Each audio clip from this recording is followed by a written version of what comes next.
In a gloomy forge, a burly man raised a heavy hammer above the anvil. He struck the glowing metal with all his might, sparking a shower of bright sparks. Behind him appeared a shadowy figure, mockingly asking if he truly believed in his success. Silence fell in the forge as the master completely ignored the taunts, focusing on his work. Without turning, the blue-haired man sharply told the guest to get lost if he came only to talk nonsense and justify his own guilt. Raising the hammer again, the blacksmith warned not to approach him with that false determination. The heavy tool fell on the anvil with a terrible crash, flashing a blinding light.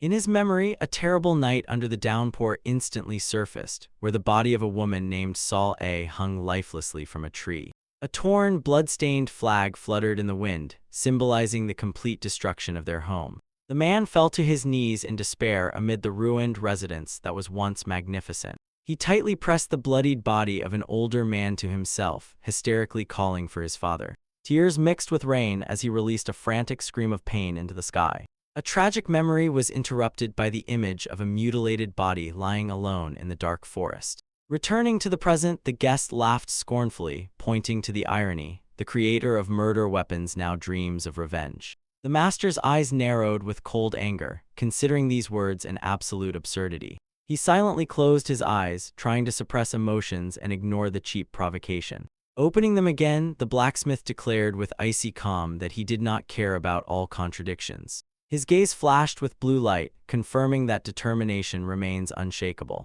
With heavy steps, he carried out a massive wooden chest that held his greatest creation. Stepping into the light, he bitterly recalled 15 years of his miserable life as a blacksmith of the bloody cult. Limping to the gates of the majestic fortress, he accepted the fact that no excuses made sense anymore. The tragedy created by his own hands could never be erased. Looking at the broken sign of the sect, he realized that it was time to put an end to it. Taking a deep breath, the master mentally promised to finish everything with his own hands. Massive doors opened, announcing to those present the arrival of the demonic blacksmith. He stepped onto the vast square, firmly pressing a mysterious chest to his chest. Tens of thousands of cultists simultaneously bowed to the ground, greeting their rulers. Blood-red flags majestically fluttered, glorifying the eternal power of the demonic heavens. The fanatical commander shouted that their cult had conquered the Central Plains in just 15 years. Standing in the center of the square, he proclaimed the bloody cult the sole and true master of the war world. The crowd erupted with a unanimous roar, completely subdued by their absolute power. High on the throne sat the lord of the bloody cult himself, radiating a terrible, invincible aura. The blacksmith continued his path through rows of warriors bowed in deep reverence. The official representative respectfully announced that the master had arrived to present the 11th divine weapon. Limping, the blacksmith mentally admitted, even if this is not atonement, he no longer cared. He heavily knelt on one knee before the throne, bowing his head with an offering. A pulsating violet light suddenly burst out of the chest, blinding everyone present in the hall. The commander's eyes widened in shock at the unprecedented power of the artifact. Inside the magical energy, a flawless magical dagger was smoothly levitating. But in a moment, the weapon simply dissolved into the air, leaving the chest completely empty. The blacksmith's gaze darkened. He had perfectly executed the first part of his deadly plan.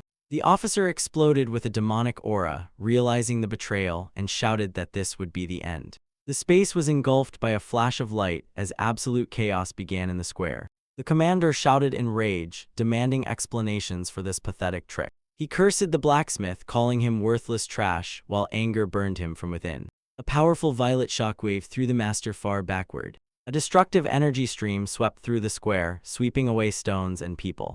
The officer's face twisted as the word blood flashed threateningly in his mind. A gigantic pillar of energy shot up from the ground, tossing the attacker high into the sky. A huge blade of pure force swiftly rushed down, straight at the demon lord.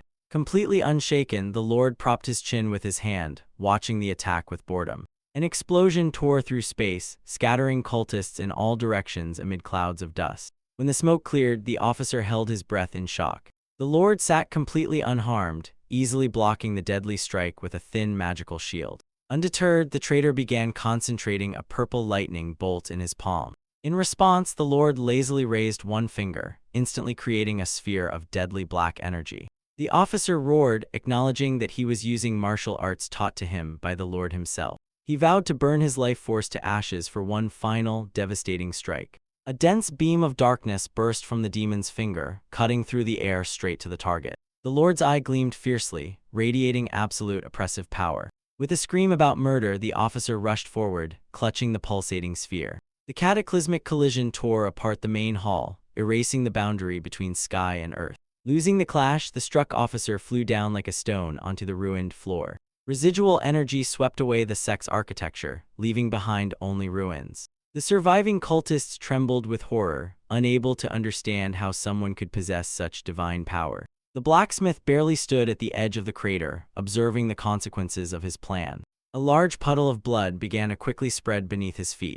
His body could not endure, he coughed harshly, spitting out clots of blood. Despite the mortal wounds, he felt relief. His mission was finally accomplished. The Overlord only sneered disgustedly, considering this suicidal rebellion rather amusing. Suddenly, the demon's eyes widened in shock as he himself spat out a stream of black blood. The true weapon revealed itself, a shapeless energy dagger, impossible to sense beforehand. The primary blade had already pierced through the chest of the Overlord, proving its status as a divine artifact. Feeling life fading, the demon angrily asked how the miserable blacksmith was still standing.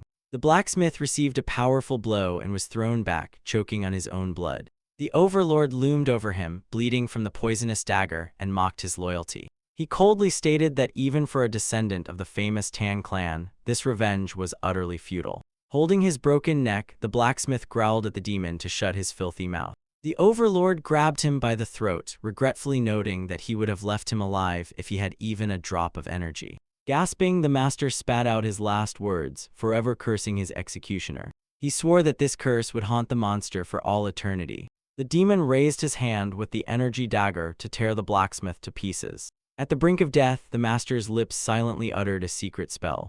The demon's eyes widened in panic as he realized what his servant had just activated. The blacksmith released all the remaining life force, transforming himself into the epicenter of the explosion. The formless dagger reacted to the spell, sparkling with unstable crimson lightning. In a desperate attempt to defend himself, the Overlord concentrated a giant sphere of bloody aura. He threw his hand forward, releasing all his power to suppress the threat. The phantom dagger transformed into a gigantic blade upon colliding with the demonic strike. With an inhuman roar, the blacksmith poured his entire soul and fury into the technique. A destructive explosion tore through space, shredding the master's body and throwing him aside. A shard of stone pierced his head, instantly ending his physical existence. Falling into darkness, he helplessly pondered the exact moment his life went awry. He was born with a deformed dantian, found himself only in creating weapons, but never lived the life he truly desired. Diving into the abyss, he asked himself if knowledge of the future could have changed everything. If only it were possible to go back and correct all the fatal mistakes. Memories stopped at that worst day when the demonic world descended upon their lands. Thus ended ingloriously the life of the greatest divine blacksmith under the heavens. The system window coldly announced, the life of Dan Si-un had come to its end. Suddenly the abyss disappeared, and before the eyes materialized a table laden with hot food. The silence was broken by a rough male voice and the sound of a fist striking the tabletop with force. The enraged man with scars barked whether anyone was listening at all, leaving Si-un in complete stupor. The hero blinked, unable to comprehend the sharp transition from death to a noisy room. Some guy with a dumpling in his mouth looked shocked as Si-un grabbed his head, feeling pain. Cold sweat appeared on his face, all sensations were too vivid for the afterlife. The bandit hit the table again, furious that his words were completely ignored. He aggressively leaned toward the young master, demanding he come to his senses immediately. Without waiting for a response, the ruffian slapped Si-un loudly with a swing. The hero shockingly touched his burning cheek while his brain hook-like gathered fragments of reality. The bandit, whom memory instantly identified as Ju Namphian, continued to scream. Familiar faces and surroundings pressed the trigger in his memory. Nearby on the floor sat a crying blonde, despairingly addressing the young leader. Si-un's eyes widened with uncontrollable horror as he recognized this girl. Before his eyes flashed again the same ghostly memory, dead Sol A under the rain. The ice of realization froze his body. He clearly remembered what day it was. It was the day Sol A was wronged, and his weakness did not allow him to protect her. Looking at the girl who was crying, he felt absolute, unwavering clarity. He had definitely returned to the past, to the very same fatal moment. Asking himself whether this was not a dream, Si-un cold-bloodedly adjusted his clothes. His gaze became steel. It did not matter whether it was a dream or reality. He carefully leaned towards the girl, sincerely apologizing for not being able to protect her back then. Completely enraged by this behavior, Namphian swung again, shouting what nonsense this bastard was talking. Si-un threw him a deadly glance, mentally swearing to change everything right here and now. Swiftly rising, he harshly grabbed the bandit's hand, promising to give him a single chance to apologize like a human. Namphian forcefully tore his hand away, shouting that the blacksmith had completely lost his mind. Grabbing the sword hilt, the bandit accused him of playing a false game and asked if he really wanted to die. He ordered Si-un to shut up and be glad that he was simply refused marriage. With veins bulging on his face, Namphian roared that even he would reject such a bastard just by looking at him. He continued to pour dirt on him, mocking his appearance and smell. Si-un lightning fast drew his blade. His aura flared as he declared that a rotten nature is much worse than appearance. The bandit fully drew his sword, shouting that he would see how this mouth would speak after death. But in a moment his eyes rolled back, the opponent literally evaporated from the spot. The cold gaze of Si-un fixed the target, preparing the forbidden technique of sudden attack. With a battle roar, Namphian began wildly swinging his sword, creating a whirlwind of strikes around himself. Easily dodging the blade, Si-un recalled how in a past life he was simply brutally beaten in this very room. He gracefully jumped, flying over the clumsy horizontal swing of the bandit. Softly landing, he smiled fiercely, openly mocking the pitiful efforts of the enemy. Driven mad with rage, Namphian jumped into the air, unleashing a devastating vertical strike on him. Si-un did not move, raising crossed blades while the bandit shouted that he would not be lucky a second time. Namphian's eyes nearly popped out of their sockets from absolute incomprehension of what had happened. Si-un perfectly blocked the heavy sword with a regular blade, sparking a shower of sparks. With one smooth, calculated wrist movement, he deflected the enemy's weapon aside. Lightning fast, he dove under the opponent's arm, completely breaking his stance. With incredible acceleration, Si-un turned and delivered a deep cutting strike to the bandit's torso. The force of the blow threw the massive body of Namphian into the air, making him gasp in pain. The bandit landed harshly on the wooden floor, leaving a bloody trail. Si-un slowly approached, and his eyes flared with a demonic crimson light, paralyzing the enemy with horror. The room plunged into darkness as the true energy of the higher martial art was unleashed. He lunged forward like a predator whose thirst for killing literally pressed down on the opponent. In complete panic, Namphian backed away on the floor, pitifully begging to stop. Ignoring the whimpering, Si-un raised his sword, which now sparkled with bloody lightning. The blade struck the floor with incredible force, shattering the boards at the spot where the bandit barely managed to roll back. Namphian screamed in terror, trying to save his worthless life. This pressure of the aura made him understand one thing: it was too early for the existence of a monster of such power. Si-un stood in the center of the bloody whirlwind, announcing in an icy tone that they were just warming up. The bandit's body shook uncontrollably, and his confidence turned to ashes. He mentally cursed everything in the world, not understanding how trash with a broken dantian could use such techniques. Dark energy thickened, resembling the claws of death itself reaching for the soul. The silhouette of Si-un distorted, transforming into the embodiment of true demonic horror. Step by step he approached the miserable piece of meat that begged him not to come closer. Releasing bright white light from the other blade, Si-un clearly made it known that he was not going to play the righteous hero. The energy of the two blades merged into one as he announced the final score of their battle. Namphian was drenched in tears of desperate horror, staring into the eyes of inevitable doom. A cruel, predatory smile stretched across Si-un's face under flashes of red lightning. He lowered the energy blade, delivering the verdict: next would be the heart. The man in dark clothing confidently moved forward, coldly confirming the enemy's suspicions while the latter crawled back in animalistic terror, begging him not to come closer. Rejecting the title of righteous hero, the warrior unleashed his aura, intending to settle old scores once and for all. The face of the fallen opponent twisted with tears and despair as he realized the inevitability of retribution. The swordsman smiled slyly, and his body began to be enveloped by threatening crimson lightning. Dark energy concentrated on the tip of his massive blade as he mentally promised to pierce the heart of his victim. The onlookers froze in shock, not believing their own eyes. The invincible Li Ho-sun suffered a devastating defeat. The crowd whispered in stunned disbelief, as the outcome of the fight between the elite disciple of the alliance leader and a worthless member of the fallen Tang clan seemed obvious to them from the very beginning. Someone timidly addressed the young Master Dan, begging him to immediately stop this madness.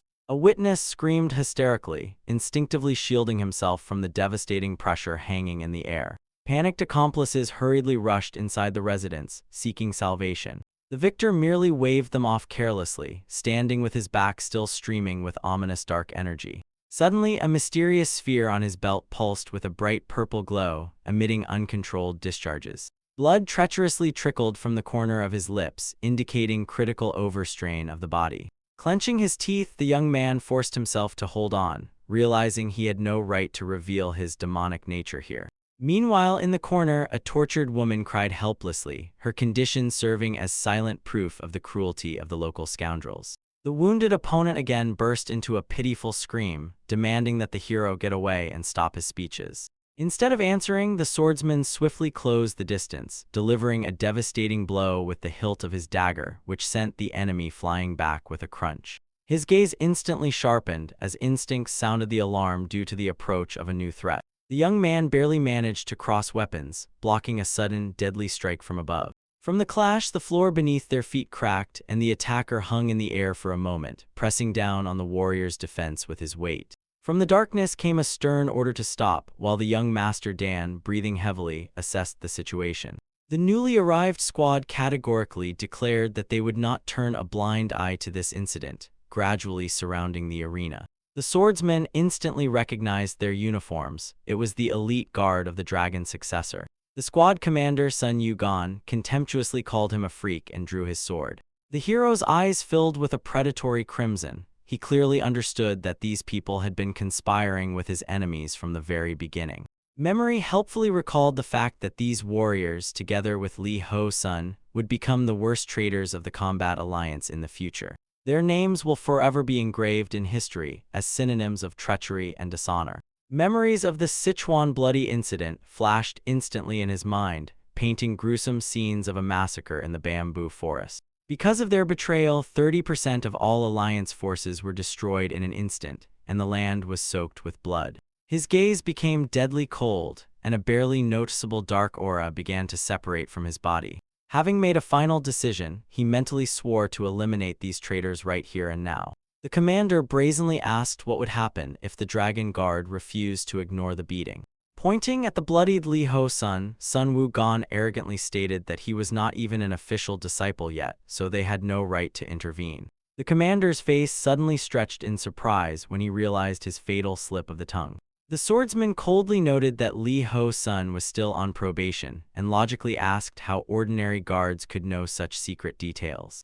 The young man reproached the guard for silently watching the abuse of an innocent woman and now suddenly deciding to play the justice card. The commander went mad at such impudence, pointing his finger and shouting that such trash was not fit to enforce the laws of the alliance. The warrior's lips stretched into a grim, ironic smile. With undisguised sarcasm, he praised the true impartiality of their justice. The frenzied Sun Yugon rushed forward with a roar, swinging a huge sword and accusing the boy of contempt for the alliance. The guards began to tighten the ring, threatening terrible consequences if the youth did not immediately kneel and start begging for forgiveness. The swordsman calmly caught his dagger, mockingly noting that the commander talks too much. Continuing to provoke, he asked if Sun Yugon owed his high position to his long tongue. The guard's face flushed with blood from rage as he hissed that the arrogance of this boy simply breaks the heavens. Giving a sharp order, he sent his men to attack, commanding them to seize the insolent one. At that moment, the soldier's sword sliced through the air with a whistle, forming a deadly web of strikes.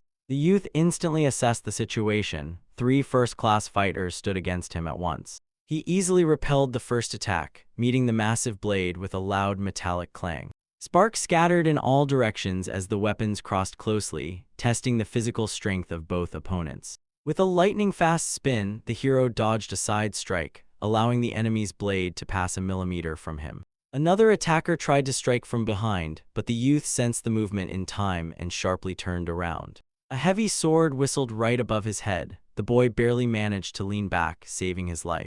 The enemies continued to press on, their movements coordinated and leaving no room for a counterattack. The youth's eyes narrowed, his brain analyzing every change in the opponent's positions at superhuman speed. Deflecting another hail of blows, he turned into a whirlwind of blades, easily parrying the guard's lunges. In his mind, he counted his own reserves. After the last technique, very little internal energy remained. Realizing that a prolonged fight would end in defeat, the boy decided to finish everything with one quick clash. With a battle cry, the enemy rushed forward, putting his entire body weight into his lunge. But the swordsman gracefully leapt into the air, jumping over the attacker and leaving him to cut through empty space. While in flight, the youth delivered a precise strike, causing the opponent to crash face-first into the wooden floor at full speed. The next moment he pushed off the ground, turning into a blurred line of pure energy. Another guard received a devastating blow and flew into the air, coughing up blood in front of the shocked commander.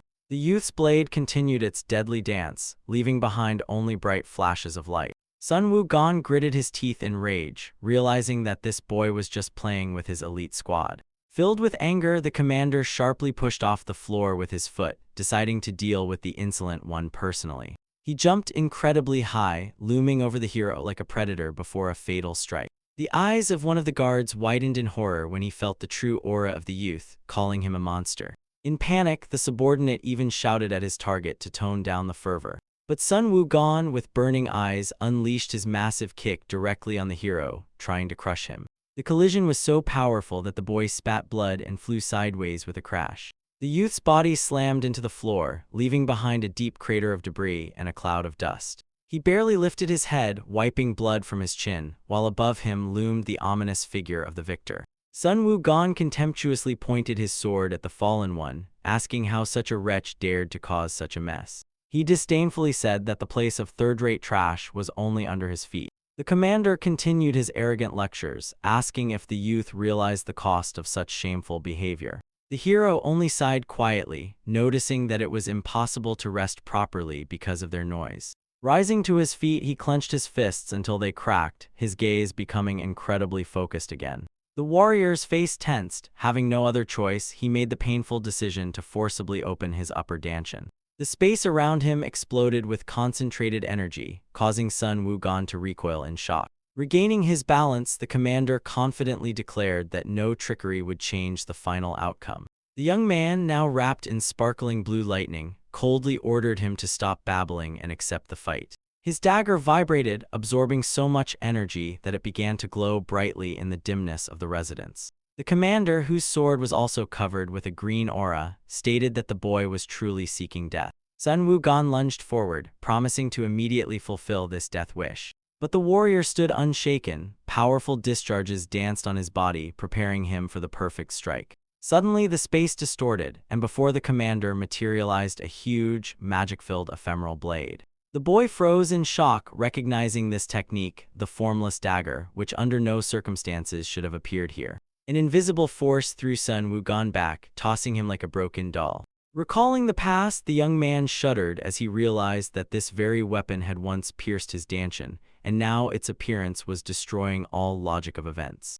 Throwing aside the guard, the mysterious technique began to flood the space with dazzling green light. However, the young man instantly dismissed doubts. It did not matter where it came from, the main thing was that this power now obeyed him. Gathering his will into a fist, he clenched his palms, forming an incredibly dense energy barrier around the talisman. The green aura of the commander completely dissipated, and his body was thrown upward by the overwhelming force of spiritual pressure. With the weapon uncontrollably vibrating in his trembling hands, Sun Wukong screamed in panic that his own body had stopped obeying him. Suddenly, a foot in light footwear softly stepped onto the arena, leaving behind a trail of golden dust. The young man looked up in shock, his aura instantly extinguished before the incredible presence of the newcomer. An elderly hand, wrapped in warm golden light, gently rested on the boy's shoulder, stopping his movement. The venerable elder with a white beard calmly said that such mighty power should not be scattered left and right. The hero could not believe his eyes, looking at the majestic silhouette towering over him like an impregnable mountain. All present instantly fell to their knees, greeting the strongest martial arts master of the current era. Before them stood the leader of the Combat Alliance himself, whose calm but piercing gaze made everyone tremble with fear. Someone's hand glowed with a golden light, and the space was torn by an address to the young man. The gray-bearded elder looked sternly at the hero, warning that such mighty power must not be used recklessly. The young man stunnedly raised his eyes to the massive silhouette, instantly recognizing this person.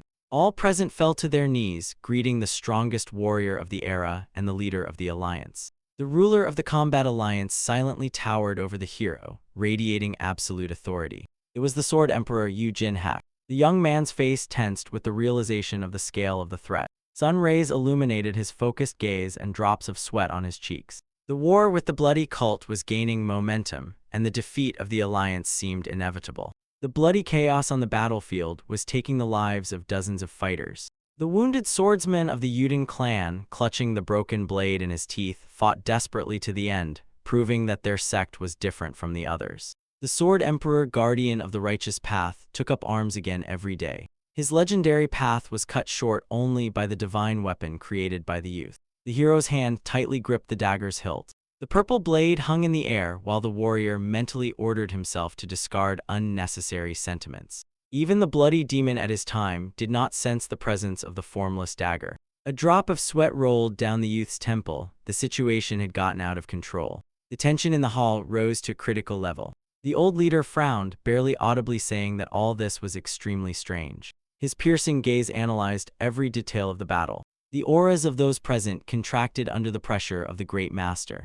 The hero clenched his teeth, feeling cold sweat from the heavy atmosphere. Looking away, he mentally admitted that the girl nearby was probably scared to death. Someone's fingers touched the shoulder of the frightened blonde sharply but carefully. A dignified woman gently stroked her cheek, advising her not to get up and to rest. She shielded the girl from prying eyes. The blonde leaned with relief against her savior. The woman stepped forward, apologizing to the alliance leader for the noise. It was Boyan, the divine healer, former head of MA and a master of taming tigers. The hero cursed mentally, realizing that with the healer's appearance, the situation became completely complicated. Memories shifted to a peaceful gazebo in the middle of a lake. The water quietly splashed around the wooden supports. The Sword Emperor said bitterly that those scoundrels would never change. He recalled how many members of the alliance betrayed knighthood, forcing him to take power. But even after years, corruption did not disappear anywhere. Sunlight reflections danced on the water, contrasting with the old man's sadness.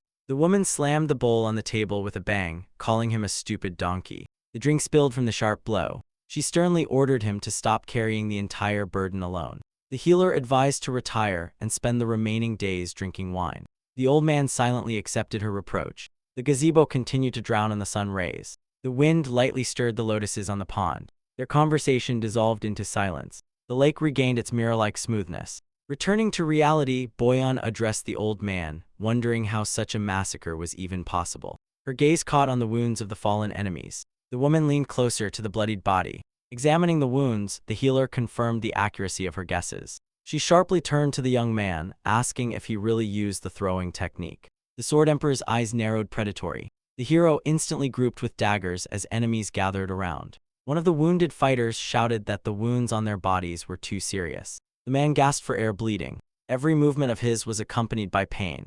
The Sword Emperor asked the young man to explain his actions in an icy tone. Tensing his muscles, the hero cut off that there was nothing to explain here. He used the techniques of the Tan clan. His body was enveloped by a battle aura. Deciding to end politeness towards elders, the young man drew daggers glowing with crimson energy. His eyes flared with rage. He warned that he would not hold back even before the leader of the alliance. The old man became angry. His eye blazed with golden light as he asked if the brat was ready to throw away his life over emotions. The young man sprang from his place, leaving a trail of dark energy, and rushed at the emperor. Their silhouettes blurred from speed. The clash of auras made the air vibrate. The wooden floor cracked under the pressure of their power. Sparks from the metal scattered through the hall. The dynamics of the fight reached a peak. Yu Jinhak unleashed his true power. The young man's blade ignited with blue flames, demanding to burn life force for the sake of the strike. In his consciousness, he declared that he would follow the same path as the elder. The leader's face twitched. He recalled his own doubts and bitterly asked whether the young man thought that fixing the world would be easy. Testing the boy's sincerity, the old man drew his own sword. His blade reflected the light. In a moment he struck, creating dozens of phantom afterimages. The sword crashed into the floor with a roar, releasing black energy. A giant yin-yang symbol formed in the air, sweeping away everything in its path. The hero's eyes widened in shock. Countless Teiji concepts merged into a single line. He remembered legends that enlightenment is achieved through observing greatness. His feet swiftly avoided strikes that mesmerized with their deadly beauty. The old man's blade sliced through space with perfect precision.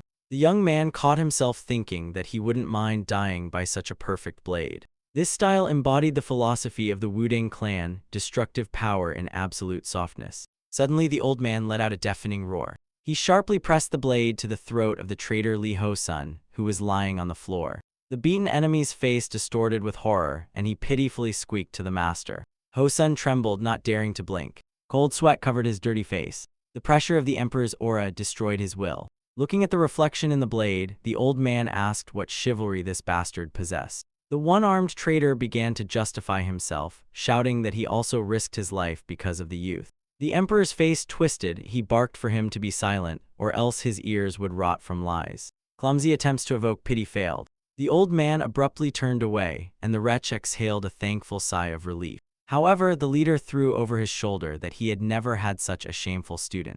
He hid the sword in the sheath, handing over the right to punish to the young man. Behind the crippled enemy, the silhouette of the hero grew, whose hands sparkled with a blue aura. Li Ho-sun grabbed the blade in panic, but the young man cold-bloodedly cut off. Death for him is a luxury. The fist charged with energy cut through the air. A blue explosion pierced the enemy's chest, breaking through barriers. The collision generated a dazzling ball of lightning. Li Ho-sun's body flew back from the devastating blow. He broke through the wooden wall, scattering splinters. The scream of agony instantly drowned in a stream of blood. The hero stood amid the destruction, his eyes burning with icy fury. Dust settled on the ruins of the hall. The body of the fallen traitor no longer moved. Calming his breath, the young man folded his hands in a respectful bow and thanked the elder for preserving his dignity. With confident steps, he headed towards the blonde girl on the floor. Lifting her into his arms, he promised to visit the elder's clan as soon as he dealt with the chaos. The Sword Emperor looked over his shoulder and calmly asked if he would have free time then. The young man stopped and replied that there would be more than enough time. A confident smile appeared on his face as he added that he would gladly have a cup of tea with him. Far away in the Sichuan province rose the majestic Tang Mountain, illuminated by the golden light of the setting sun. Once it had a completely different name, but over time the locals began to call it just that, honoring the mighty Tang clan located between the lands of the King Cheng and Amei sects. It was here, among luxurious pavilions, that the main residence of this famous family proudly stood.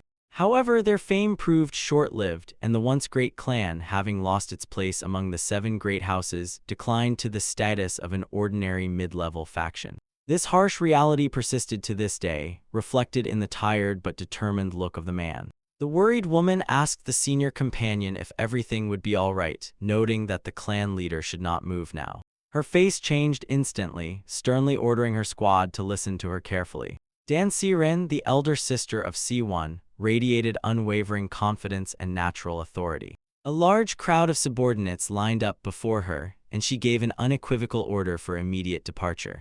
Calling on everyone to steel their resolve, Siren suddenly froze, her eyes widening in shock. A genuine surprise flashed in her gaze as she noticed a familiar figure in the square. Exhausted, Si-won barely stood on his feet, carrying a girl on his shoulder, and quietly sighed that he had finally returned. The unconscious companion peacefully snored on his back, unaware of the surrounding tension. The young man looked around the gathered crowd in surprise and asked where they were all assembled. Later, he remained alone in his room, thoughtfully gazing at an old portrait on the table. The drawing depicted himself but with a beard and a carefree smile, which provoked bitter reflections in him. Crossing his arms over his chest, Si-won still could not believe that he had truly returned to the past. In his memory, the bloody aura of the bloody demon and his sinister promise of a new meeting echoed eerily. From rage, the young man tightly clenched his fist, suspecting that even this situation could be part of someone's insidious plan. A dark shadow covered his face, and his gaze ignited with cold hatred toward his sworn enemy.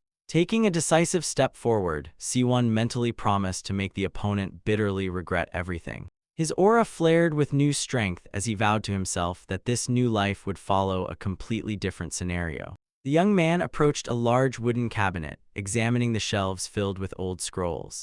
Later, his hand confidently reached for one of the books that stood inconspicuously among the others. It was the metal circulation technique, a secret metallurgical art passed down by the blacksmiths of the Tan clan from generation to generation. Suddenly, the young man thoughtfully lowered his gaze to the floor of his room. He froze, looking at a dark stain on the boards, and asked himself whether it was a remnant of his past sufferings. Memory mercilessly brought back the recollection of how he choked on black blood during a brutal attack of illness. Then he helplessly fell to his knees, realizing that his usual meditation and energy circulation had turned into a complete failure. In the darkness of memories, his face contorted with pain as his own body rejected any attempts at healing.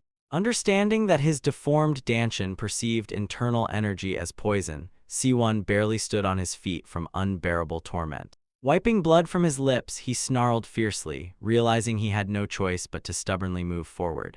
Returning to reality, the young man carefully placed the ancient folio on the table, recalling its hidden power. Turning away, he pondered that the demonic martial art learned for revenge had revealed to him a completely different path. With each of his steps, the floor began to vibrate, emitting a powerful blue aura.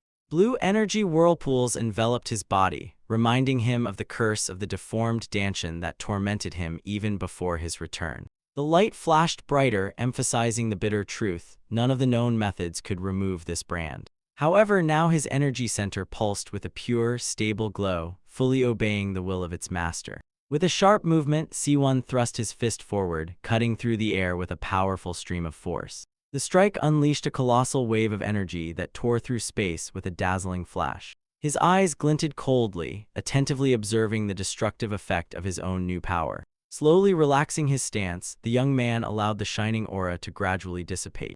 Diving into deep meditation, he felt the swirling currents inside him finally reach perfect balance. In his consciousness, the images of a giant serpent and an ancient book merged into one, symbolizing progress in metal technique and awakened demonic energy. The young man clenched his shining fist with force, realizing that both these arts harmoniously fed off his innate energy. Opening his palm, he watched as soft blue flames gently streamed over it, continuously increasing his power reserve. Suddenly, a giant energy tornado flared around him, demonstrating a power no mortal could believe. A confident smile played on his face, for now he could freely control this boundless power. Suddenly, his sharp sense of smell caught a faint scent that made him shudder. Looking around, Siwon saw thick, dark fumes rising from his body and decided with disgust to change clothes immediately. Turning sharply, he headed for the room's exit, dispersing the remnants of the dirty aura. Right in his hand, a shining blade materialized from nowhere, and the young man confusedly asked the formless dagger why it had followed him through time. His thoughts were interrupted by an unexpected sound that made Siwon suspiciously squint his eyes. The young man turned toward the door, preparing to meet the uninvited guest. In the doorway, a young servant nervously shifted from foot to foot, stammering as he reported an urgent summons to the Hall of 1,000 Rains. Hearing this, Siwon slightly lowered his weapon, carefully studying the messenger. Approaching the frightened youth, Siwon calmly called him by name Chanel. Passing by, he left the servant in complete shock that the young heir even remembered his name. Siwon confidently strode through the residence courtyard, ignoring the whispers and surprised glances of the subordinates. Soon he stopped before the massive sliding doors of the main council hall. With a quiet creak, the doors opened, letting in bright sunlight. Before him stretched a long table, behind which the most influential elders and masters of the clan had already gathered. One of the men present met the youth's appearance with an openly contemptuous and hostile look. Paying them no attention, Siwon passed by the rows of outraged counselors with cold majesty. For a moment, a terrible memory flashed before his eyes of his father's mutilated body lying in a pool of blood. This image made him strike the floor with his foot forcefully, releasing part of his angry aura. He respectfully folded his hands in the traditional greeting, officially introducing himself as the young leader of the clan.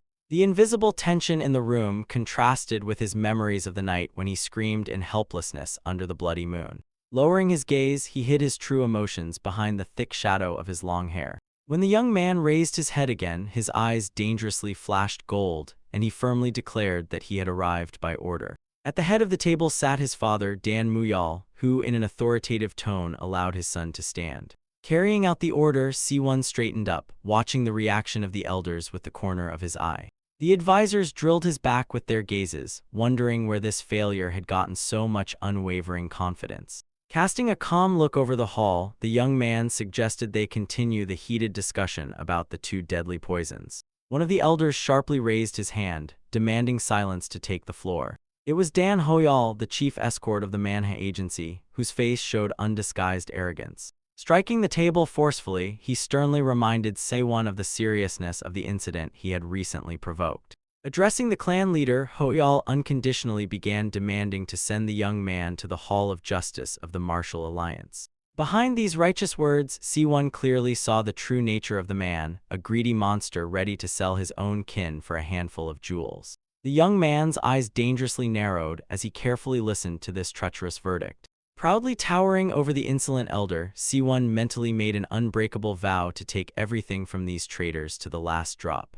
In the complete darkness, a drama unfolded, full of betrayal and despair. The young man, in despair, grabbed the man by the sleeve, demanding explanations from his own uncle. The tension between them reached its peak when the betrayal became obvious. The uncle roughly pushed his nephew away, harshly declaring that this was exactly why he was leaving him. The young man looked stunned after the traitor, realizing the collapse of everything he believed in. Rage flared in his eyes as he understood how long the uncle had waited for this day. The traitor's face twisted into a maniacal smile. He openly declared that now the Tan clan would belong to him. Meanwhile, in the main hall, a tense council continued, discussing the inevitable collapse of the Tan clan due to a financial abyss even before the invasion of the bloody cult. Suddenly, one of the elders struck the table with fury, calling for the chief guard. Master of the Hall of Medicine Dan Jun jumped up at the scream, outraged by the terrible disrespect towards the legitimate heir of the clan. He categorically forbade sending the young leader to the Hall of Justice, from which no one had ever returned unharmed. Another elder thoughtfully stroked his chin, admitting that his heart also ached because of this decision. However, he resolutely stood up, emphasizing that this was the only way for their lineage to survive. The atmosphere in the hall became even heavier, as the choice seemed hopeless. The chief administrator of the outer hall, Sun Gon, skeptically spread his hands, asking if there were masters in the clan capable of stopping the enemies. The young heir silently stood in the middle of the hall, despising the widespread defeatist ideology and the loss of the clan's fighting spirit. Painful memories surfaced in his mind, merging with his current determination. Behind him materialized the terrifying aura of a giant serpent. The hero mentally acknowledged that in a past life he had been just as weak, but now everything had changed. With a dreadful serpentine gaze behind his back, he firmly decided that kindness must be returned, and insults must be carved out with blood, for such is the true nature of their lineage. His inner strength began to burst out, filling the space with heavy pressure. The youth cold-bloodedly promised the enemies tenfold revenge, and sharply cut off the elder aloud, declaring that he was mistaken. All eyes instantly locked onto the audacious heir. The elder exploded with a green aura, and shouted that now was not the time for childish games. With pride on his face, he humiliated the youth, calling him a third-rate warrior despite the mysterious victory over Lei Ho-sun. A powerful green energy enveloped the air as the elder tried to crush him with his pressure. But the youth did not even flinch, forcing the attacker to retreat in shock. The peak-level energy was blocked without the slightest effort. The clan leader authoritatively ordered everyone to be silent, stopping the escalating conflict. He sternly looked at the youth, demanding an explanation for the deadly duel. A dead silence fell in the hall. Everyone awaited the answer. The heir smiled confidently, promising to tell everything without any concealment. When asked if he really started a fight to the death with the Alliance leader's disciple over a simple quarrel, the youth confirmed it without hesitation. From above, it was seen how the elders jumped up from their seats, not believing in the absurdity of his act. One of them fiercely clenched his fist, shouting that the heir had driven his own clan into a deadly trap and was even boasting about it. Instead of excuses, the hero calmly asked Uncle what the Sichuan Tang clan meant to him. This rhetorical question made everyone freeze for a moment. Images of the past appeared before the hero's eyes, where every family member was the foundation of their greatness. He remembered the faces of his relatives, understanding that in any crisis the family remains a single whole. His conviction was unshakable. They must protect each other at the cost of their own lives. Memories of loyalty to the clan only strengthened his fighting spirit. Clenching his fist so tightly that the knuckles cracked, he pompously declared his readiness to give his life for his own. Energy flared around him as he shouted that this is what the true Sichuan Tang clan is. The clan leader silently looked at him, impressed by this sincere and harsh speech. The others present exchanged glances with nervous coughs, not understanding what the problem with the duel was then. The tension eased a little, but the questions remained open. The young man suddenly threw throwing knives on the floor, declaring that he had used them in the fight. The weapon with a dull clang pierced the wooden floor. The elder asked in shock how it was possible to defeat a first-class warrior with such trifles, to which the hero calmly replied about the use of innate energy. A murmur ran through the hall. The use of innate energy meant a loss of lifespan, which made the punishment of Li Ho-sun logical, although some immediately called to watch their words. The elders continued to argue, weighing the consequences of such a desperate step.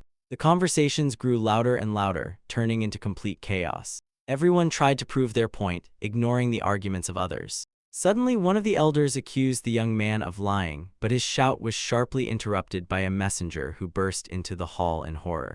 Everyone instantly turned to the open doors. A dazzling light shone in the passage, and the elder muttered confusedly about the arrival of the Alliance representatives. The faces of the clan members were covered with cold sweat from realizing the scale of the threat. The hall froze in anticipation of the worst-case scenario. The messenger announced in panic that the leader of the Alliance had personally arrived. The majestic elder stepped over the threshold, calmly inquiring about their affairs. The leader of the Tan Dan Muyal clan immediately stepped forward and respectfully greeted the high-ranking official. He hastily apologized for the lack of proper reception, but the Alliance leader waved off the formalities. One of the elders tensed, fearing that this visit would end with punishment for disrespect. The Alliance leader cast a sharp glance at him, noting that it was a great honor for him to be here and that there could be no talk of any rudeness. The chief guard of the Manhwa agency tried to intervene, ingratiatingly introducing himself, to which the elder coldly nodded. Suddenly, the terrible spiritual pressure of the Alliance leader pressed the guard to the ground, accompanied by a polite but unequivocal request to leave the conversation. Sweating profusely, the crushed man could only croak his apologies. The elder calmly remarked that the tea ceremony would not take place and proceeded to his direct duties. He respectfully addressed the leader and all present clan members.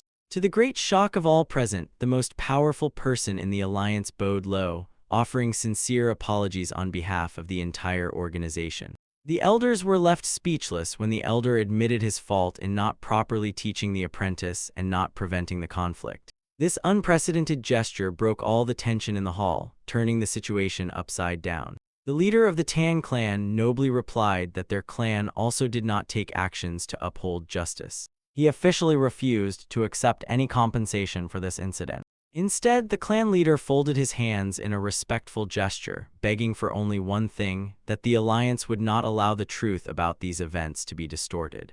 The elder confidently walked through the hall, assuring that none of the Tan clan's fears would come true. His gaze ignited with unwavering determination. He took full responsibility upon himself, assuring that the Kinkin sect would not be able to accuse them of the riots. When it seemed that everything was resolved, the Alliance leader stopped and thoughtfully said that there was still one last matter remaining. He shifted his piercing gaze to the young heir. The hall once again froze in absolute shock when the legendary master offered the young man to become his personal disciple. The venerable elder turned around, announcing that only one last matter remained. His face took on the most serious and focused expression. He looked intently at the young man and unexpectedly asked if he wished to accept the offer. To become the apprentice of the master himself, these words instantly stunned everyone present in the hall. The young man froze in confusion, mentally asking himself if he had really heard this invitation. Among the witnesses, a whisper spread that the boy might become the fifth apprentice of the Alliance leader, taking the place of the outcast. The leader of the Tan clan realized that under such circumstances their family would once again become the key force of the combat alliance. The thought of the inevitable defeat of the enemies flashed in the atmosphere of general tension.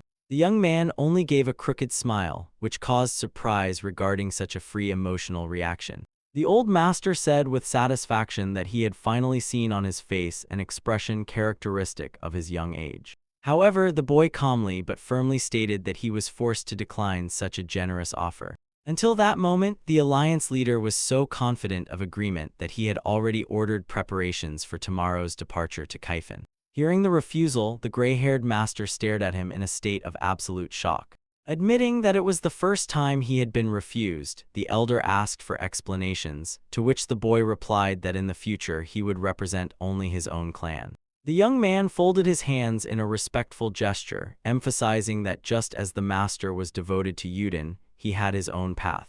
Flashing with a green aura of determination, the hero declared that his sole master would always be exclusively the Tan clan. The boy's father watched this scene with a mixed feeling of boundless pride and deep respect. The hall fell into deep silence as the words of the young heir echoed off the walls. In his thoughts, the boy understood that the privileges of the alliance were a poisoned chalice, for revealing its demonic energy would mean instant death. The elder did not hide his disappointment, but the youth sincerely thanked him for the invaluable guidance. The hero recalled with admiration the profound principles of Yuden, where countless Tai Chi movements merged into a single perfect strike. From such a subtle understanding of martial arts, the old leader's eyes widened in amazement. The master slowly walked through the hall, acknowledging that this youth was becoming a true temptation for him. Addressing the leader of the Tan clan, he openly praised him for raising such an outstanding talent. The boy's father bowed with dignity in response to the high praise from the alliance leader. Not wishing to leave the hero without a reward, the elder drew a blade whose hilt shone with dazzling golden light. In the master's hands, the weapon radiated fierce energy, immediately emphasizing its legendary status. He decided that he was obliged to leave at least a small debt for the next generation of martial arts. The witnesses were stunned, realizing that this was the blade of the Wave Moon, forged from meteorite steel, which was now being passed to the young heir. The hero's father quickly understood that this incredible gesture meant the official recognition of the boy as the future leader of the clan. The young man gazed mesmerized at the blade, realizing that the material for a divine artifact had just come into his hands. His eyes flashed with a manic anticipation. Now the creation of the perfect weapon had become a reality. In the shadows of his consciousness, thorns had already woven together, signaling the completion of all necessary preparations. The boy bowed low and accepted the legendary sword from the elder's hands with immense gratitude. But the generosity did not end there. The master handed him a personal wooden plaque. This token guaranteed that the bearer would be treated with the same respect as the leader of the alliance himself. The attendees nearly lost consciousness from realizing the unprecedented privileges that had just befallen the young man. Somewhere else, a man with thick mustaches was fiercely grinding his teeth, not understanding how this kid deserved such an honor. In a dimly lit tavern, a grim warrior in a straw hat was drowning his anger in portions of cheap alcohol. Before his eyes again and again appeared the scene of humiliating defeat at the hands of the young master of the Tan clan. Commander of the guard's son Wugon almost crushed the cup in rage, mentally cursing his enemy. Around, visitors were actively discussing the revival of the former glory of the Tan clan thanks to the wise decision of the alliance leader. Gossips recalled how the elite guard was harshly punished, and the commander himself was sent into exile to the Xinjiang province. Sun Wugon boiled with anger, fully realizing that his brilliant career in high positions had come to an end. With a trembling hand, he squeezed the vessel, refusing to acknowledge the justice of the punishment for defeat by a hidden weapon. Crushing the cup so that a red aura of anger burst out, he vowed to avenge this humiliation at any cost. Meanwhile, a deep and calm night fell over the residents of the Tan clan. Armed guards carefully patrolled the courtyard lit by lanterns, maintaining vigilance. The young man sat in his chambers, resting his chin on his hand and frankly bored from inactivity. He recalled his father's order to strengthen security and not to go outside, mentally calling such security measures excessive. The boy sighed, realizing that he did not want to be a disobedient son and break the prohibition. But his gaze once again fell on the gifted sword, whose blade beckoned with its shine in the darkness.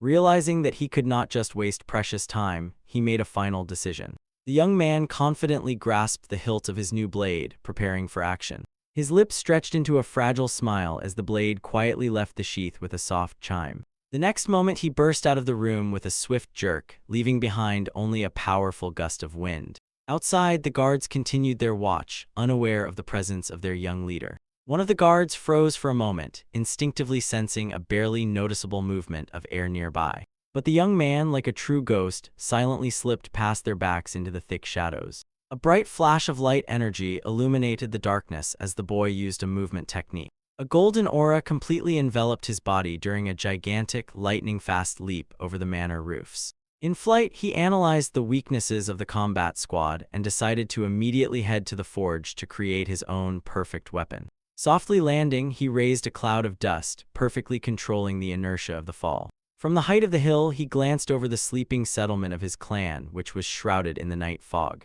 His path lay through streets ruined in recent battles, which he easily covered with a quick step.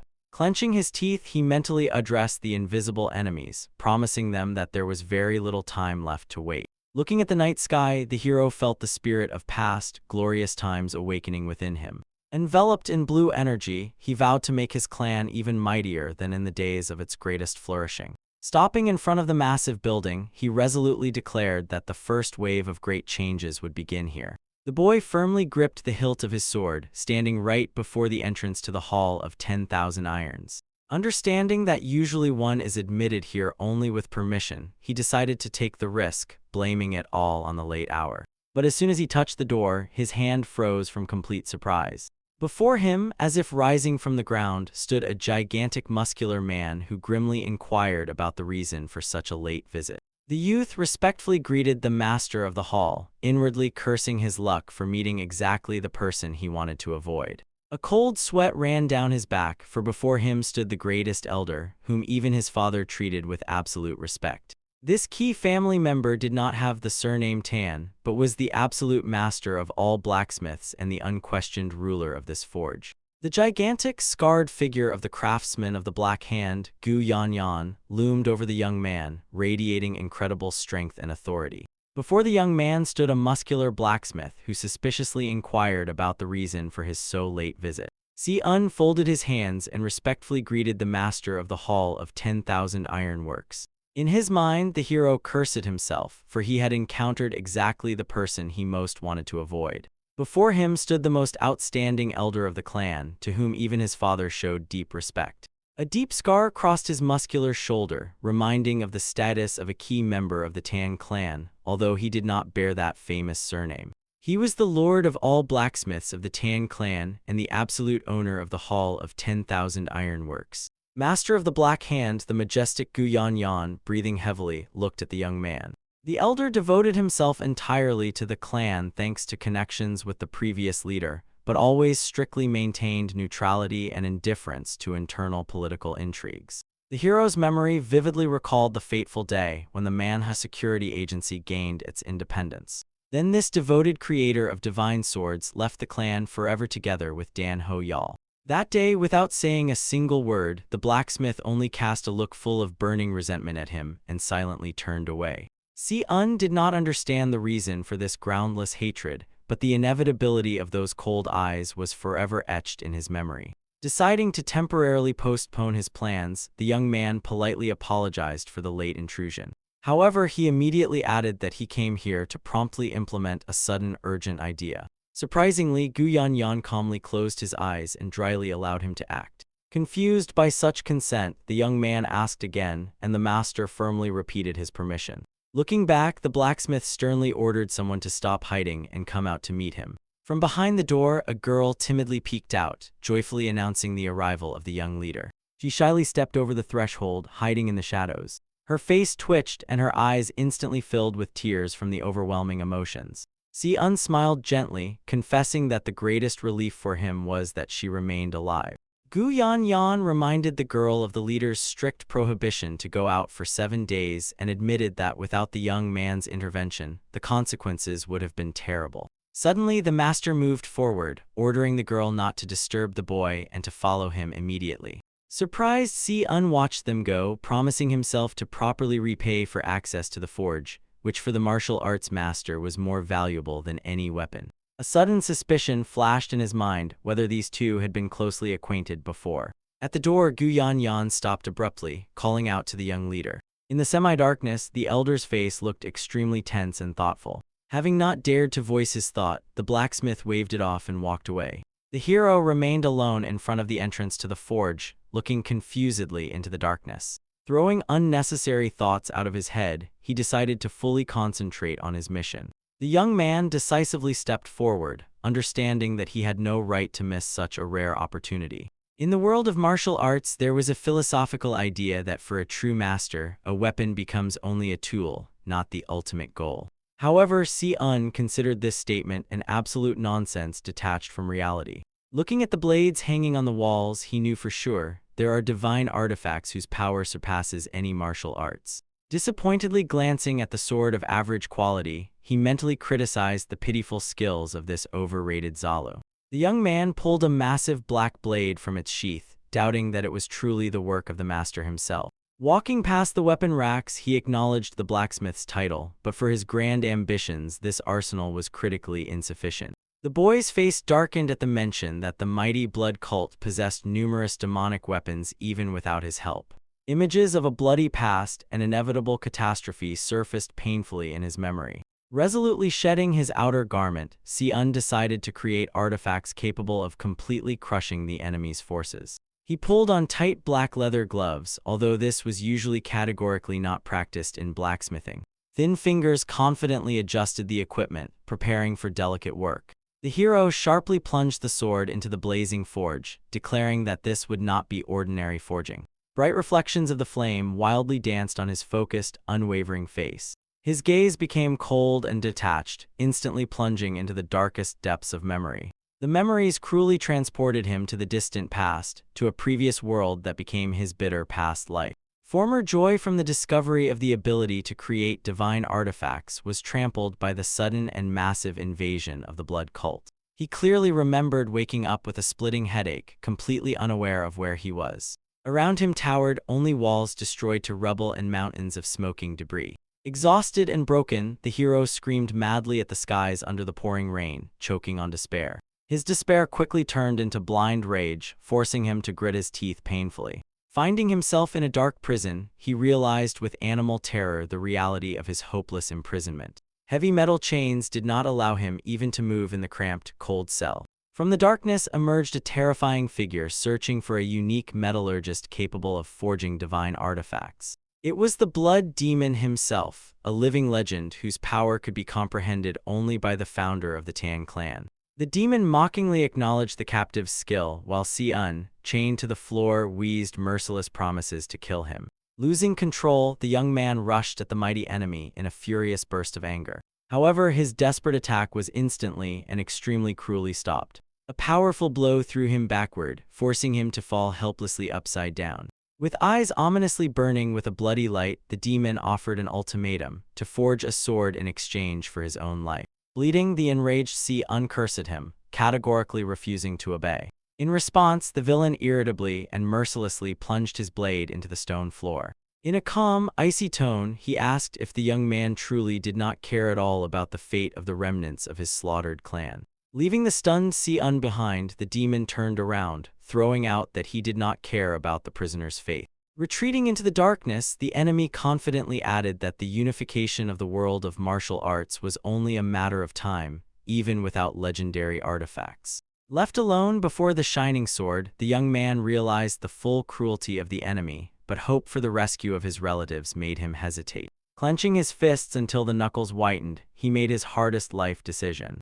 Gathering the remnants of his will, Si-un grimly agreed to the devilish terms. He firmly warned the enemy through the bars that creating a true divine weapon requires a deep understanding of the martial arts of its owner. The conditions he put forward were simple but incredibly audacious. To forge the weapon, the bloody demon had to fully share with him his secret combat techniques. Thus began a bloody 15-year history, during which 10 types of absolute weapons were born. During this hellish time, the hero mastered 10 martial arts, mastering the very energy of the bloody demon. The creations he made forever entered dark history as the 10 demonic weapons. This terrible achievement marked the birth of the world's most ruthless creator, the demonic blacksmith. The dazzling light from the forging process filled the space, emphasizing the birth of a new, devastating power. Using the forbidden metal circulation technique, Si-un began to melt the material. The molten liquid wildly pulsed in the crucible, preparing to take its deadly form. Bright sparks scattered in all directions from every powerful, accented hammer strike. The hero methodically infused magical energy into his creation, forever merging martial arts and blacksmithing into one. From his skilled hands emerged a weapon of incredible, invincible destructive power. It had the ability to simultaneously block absolutely any strikes and cut all living things in its path. His imagination clearly painted the silhouette of the Empress of Bloody Silk Sosu-rin, whose technique became the foundation for this inspiration. Streams of bright golden energy flowed between his hands, forming the legendary heavenly silk. Due to a critical shortage of materials, he was able to create only a single canvas instead of 9. However, Si-un decisively caught the shining ribbon, absolutely confident that this would be more than enough. A predatory, ruthless cold-bloodedness flared in his narrowed eyes. He waved his hand, mentally declaring that his new creation was not at all the classic heavenly silk. An ultrafine thread tore from his fingers, far surpassing the strongest silkworm in the entire world. A blue magical aura enveloped his hand, demonstrating the kindred power of the demonic weapon. Flexible black threads twisted around the youth in a deadly whirlwind, perfectly responding to each of his movements. Suddenly, a barely audible rustle sounded from above, and Si-un instantly activated the heavenly net technique. From the ceiling, an unknown assassin with a bare blade lightning fast lunged at him. The attack was sharply stopped by invisible threads, causing the attacker to stare bewilderedly at his weapon trapped in midair. The young man smiled confidently and disdainfully, calling the elite of the Combat Alliance too sloppy. Casting a cold glance at the enemy, Si-un sarcastically apologized and instantly recognized him as the former commander of the guard. The face of the attacker, Sun Yugon, twisted grotesquely with rage as the hero calmly noted his extraordinarily timely appearance. Clenching the black threads tightly in his fist, Si-un radiated undeniable, threatening power. His armored fist flared with an aura. He finally had the perfect living target to test his new weapon. The dark-haired young man introduced himself in an icy tone as the former commander of the guard, mentally acknowledging his own rudeness. The man in the straw hat bared his teeth in anger, naming Sun Yugon's name and admitting that the moment for the meeting was perfect. The warrior with blue hair clenched his fist, activated his battle aura, and calmly declared the absolute coincidence of his appearance. The attacker flashed bloodshot eyes and confidently said that the victim had made his long hunt easier. The enemy blade struck the thin, magical threads with force, while the man in the hat disdainfully ordered the young man not to get cocky. A mocking smile played on the blue-haired man's face as he confidently questioned the combat capabilities of the opponent. The attacker's eyes widened in primal shock as his weapon shattered completely upon collision with an invisible barrier. The blue-haired master skillfully manipulated destructive energy at his fingertips, forcing the enemy to panic and break the distance. The man in the hat swiftly slid across the wooden floor, trying to escape the deadly pursuit of energy lines. The young man in blue coldly noted that the opponent grabbed the first available weapon just to avoid leaving unwanted witnesses. Raising his hand up, he unleashed colossal energy and promised to test the enemy's endurance without his main blade. In an instant, the space filled with deadly threads that mercilessly wove into a rapid and massive attack. The attacker suddenly found himself at the epicenter of a destructive explosion of power, completely cut off from any paths to safe retreat. Hidden by the thick shadow of his hat, he feverishly looked around, mentally cursing the hopelessness of the invisible trap. The enemy barely managed to fend off the quick strikes, while the young man easily deciphered his pathetic plan to hide behind a protective aura. The master's hand brightly flared with blue flame, preparing to demonstrate the flawless divine technique of his sect. The energy instantly condensed, transforming into a deadly glowing tip made of intertwined spiritual threads. A giant whirlwind of dark energy crashed down on the stunned opponent with devastating and inevitable force. The sharp blade of energy easily swept away the straw hat, forever revealing the true, fear-ridden face of the enemy. The man fell to his knees, bleeding from the severed ear, while the young man coldly stated the futility of further concealment. The attacker's face, distorted by pain and rage, twisted as he ground through his teeth that this power should have been shown much earlier. With a frenzied scream, the enemy swiftly lunged into the air, unleashing all his despair and accumulated aggression on the boy. His sword flared with a fiery aura in blind faith that only a similar absolute technique could stop it, which the young man supposedly did not yet possess. The glowing fiery blade relentlessly approached the target, heralding the inevitable, naive victory of the attacker. The space literally tore apart from a colossal explosion, filling everything around with blinding light and sharp fragments. Through the thick cloud of dust, the clear outlines of an absolutely intact protective barrier slowly emerged. The attacker suddenly coughed up black blood, finally refusing to believe his own eyes from the shock experience. The blue-haired one stood unflinchingly behind a giant glowing shield, intricately woven from the finest spiritual threads. The exhausted and bloodied enemy simply could not comprehend how an ordinary, seemingly weak thread could withstand such a colossal blow. The boy calmly brushed the dust off his shoulder and disdainfully explained that the main problem lay in the critical weakness of the enemy's sword. Energy once again swirled in his hand as a dazzling sphere, accompanied by a mocking and cruel advice not to give up so quickly. The young man calmly explained that the divine attire of his ancient sect operates much more complexly than a primitive leather reinforcement. Slightly bending his shining fingers, he demonstrated how magical threads instantly become stronger than the best steel armor. A deadly energy storm swirled with new force, fully matching in hardness the mythical meteorite iron. A powerful beam mercilessly pierced the opponent's body through and through, causing him to wheeze from unbearable, tearing pain. The enemy's body convulsed spasmodically, and he copiously spat out a gruesome fountain of black blood. Shuddering from primal horror, the beaten man stared at the young man, clearly seeing in him a true, soulless monster.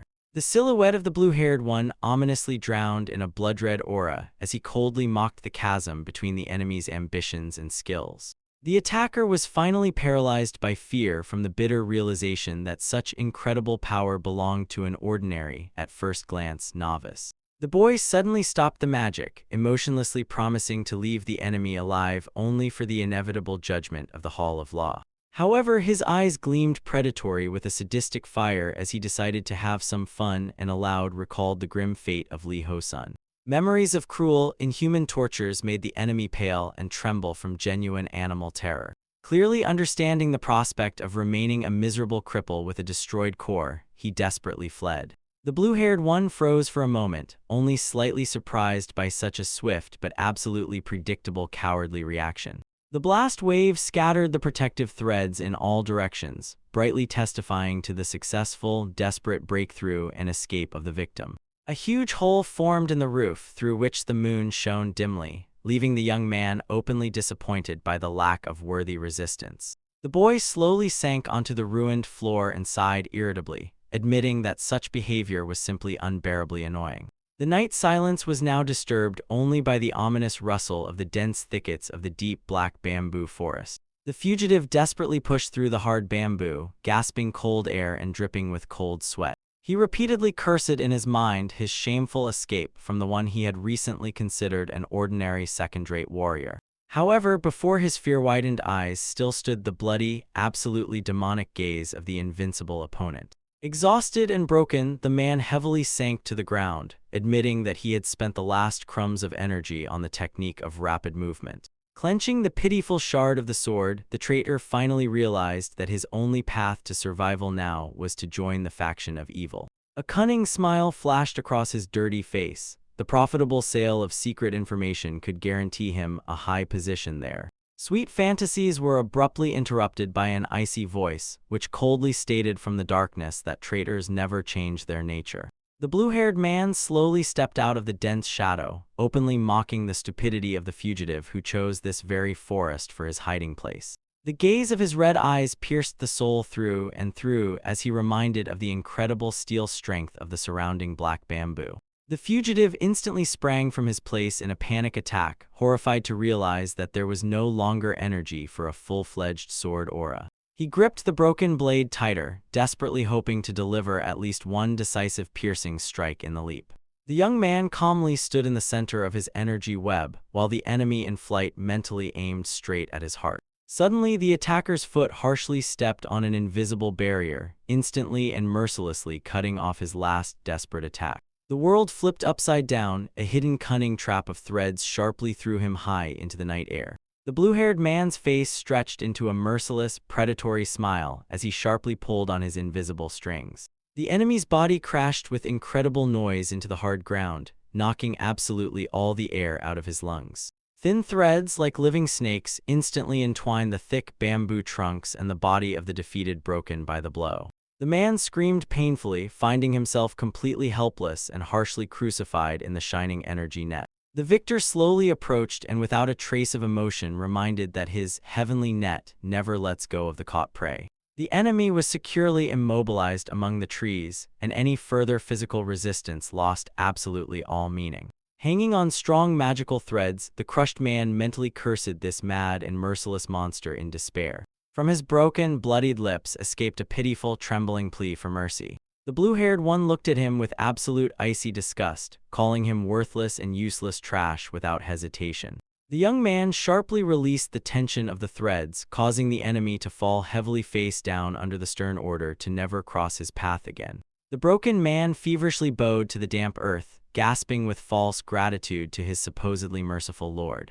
But as soon as the young man turned away, rage flared in the traitor's eyes, and he swiftly lunged at his back with a treacherously hidden dagger. Putting all his remaining strength into his last vile strike, he ominously declared that recklessness for a warrior always means death. However, the attacker suddenly froze in place, unnaturally wide-eyed from total incomprehension and deathly shock. From beneath the ground suddenly burst a giant shining energy blade, mercilessly piercing through the traitor's body. The blue-haired one did not even turn at the wheeze, noting in an absolutely calm tone that it was impossible to catch him off guard from the very beginning. The weapon in the young man's hand ominously pulsed with violet power as he indifferently glanced over his shoulder at the dying enemy. The last thing the traitor heard before his inglorious death was a cold and cruel statement. He was never trusted, not even for a moment. The camera opened to a view of the night landscape, immersed in tense, ominous silence. The exhausted young man with dark hair was breathing heavily, trying to recover after a fierce clash. Standing in the middle of a bamboo forest bathed in moonlight, he grimly noted that now only one opponent remained. Meanwhile, over the roofs of the residence, the elders' outraged shouts echoed that the guard commander's attempt to kill the heir was beyond any bounds of common sense. One of the elders angrily struck the table, shouting that if the guards had been punished immediately by the leader's order, this disaster could have been avoided. Another clan member asked in panic how to deal with the consequences now, as no one expected such a bloody turn of events. While one man demanded an urgent preparation of an additional compensation plan, his interlocutor nervously begged to remain calm. Tan Si-eun's actions caused a real resonance, forcing the respected masters to realize with horror the scale of the problem. This news instantly spread, shaking the entire righteous Muram. In the main escort room of the Tan clan estate, a rat ran unnoticed, emphasizing the mystery of the conspirators' night meeting. Two men sat opposite each other, and in the half-darkness a question was asked whether a final decision had been made. Deputy Chief Steward Chan Dal tensely inquired whether unforeseen problems might arise if they hired high-class wandering warriors. His interlocutor silently listened to the proposal, carefully weighing all the risks. He calmly noted that although this was a direct request from the Combat Alliance, they needed to act with maximum caution. Folding his hands, the man confidently assured that with masters of the peak level present, there was absolutely nothing to worry about. Pouring hot tea, Chan Dal added that the operation would proceed in complete secrecy, so no traces would remain. The mysterious figure handed over the cup, emphasizing that in this large-scale game, one must think much broader. In the reflection of the tea flashed the face of a traitor who promised to destroy the current Tan clan after completing the mission and give Chan Dal the leader's position. Their dirty conspiracy was finally sealed over a tea ceremony in a dimly lit room. Chan Dal greedily drank the beverage, already anticipating the taste of absolute power. The villains laughed loudly, confirming that they had made the right choice. In the shadows, a sinister silhouette of an unknown puppeteer emerged, who smugly chuckled over the perfectly executed plan. He mentally rejoiced that Tan Si-eun had almost become an obstacle, as now this would allow him to monopolize the compensation from the Alliance and turn the disaster into a huge profit. The mysterious enemy mentally thanked his nephew for such a brilliant opportunity. Meanwhile, the first rays of the sun illuminated the majestic roofs of the Tan clan residence. Si-eun swiftly burst into the training room, softly landing on the wooden floor. He immediately began warming up, delivering a series of powerful, sharp punches. The young man's body was enveloped in a bright blue aura as he cut through the air with incredible speed. Covered in sweat, the hero abruptly stopped, feeling intense fatigue in every muscle. Catching his breath, he relievedly noted that his recovery was finally complete. Si-eun weakly fell to his knees, admitting to himself that his entire body ached unbearably after 4 long days of torment. He analyzed how the consequences of excessive use of internal energy had struck his defective core, spreading agony throughout his body. This pain felt as if hundreds of sharp blades pierced his flesh, forcing him to lose and regain consciousness repeatedly in an endless cycle. Looking at his trembling hand, the hero realized he only wanted to measure his current level, but overestimated his own strength by activating the divine artifact. Clenching his fist, he irritably admitted that there was no need to use the deadly strike technique against such a weak enemy. In his memory emerged the image of So Su-rin, the demonic empress of bloody weaving, who moved like a silent elite assassin. Being a native of the sect of the Divine Maiden, she was rightfully considered the best on the central planes in the mastery of curses, where each of her 9 weavings carried inevitable death. Si-un spread the invisible threads of his weapon, understanding that a deadly curse was also embedded in his heavenly net. Concentrated energy flared on his index finger, reminding him that this was now the only secret one-hit kill technique available to him. Since the ability to always hit the target remained intact, he only had to quickly restore the remnants of his internal strength. The young man rose to his feet, analyzing that his previous opponent, despite being at the peak mastery stage, was weaker even than an ordinary rank-and-file from the blood cult. He calculated that he could fight on equal terms with their vice-captains, but against the true commanders his absolute limit would be no more than 50 exchanges of blows. A sudden movement of the finger instantly sliced through bamboo leaves, demonstrating the terrible efficiency of the technique. Dark, menacing energy materialized in his hand, taking the form of a demonic formless dagger. Firmly holding the artifact, Si-un coldly acknowledged that with such a weapon the balance of power on the battlefield would radically change.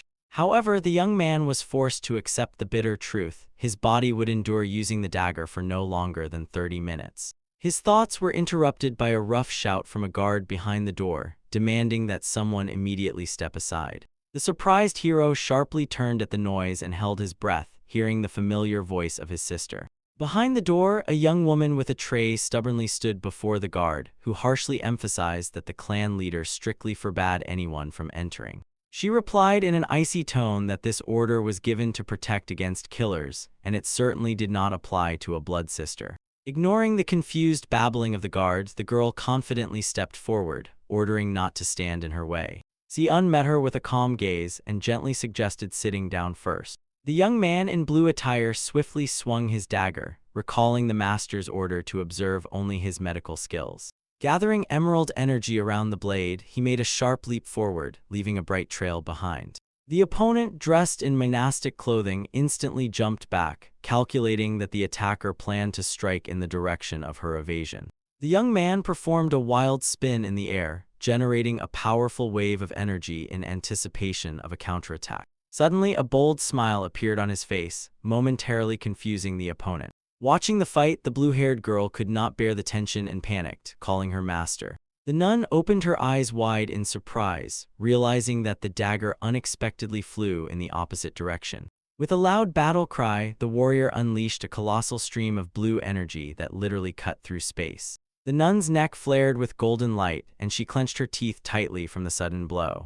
In response, a destructive golden aura burst forth, mercilessly throwing the young man far backward. Tan Si-un fell heavily to the floor, causing the other clan members to rush in horror to their young leader. The dark-haired woman shouted, demanding the fight be stopped immediately, while the confused apprentice rushed to check the wounded man's condition. The blue-haired girl nervously clutched her clothes, beginning to justify that she only wanted to help a little. In the Hall of 1,000 Rains, a dull sound of a fist hitting the table echoed. The clan leader Tan fiercely asked if the use of a deadly technique against his son was really just a misunderstanding. Filled with suspicion, he openly accused the guests of coming to finish the matter that the dragon successor's guard had failed to handle. Hearing these absurd accusations, the sect leader Amei noticeably trembled with indignation, categorically denying any ill intent. The dark-haired woman gloomily lowered her gaze, mentally scolding herself for her reckless act that nearly provoked a war. The thoughts were interrupted by the sharp creak of massive doors that suddenly opened, illuminating the room with bright light. Si-un appeared on the threshold, immediately surprising everyone with a statement about having no internal injuries. The woman was amazed that the divine energy did not tear the young man's body, to which he calmly replied that it was only their false imagination. Si-un respectfully folded his hands and apologized to the sect leader Amei for the inconvenience caused, confessing that he expected to see only the divine doctor. He bowed low, excusing his audacious attack by ignorance of her true status, while the nun shockingly tried to comprehend the nature of his power. The hall instantly filled with whispers. Those present realized that the young man really survived the attack and deserved true recognition. The father looked sternly at Si-eun, warning him not to endure pain for the sake of preserving the clan's honor. The leader was convinced that his son was barely restraining his suffering, but Si-eun, without turning, coldly admitted that he was only pretending to be wounded. The father's fist trembled with surprise, and he asked confusedly about the reasons for such a risky move. The young man calmly turned his head in profile and resolutely asked his father to fully trust his plan at least this time.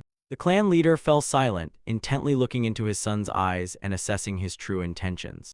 The nun also watched Si-eun attentively, trying to guess what cunning move this unpredictable young man planned to make next.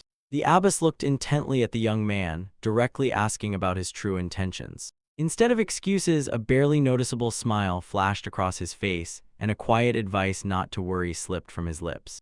The boy's eyes flared with an ominous red glow, confirming his unwavering determination to close all conflicts between their sides once and for all. However, in his mind, he clearly realized that this fragile peace would cost them an extraordinarily high price. The hall was engulfed in heavy tension as the gazes of all present, including the venerable nun and her companions, fixed on the warrior's back. The abbess thoughtfully assessed his proud profile, understanding that behind the sharpened sense of justice lay an extremely hot-tempered nature. The young man smiled slyly, pleased that he had finally fully repaid his debt to one of the leaders of the 10 Great Orders.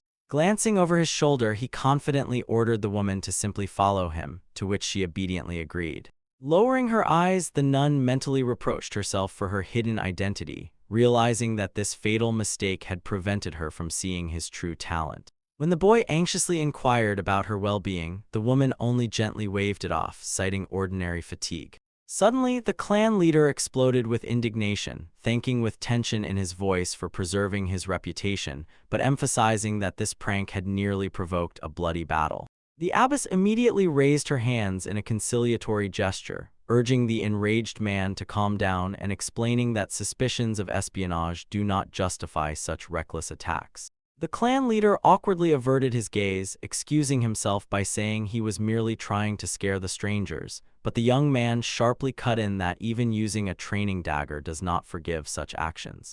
The young disciple of the Amei sect shuddered, with cold sweat on her forehead, realizing that she had actually revealed a genuine combat sword during the clash. Maintaining unwavering calm, the abbess stepped forward and respectfully bowed her head, apologizing for the unfortunate misunderstanding. Unable to withstand the psychological pressure, the disciple sharply fell to her knees, desperately begging for forgiveness and taking all the blame upon herself. The hall was engulfed in complete shock, as no one could comprehend what exact mistake made the representative of the proud Amei sect kneel so humiliatingly. The clan leader froze in confusion, shocked at how easily the will of the prestigious school's disciple had broken. The young man smiled kindly, easing the atmosphere with a warm statement that their clan does not force people to humiliate themselves over a few harsh words. The nun suddenly stirred, recalling an extremely important message from the higher leadership of the alliance. As a sign of sincere repentance, she solemnly raised 3 fingers, promising to fulfill any 3 requests of the clan heir. The boy's face took on a predatory, calculating expression. The perfect time for aggressive negotiations had come. From this moment, the very sweet price for the sect's admitted mistake began to form. The disciple, gifted from childhood with piercing sight, froze in the rays of light, scanning the young man's energy. She recalled the instructions that this ability to see the true essence of things is a great blessing, not a curse. But now her eyes widened in confusion, for the noble, righteous aura of the boy suddenly vanished without a trace. The girl anxiously stared at his silhouette, desperately trying to unravel his true nature, hidden from everyone. Meanwhile, the abbess thoughtfully rubbed her chin, discarding the idea of the abandoned mine due to its futility and dangerous proximity to the hostile Kinshin sect. While the young man struggled with sudden pain in his core, the woman firmly promised that the Amei sect would do everything possible to help.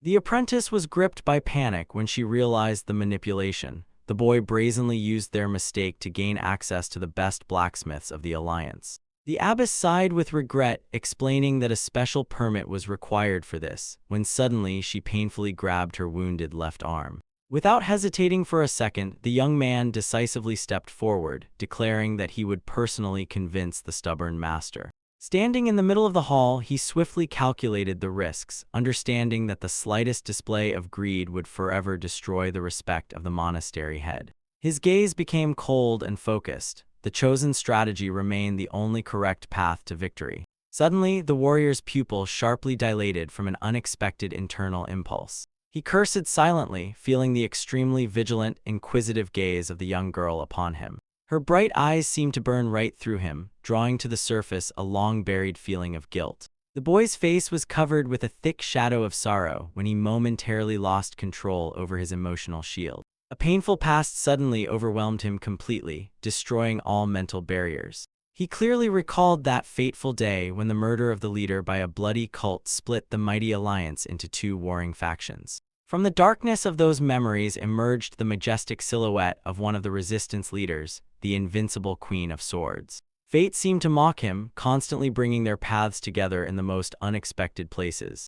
A moment flashed in his memory when she directed her dazzling blade at him, accusing him that his cruelty was no different from the sectarian's methods. For this righteous woman, he forever remained a lost soul who refused the light in favor of a bloody path. Her face blazed with uncontrollable rage as she swore to personally end his life for the broken fate of an innocent child. Moreover, in her eyes he branded himself as an absolute monster who mercilessly destroyed her closest comrade. But the deepest scar on his heart remained the moment when he held her bloodied body, bitterly realizing that if their meeting had happened earlier, the tragedy could have been avoided. Heavy thoughts were suddenly interrupted by a loud voice persistently calling the clan heir. The warrior instantly snapped out of his trance, sharply turning back to reality with wide-open eyes. The abbess anxiously asked if everything was all right, to which he quickly and politely apologized for his temporary absence. The woman gently placed her hand on his shoulder, wordlessly sensing his deep inner turmoil.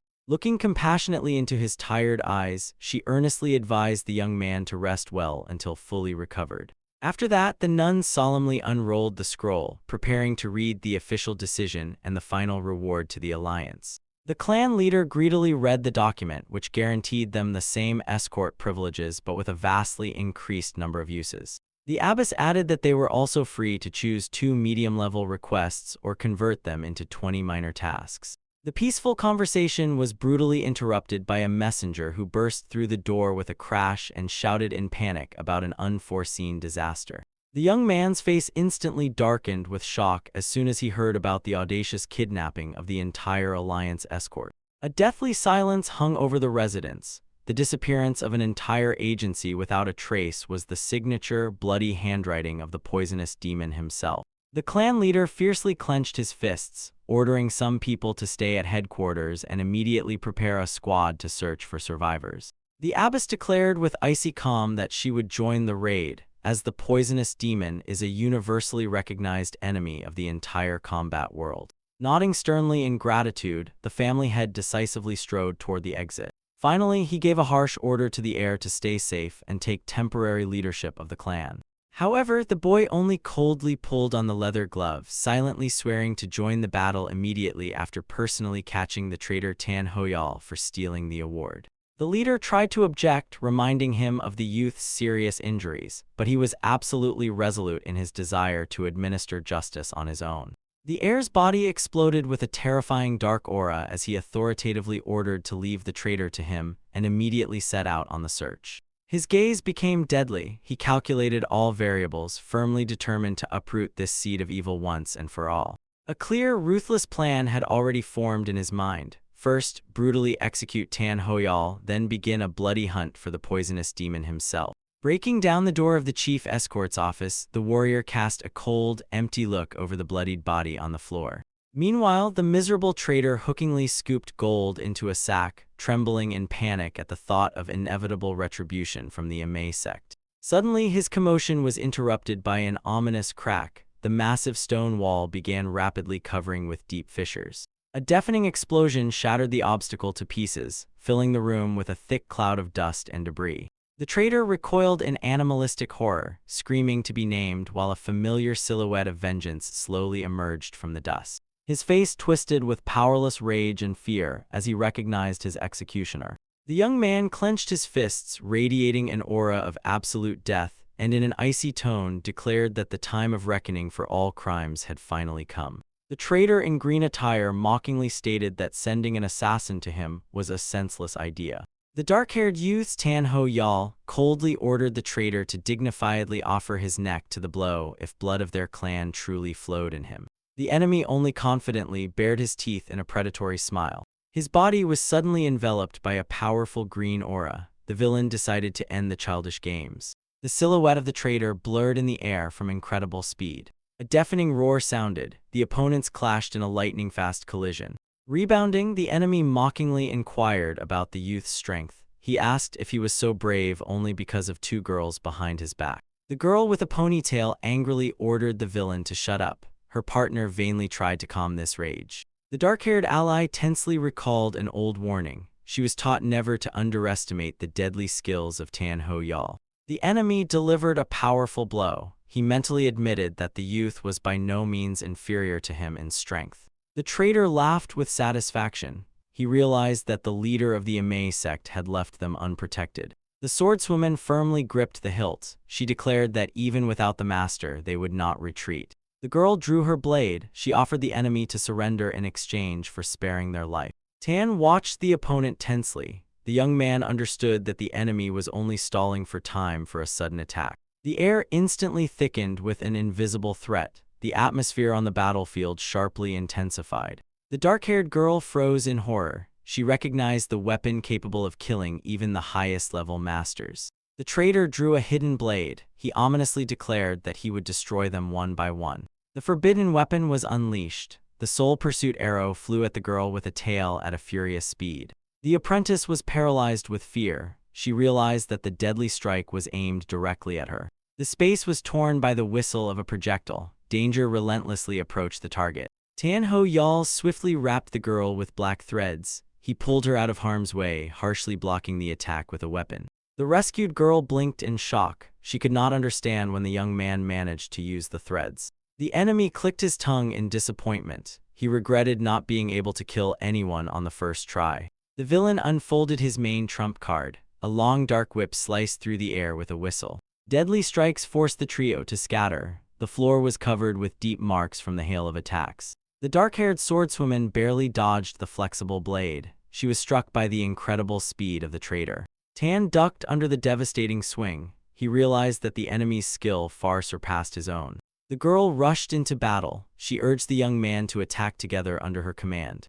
Ho Yal coldly rejected the offer. He unequivocally stated that he would give orders himself. The young man decisively stepped forward. He ordered her to step back if she was not going to obey. The swordswoman shuddered at his harsh tone. She had not expected such an authoritative push at all. A devastating blow was approaching. Tan clearly commanded to step into the upper right corner. Thanks to his instruction, both perfectly avoided each other. The whip shattered the floor into pieces without touching them. The girl was stunned. The young man flawlessly calculated the trajectory of the invisible attack. The enemy maniacally burst into laughter. He decided to test how long their luck would last. The next whip strike swiftly came from below. The deadly blade aimed straight at the heads. The swordswoman jumped back in time. She was finally convinced that the young man flawlessly reads every move of the opponent.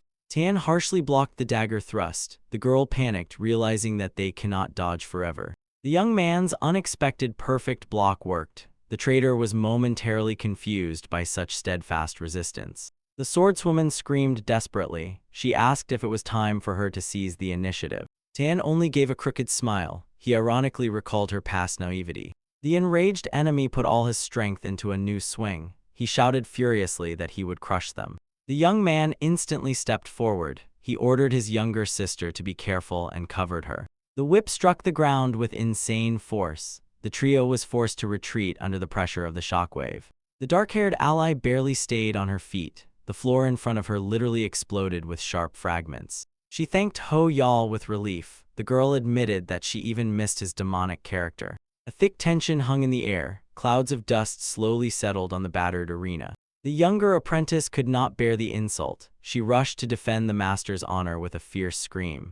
The girl confidently brandished her sword. She considered the enemy's strike utterly pathetic. The terrible power of the whip instantly broke her defense. The apprentice was harshly thrown backward. The older sister barely managed to catch her. She angrily reproached her partner for this reckless move. Tan silently approached them. He anxiously checked the condition of the wounded girl. The villain burst into mad laughter. His weapon ominously sparkled with green discharges. Tan calmly ordered the girls to focus. He called the enemy's terrible aura just a cheap trick.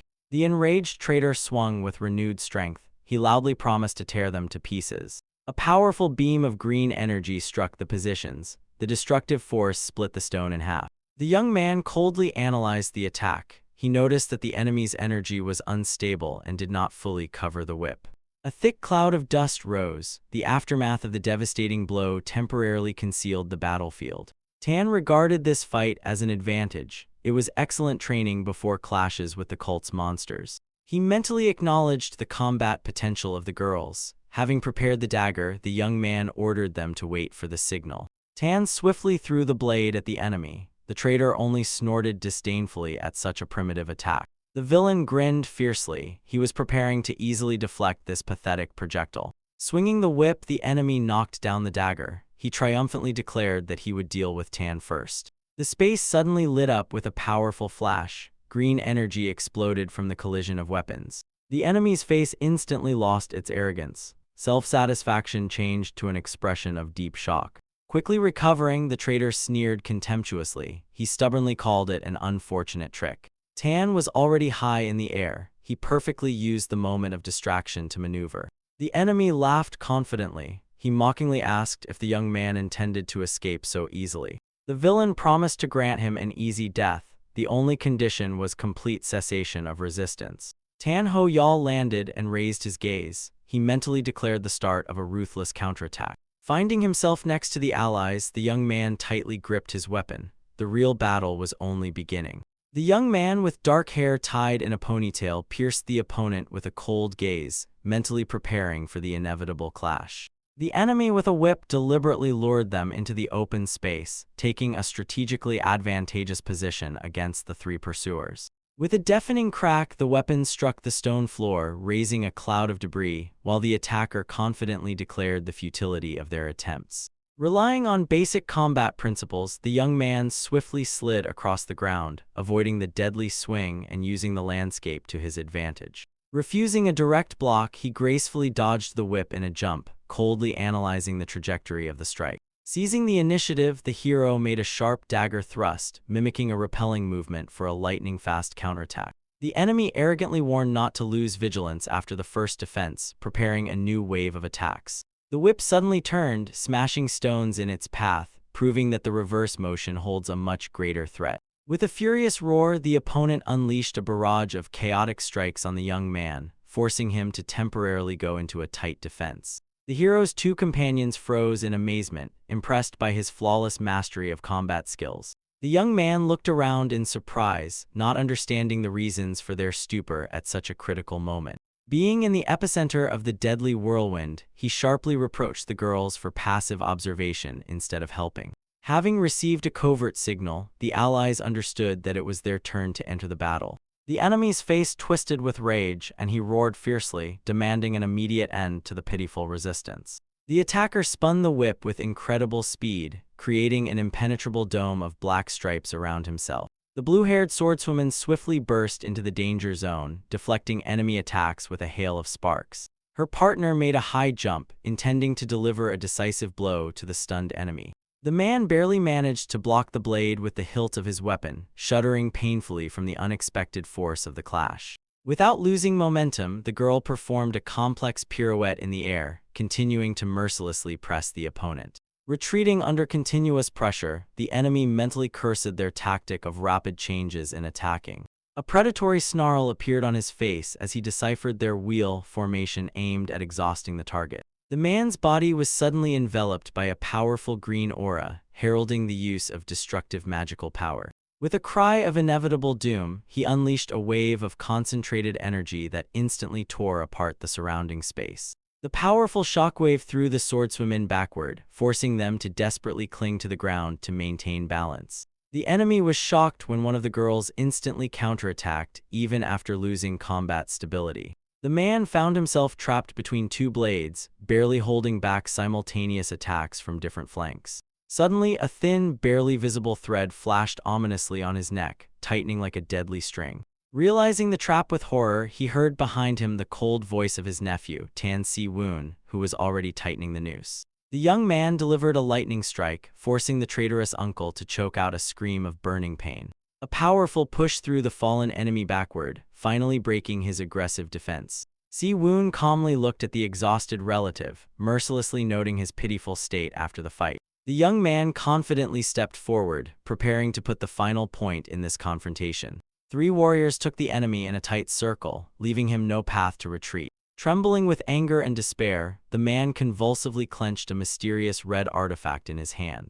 The device instantly unleashed a colossal tornado of green energy, rapidly sweeping away everything in its path. Hiding in the epicenter of the storm, the traitor hysterically shouted curses at his nephew. The hurricane force harshly threw one of the girls away, temporarily taking her out of active combat. Despite the destructive whirlwind, the young man remained standing still, defying the element. With icy calm, he fearlessly stretched out his hand directly into the swirling, dangerous energy. Convinced of his victory, the uncle smiled fiercely, rejoicing in the imagined removal of the main obstacle. Using residual magic, he swiftly fled, planning to save his life for future revenge. Thoughts of triumphant rescue filled his mind during the shameful retreat. Suddenly, his face distorted with shock as an invisible force rudely stopped his escape halfway. A powerful jerk knocked the fugitive off his feet, throwing him onto the stones with incredible cruelty. Black energy threads emerged from the darkness, turning into an inevitable vortex for the victim. The space around narrowed, turning into a whirlpool of dark energy that completely blocked all paths to salvation for the traitor. Bound hand and foot by shadowy chains, he panicked trying to comprehend the terrifying nature of this magic. Drenched in cold sweat, the enemy realized with horror that the nephew had blocked absolutely all his deadly needles. Having lost the remnants of pride, the man began to pitifully beg for mercy, vainly appealing to family ties. Si-woon stood with his back to him, wrapped in a dark aura, completely ignoring the desperate pleas. Manipulating black threads, the young man cold-bloodedly recalled his old promise to his father. According to that oath, he was obliged to give every criminal at least one single chance for redemption. However, his tone became metallic when he added that those who truly deserve death are a strict exception. Leaning close to the traitor's very face, Si-woon whispered that he does not even have the right to this chance. The young man's eyes flashed with demonic red light as he mercilessly grabbed the uncle by the throat with his energy. The companions watched with primal horror as the enemy's body convulsed in its last spasms under the devastating grip. Thick blood splattered everywhere as the execution reached its merciless bloody peak. Dripping with blood, the dying uncle croaked his last curse, promising to get the nephew even from hell. The lifeless body fell heavily at Si-woon's feet while the echo of the last words dissolved into the cold silence. Brushing the blood from his face, the young man maintained absolute composure as if nothing had just happened. One of the girls mentally shuddered at the cruelty of such methods, subconsciously comparing him to a bloodthirsty monster. However, staring intently at his profile, she doubted her own conclusions and decided to analyze the situation more deeply.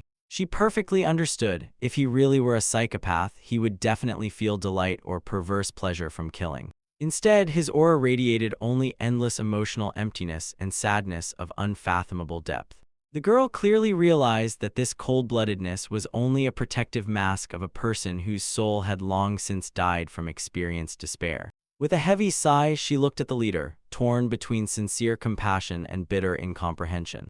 Feeling this attentive gaze upon himself, Si-woon quietly and somewhat irritably asked why she was studying him so intently again. His voice sounded dull and detached when he asked why such unbearably deep sadness was frozen on her face. In the alley, the young man bent over the body of the fallen enemy, indifferently noting his inevitable death. His consciousness momentarily fell into recent memories where he held a bloodied girl in his arms amid a snowfall, desperately regretting his delay. Reality cruelly reminded itself. Nearby, one of the students suddenly coughed up blood, unable to withstand the destructive effects of poisoning. The air was torn by a swift movement as the remnants of the enemy aura tried to deliver one last treacherous blow. Tan maintained an icy calm, explaining to the shocked girls that the punishment for their clan's betrayal was too harsh for the eyes of casual witnesses. His eyebrows slightly rose in surprise when someone suddenly addressed him respectfully by name. A disciple of the prestigious MA sect, Du Ha Yang, bowed deeply, expressing profound gratitude for saving her life in this uneven battle. The young man instantly waved his hands, asking them to stand up and dryly noting that the loud words about rescue were a huge exaggeration. But the girls did not calm down, continuing to bow and fervently insisting that without his intervention, they definitely would not be among the living. Tan only sighed heavily, reasonably remarking that excessive politeness quickly turns into disrespect by itself. Cutting off further discussion, he methodically searched the body of the dead man, skillfully confiscating a hidden wrist crossbow. Another disciple awkwardly averted her gaze, bitterly admitting to the savior their absolute unpreparedness for such a difficult mission. Her companion behind comically blinked, not understanding how this boy dared to so openly ignore the attention of their senior mentor, for whom other men were ready to die.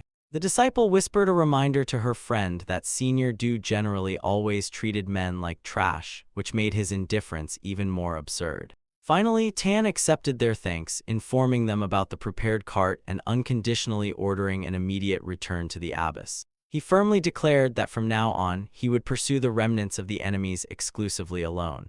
Du Ha Yang resolutely blocked his way, categorically refusing to sit safely while he risked himself. The tension between them sharply increased as their gazes collided in a silent, uncompromising duel. The young man glanced at her sideways, mentally cursing the unbearable stubbornness of the Amei swordswoman. Realizing the futility of arguments, he gave up but warned in an icy tone that he was not going to be coddled. If they fell behind, he would not stop for a second. Tan's stern profile left no room for doubt about his absolute ruthlessness toward the weak. Turning away, he focused on the trophies obtained, looking with satisfaction at the elite plant poison and the forbidden artifact that emitted a creepy green glow. Du Ha Yang watched his back with sadness, realizing that this young man was used to bearing the entire burden of responsibility alone. She loudly promised once again that they would follow and would definitely be useful. Tan ignored the sentiments, briefly commanding to move out while the girls were confusedly outraged about why they were abandoning the perfect transport. Within a few minutes, the disciples barely kept up with his furious pace, gasping for breath and begging to slow down even a little. The young man's movements turned into a blurred whirlwind that left no traces on the hard ground. The silhouettes of the group merged with the rocky terrain as the extreme, almost vertical ascent began. Before them loomed a colossal stone wall which had to be overcome without any safety gear, relying only on finger strength. Sharp stones treacherously crumbled under their hands from incredible tension and a frantic pace. The junior disciple lost her voice from panic, screaming that one wrong move would be her last in this life. She desperately begged to wait, hanging over the terrifying abyss. Meanwhile, Tan calmly hid the poison vials under his coat, completely satisfied with the replenishment of his arsenal. Assessing the girl's miserable condition below, he coldly stated that she had reached her limit and suggested she disgracefully return to the main forces. Ha Yang sharply interrupted him, angrily reminding him of the unyielding pride of the Amei sect. The junior disciple barely held onto a ledge, fearfully realizing that Tan was deliberately testing their endurance, as hunting the poison demon required perfect stamina control. The ascent became increasingly dangerous due to thick fog and the lack of convenient handholds. Tan perfectly oriented himself in space, cold-bloodedly checking the rings on the tree cross-section right on the sheer cliff to confirm the correctness of the route. Easily jumping onto the plateau, he immediately ordered to move on, ignoring the companions who weakly fell to the ground. The younger girl barely gasped for air, shockingly asking herself how this so-called herbalist knew the wild mountains so perfectly. Her mind refused to believe that an ordinary person could endure such hellish burdens without a single drop of fatigue. Entering the dense forest, Tan suddenly stopped and unequivocally ordered to split up for more effective reconnaissance. He set a strict limit of half an hour, after which the group was to gather at the same point to exchange the information found. Left alone, the young man darkened, disgusted, realizing that killing people had gradually become a usual, everyday matter for him. As soon as the students dissolved among the trees, the atmosphere around him instantly became heavy and threatening. Tan stopped in the middle of a sunny glade, finally convinced that no extra eyes would see him anymore. Kneeling on one knee, he concentrated on the smallest changes in the terrain, because true tracking required maniacal attention to microscopic details. Black energy spread like a bizarre web from his fingers, deeply scanning the ground for any traces of human presence. His mind worked like a flawless mechanism, visualizing auras and instantly discarding the phantoms of ordinary forest animals. Next, he ignored the residual traces of local herbalists who did not possess the internal energy of martial arts. Finally, his eyes narrowed with predatory rage. He fixed the unique trail of Yul Sin, mentally promising the demon an inevitable and painful death. Meanwhile, in a deep dungeon, the face of the poisoned demon twisted into a terrifying grimace as he felt that an unknown pursuer was using his own methods. The consciousness of the old monster plunged into the past when he still stood before his gifted apprentice blacksmith, skillfully manipulating his mind. The demon admiringly caressed the ink scale bracelet, the absolute masterpiece of the apprentice, which granted the wearer full immunity and the ability to manipulate poisons from within. On the surface, Tan tried to justify his cruel abilities by claiming he used them exclusively to destroy villains. In the demon's memories, a drama unfolded. The blacksmith, learning the true nature of the master, flatly refused to forge weapons for the monster, for which he received a harsh order to remain silent. The heavy blacksmith's hammer cut through the stale air of the forge with a whistle. Enraged by betrayal, the apprentice poured all his hatred into this throw, wishing to crush the demon's head on the spot. However, the villain stopped the deadly blow with one finger, mockingly asking if the apprentice had already realized the futility of his rebellion. The dark energy of the monster began effortlessly melting the steel of the hammer, confirming that the medical knowledge imparted by him had made the youth the perfect heir of the dark arts. The blacksmith trembled, his will finally broken under the weight of realization. The toxic bond between master and apprentice had forever poisoned his soul. The demon laughed eerily, considering this very expression of absolute, inevitable despair on the apprentice's face his best creation. The real world reminded itself with a muffled groan. In the impenetrable darkness of the cave, another prisoner regained consciousness. The man panicked, clutching his head, remembering only how he desperately fled through the forest from the pursuers of the poisoned demon. He looked around chaotically, trying to understand at what exact moment he allowed the monster to grab him. On the surface, Tan continued a relentless analysis of his own actions, admitting to himself that greed for trophies often outweighed any morality in him. The cave pressed down with its cold stone vaults, cutting off the captive's slightest hope of rescue. The man realized with horror that he was hanging upside down over a colossal lake of rotting human bodies. A wild scream stuck in his throat as the faint light revealed the true scale of this underground slaughter. The poisoned demon slowly emerged from the shadows, coldly disappointed that the regeneration of this piece of trash was proceeding too slowly. The silhouette of the monster ominously loomed over the captive against the pale light, barely piercing through the sharp stalactites. The prisoner froze, not understanding how two completely different, otherworldly voices could come from the single gulp of a mad old man. Instead of explanations, the maniac mercilessly cut off his hand, promising to cut off the other if he did not start talking immediately. Bringing his twisted face closer, the demon wanted to know only one thing: what is the most important component for a flower to bloom?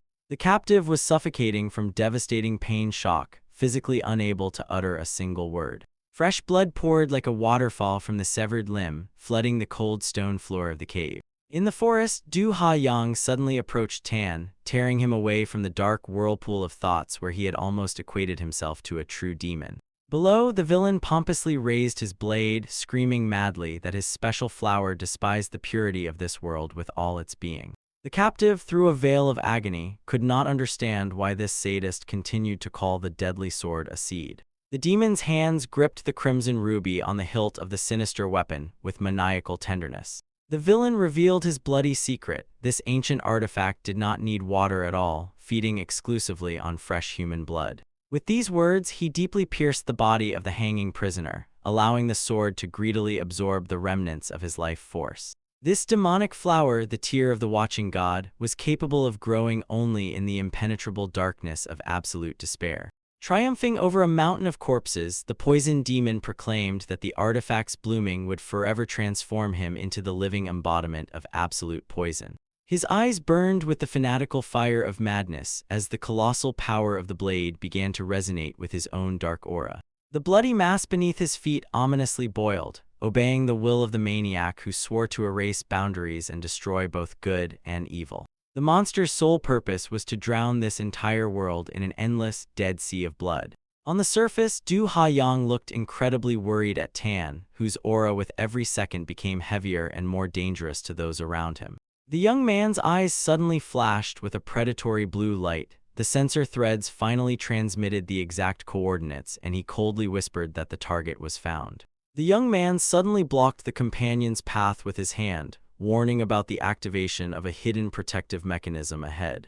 A quiet, irritated curse slipped from his lips due to another obstacle. He sharply leaned back, demonstrating that even inconspicuous depressions in the floor worked as triggers and released deadly bolts. The tension in the air became almost palpable, as every wrong step in this darkness could be the last. Having ensured temporary safety, the swordsman pondered the acoustics of the cave as he felt no one nearby. His body was enveloped by a powerful blue aura. Sharpening his senses, he confidently declared that he could track the target.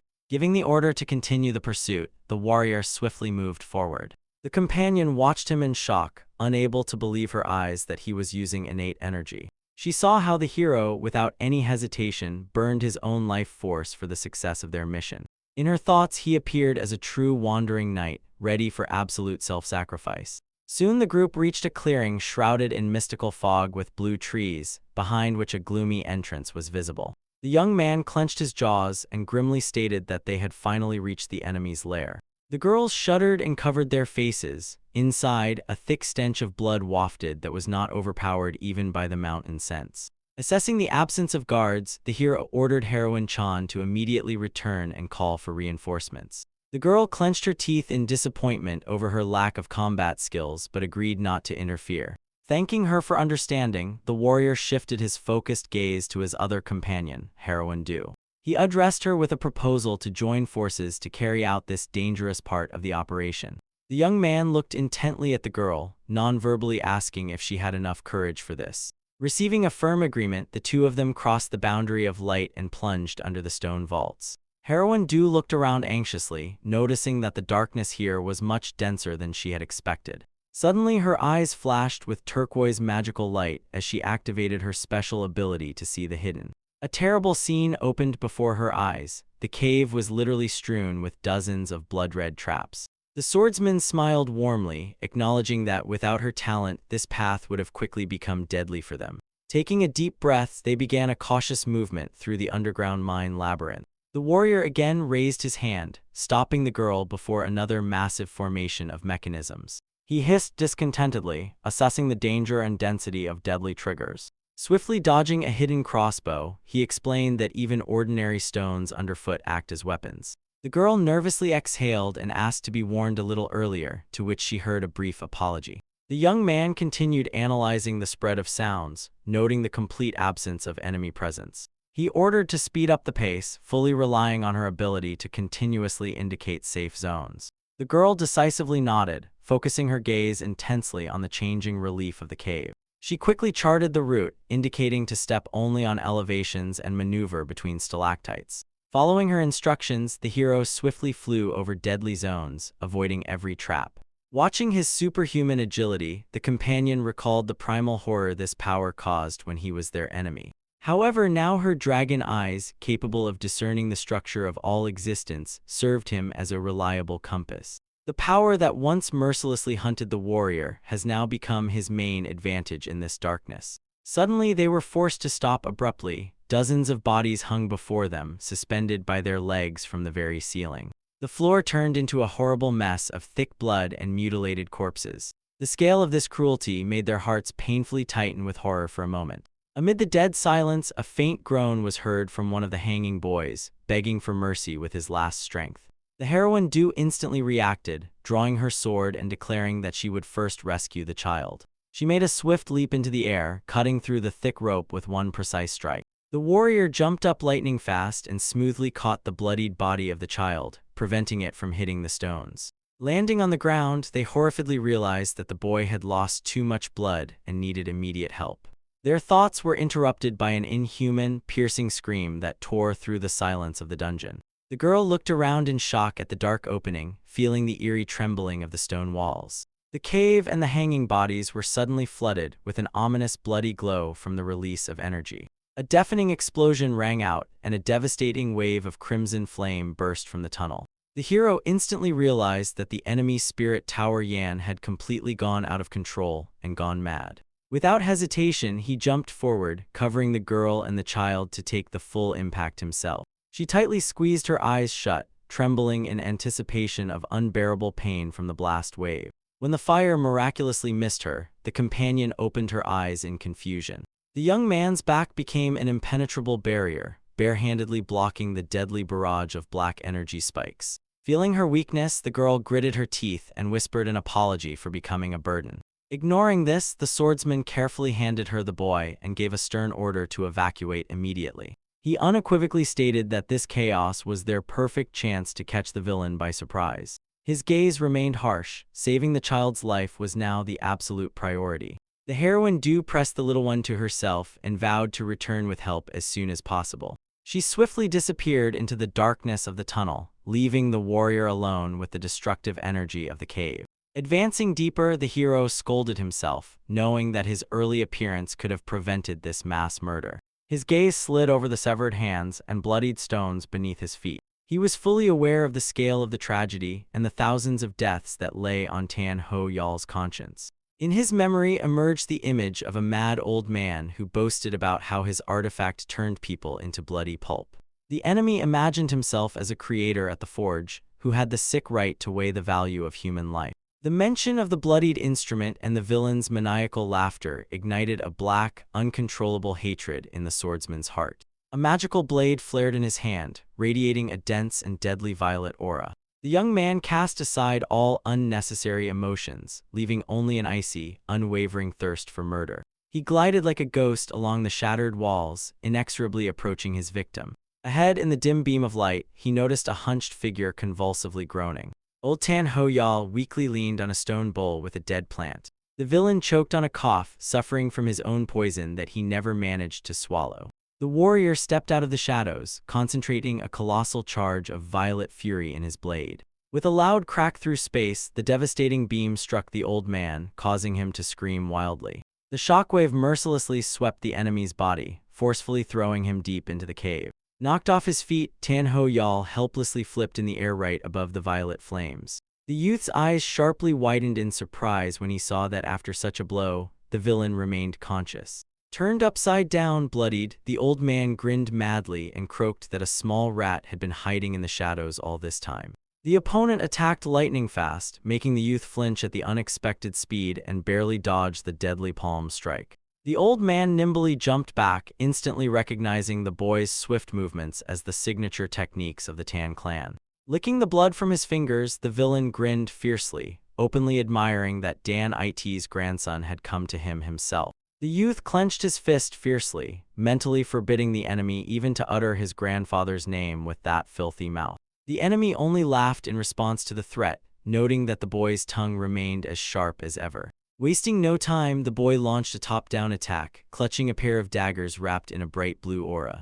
Their weapons clashed with a deafening clang, sparking showers of sparks from the incredible force of the strike. The old man easily dodged the attack, leaving behind only a blurred silhouette illusion in the air. The young man made a quick spin, trying to strike the enemy with a devastating sword blow, but he skillfully dodged again near the ground. Feeling sharp pain, the young man bit off the glove from his wounded hand, mentally noting the opponent's impressive resilience. Despite lacking internal energy to use the formless dagger, he objectively assessed the old man's exhausted state and strengthened his resolve to win. Meanwhile, the old man suddenly panicked, looking around confusedly in search of the missing divine artifact. Regaining a confident appearance, the enemy offered to surrender in exchange for a quick death, but the boy instantly rebuked him, reminding him of the villain's recent pitiful screams. Pointing the blade forward, the young man coldly revealed the name of the enemy's secret technique, Spirit Tower Yang. The old man's face twisted in shock when the boy added that he was using this mighty power completely incorrectly. Flashing with a crimson aura, the enemy predatory showed interest in the boy's secrets, who possessed such deep knowledge. The old man unleashed destructive whips of bloody energy, threatening to tear off the young man's arm to finally loosen his tongue. With a mad look and sinister glow, the villain rushed swiftly at his victim. His palm, filled with devastating crimson energy, descended downward with incredible speed. The young man met this terrible blow head-on, repelling the onslaught of deadly energy that tore the surrounding space apart. The old man barely believed his own eyes, realizing that his absolute technique had been successfully blocked. Instead, the boy radiated a creepy violet aura, causing the old man to recoil in surprise. The enemy recognized with horror and simultaneous admiration an incredibly pure demonic energy in this power. His face spread into a wide, insane smile from such an unexpected and valuable discovery. Consumed by greed, the villain solemnly declared that he would definitely make this talented young man his special apprentice. The boy only clicked his tongue irritably and swiftly launched a counterattack, mentally rejecting this absurd proposal. His blade sliced through the air as the young man mocked the foolishness of the master who had lost both hands due to inability to control his own poison. The villain bent oddly and with a creepy smile promised to first thoroughly beat his stubborn, new apprentice. The red shadow suddenly darted aside, causing the boy to flinch at the unexpected change of pace. A moment later, the arena filled with crimson clones of the old man, who surrounded their target in a tight ring. The huge illusion of the villain ominously loomed over the young man, demonstrating its absolute superiority on the battlefield. The air was pierced by the cruel intent of the old man to tear off at least one limb from the boy as the beginning of the execution. The enemy unleashed from above a devastating barrage of energy threads, aiming to pin the victim to the ground. Deadly beams stabbed into the stone around the young man, forming a hopeless trap. The old man tightly pulled the energy bonds, absolutely confident that the prey would not escape anywhere. The nets closed and the villain mentally celebrated his inevitable victory over the captive. The space around them vibrated from the incredible concentration of lethal spiritual energy. The young man cursed through his teeth, feeling the bonds biting into his flesh, while his internal energy conversion was critically delayed. The villain sharply jerked the invisible web towards himself, activating the deadly chain-cutting technique. Defending himself, the young man recalled the true essence of his divine artifact, created exclusively for absorbing enemy attacks. Although this defense perfectly suited his body, for revenge he needed another power, while acknowledging that the enemy's threads were stronger than diamond. His eyes flashed with determination. For the absolute destruction of enemies, he created his own reversed version of the divine technique. A powerful explosion tore the diamond shackles to pieces, throwing the old man who was laughing madly in flight. The boy majestically rose above the cloud of dust, while the villain only muttered admiringly about the hidden talents of his follower. The youth unleashed a colossal wave of destructive energy, which moved like a solid wall straight at the enemy. Without giving a break, he intercepted the sword and swiftly prepared for the final deadly strike. A crimson slash of the blade cut through space, concentrating all power in a single point of absolute destruction. However, the old man stopped the blade with bare fingers covered in crystalline armor, sincerely admiring the power of the attack. The smoke cleared and the youth, with a pounding heart, realized that the enemy had blocked his strongest attack with only his left hand. Exploding with a new wave of bloody aura, the villain joyfully shouted that now he desired even more to make the boy his apprentice. His flesh literally began to melt from the excess power, but the mad old man only grinned maniacally. He unleashed a devastating strike from above on the youth, burning with the desire to extract absolutely all hidden techniques from him.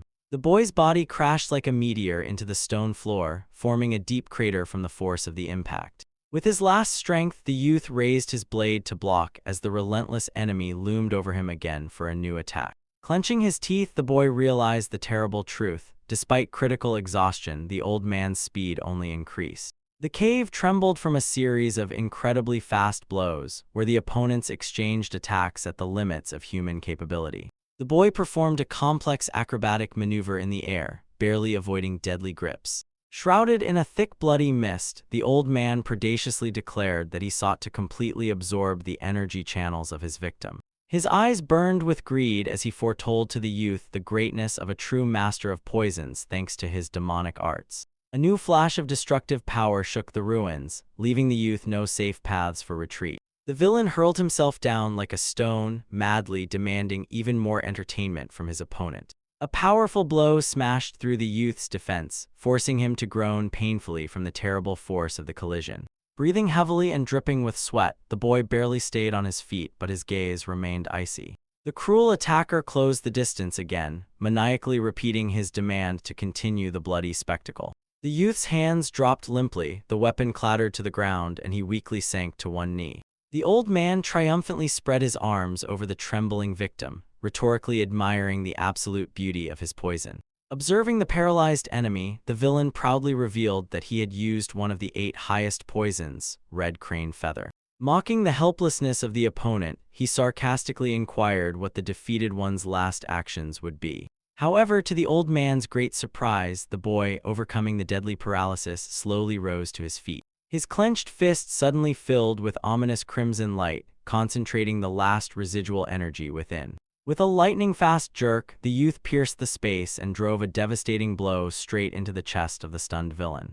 The blow turned out to be too weak. The old man merely snorted disdainfully, calling this desperate attempt a pathetic trick. The boy finally collapsed to the ground, gasping heavily for air, while the old man prepared to fatally punish him for the disappointment. A drop of concentrated blood gathered on the villain's fingertip, the second of the 8 highest deadly poisons. But at the last moment, the boy with a wild roar delivered a hidden strike with the inverted bloody palm, causing the enemy to grimace in pain. Spitting out clots of his own blood, the old man laughed maniacally, urging the youth to forever remember this cruel lesson of torn flesh. The surprised elder realized that his limit had come after absorbing only 4 poisons, while a youth wrapped in a purple aura was already approaching him. The boy mockingly asked if the enemy still had one more trump card left, radiating devastating confidence. The Dark Master stood unwavering, his body blazing with the energy of 8 supreme poisons, instilling paralyzing terror in his opponent. The enraged old man flared with a red aura, mentally cursing the audacious brat. Tension peaked as the young man loomed over the enemy, disdainfully asking if he truly dared to challenge him. Suddenly, the dark-haired man fell to one knee, coughing up blood from the effect of an incredibly powerful poison. Seizing the moment, the elder grinned fiercely and declared he would take the weakened opponent's life. With a shout of murder, he lunged forward, releasing a destructive red stream of energy. The boy swiftly dodged, allowing the deadly strike to shatter the stones behind him. Keeping a cool mind, the youth recognized the technique used, the soul-dispersing powder of 7 steps, one of the strongest poisons. In the next moment, the old man's body was pierced by black tentacles, causing him to scream from unbearable pain. From the Dark Master's fingers stretched energy threads, with which he sarcastically offered the enemy a choice.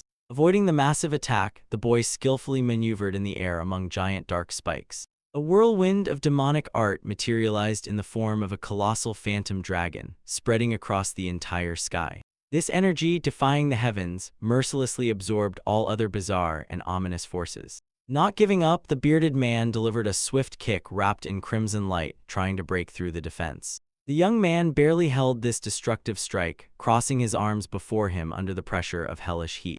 The elder laughed triumphantly, releasing even more of his terrifying red aura outward. His next attack turned into a massive explosion that swept away everything in its path. But the giant dagger of violet flame pierced the ground, proving that the poison demon is not so easy to destroy. The young man's eyes lit up with a mystical glow as he seized the initiative, preparing for a counterattack. He swiftly plunged from the heavens downward, leaving behind a bright violet trail. The bearded man raised his head in surprise, perceiving this powerful aura as the perfect elixir for his own strength. Barely avoiding the giant blade, the old man cursed, trying to regain his balance. However, the young man was already behind him, cold-bloodedly preparing his next move.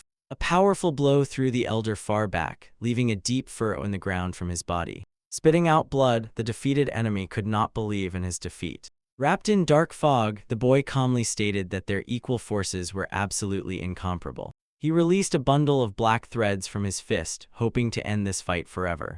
But the bearded man suddenly burst into hysterical laughter, considering the situation absolutely absurd. The young man flinched as a huge red blade suddenly cut through the space before him. Below, the old man waved a long crimson whip scythe, writhing as if alive. Laughing like a maniac, he called the boy a funny child and urged him to dodge faster. The weapon in the old man's hands transformed into a demonic centipede beast, mercilessly tearing the stones. 2 opposing forces clashed in a furious dance, exchanging devastating blows. A huge red spike plunged into the rock, almost crushing the young man. The boy flashed backward, sliding on the ground to break the distance. The bearded man aggressively pressed on, mockingly asking where all the enemy's previous confidence had gone. Under a hail of bloody blows, the young man had to switch to a tight defense, holding back the onslaught. Feeling victory near, the old man rushed forward, ready to put a bloody full stop. With a cry about the finale, he unleashed a concentrated red beam of colossal power. But the boy did not lose composure and instantly activated the second technique of his flawless divine protection. Using the reverse wind technique, he created a whirlwind of dark threads that intercepted the beam. His magic literally began to cut the energy centipede into pieces, destroying the enemy's attack. The old man's face contorted with rage and panic as his strongest move dissipated before his eyes. Suddenly, a magical column grew behind the young man, trapping him. Instead of fleeing, he charged straight at the old man, grabbing him with a death grip and ignoring obstacles. With inhuman strength, the Dark Master slammed the enemy into the stone floor, forcing a painful groan from him. Hovering over the defeated, he ominously offered to take all the remaining energy from him. The boy firmly squeezed the old man's wrist, beginning to suck out his life force. Gripped by horror, the bearded man realized that the youth was absorbing even that poisonous energy which he himself could not control. Understanding that he would lose everything, the old man took a desperate step and cruelly cut off his own hand. The boy froze in shock, not expecting such fanatical self-sacrifice. Drenched in blood, the elder hysterically laughed, mocking the excessive greed of his pupil. The youth coldly remarked that these words were too banal for the last ones, while a magical pillar of light was forming around them. He decided to give the old man one last lesson, warning that a missed chance to kill would turn into defeat. But the bearded man only smiled triumphantly, declaring that now brute force would not work against this strange formation of gates. Realizing that it had been a trap from the very beginning, the youth irritably clenched the old man's clothing. Deciding that killing the enemy now was impossible, he pulled a glowing green sphere of energy from his body. Since poison had always been his ally, the boy left the old man a devastating curse as a farewell. Wrapped in green flames, the bearded man choked and writhed in unbearable agony. The youth contemptuously ordered him to get lost, indifferently watching his torment. The old man's body began to dissolve in a bright teleportation flash, leaving the battlefield. When the light faded, the Dark Master remained alone with the magical column, silently acknowledging the enemy's escape. He cast a cold glance over his shoulder, mentally vowing to definitely finish the matter next time. As soon as the tension subsided, the young man felt wild exhaustion and cold sweat rolled down his face. The echo of the battle made itself felt. The cave walls began to crack, shedding massive stone blocks. Assessing the threat of collapse, he realized it was time to return immediately. The young man dashed through the stone rain, horrified to realize that his internal reserves were completely exhausted for escape. Suddenly, a hellish pain pierced his chest, the heavenly curse activated at this critical moment. Exhausted, he fell onto the cold stones, losing the ability to move further. But looking at his hands, which emitted a soft green light, he was surprised to notice the absence of a destructive effect. On the contrary, this foreign energy began to harmoniously merge with his own, filling the void. The intertwining of crimson and emerald lines on the ground suddenly reacted, indicating a clear direction straight to the spirit tower of Yan. Recalling the past, he writhed on the ground from unbearable pain, realizing that he had learned countless demonic arts of the bloody cult. His body trembled with spasms as he desperately tried to tame the destructive power within himself. However, the heavenly curse cruelly interfered with every step he took, blocking the energy with a terrifying green glow. Even the strongest cult sorcerers could only state the fact that this curse was carved into his soul forever. None of them could find a cure or even a hint on how to lift this burden. Giant boulders flew down into the deep chasm while the voice in his head mocked this absurd situation. The young man calmly closed his eyes, understanding that running from fate never made sense. Raising his gaze to the light, he acknowledged with unwavering confidence that his curse was a true blessing. His hand flared with a dense green glow, causing the warrior to ponder the true nature of this new power. The energy capable of absorbing poisonous qi refused to swallow the heavenly curse, instead choosing a completely different target among the remnants of the aura. He resolutely plunged his hand into the blood-red puddle, trying to retrieve what was hidden in the ruins of the spirit tower Yan. With a disgusting sound, the young man pulled out a terrifying white bony paw from which thick blood was dripping. This artifact turned out to be the root of the tower, a poisonous object filled with the energy of offense and vengeful spirits. Suddenly, the cave walls shook, and huge chunks of rock began to fall down with a rumble. The hero found himself at the epicenter of a massive collapse, illuminating the darkness only with his own aura. Assessing the situation, he clenched his teeth, for the destruction was happening too fast, and in his current state, there was simply no way to retreat. Realizing that this might be the will of the curse itself, his face twisted with tension, and he decided to take a desperate risk. Without further thought, the warrior shoved the disgusting bone paw straight into his mouth and swallowed it with effort. At that very moment, his body was pierced by wild pain, causing him to grimace and fall heavily to his knees among the ruins. From his chest suddenly burst aggressive red energy, pulsating with uncontrollable power. Sweating profusely, he felt how the vengeful chi of the spirits tortured by the poisonous demon began to tear him apart from within. Trembling from exhaustion among scattered bodies, the boy mentally ordered himself not to give up despite the hellish torment. In his consciousness appeared the image of a blacksmith's hammer. He decided to use the metal circulation technique to clash the curse and poison. Concentrating bright energy in his palms, he hoped that this collision of forces would give him the key to salvation.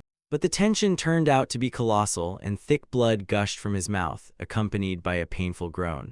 With a frantic scream, the young man arched backward as destructive waves of green and red aura burst from his body, destroying everything around. The veins on his face bulged as he realized with horror that two mighty forces refused to merge into one. Instead of harmony, the red and green spheres inside him began to fiercely fight, trying to devour each other. Through hellish pain and flashes of lightning, the hero concentrated the last fragments of his will to forcibly balance these energies. He sharply sat in the lotus position, leveled his breathing, and allowed wild energy discharges to rage around his body.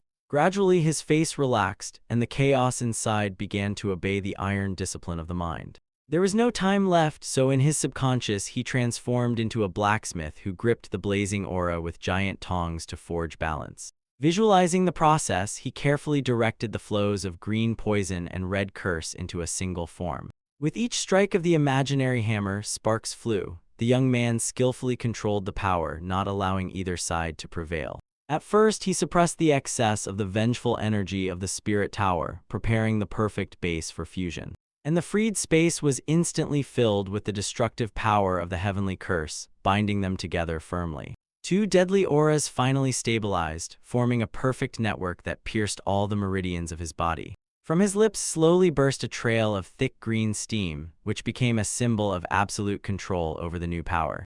Above his head bloomed a dazzling spiritual flower, the highest form of concentration of poisonous chi, about which only legends had been told before.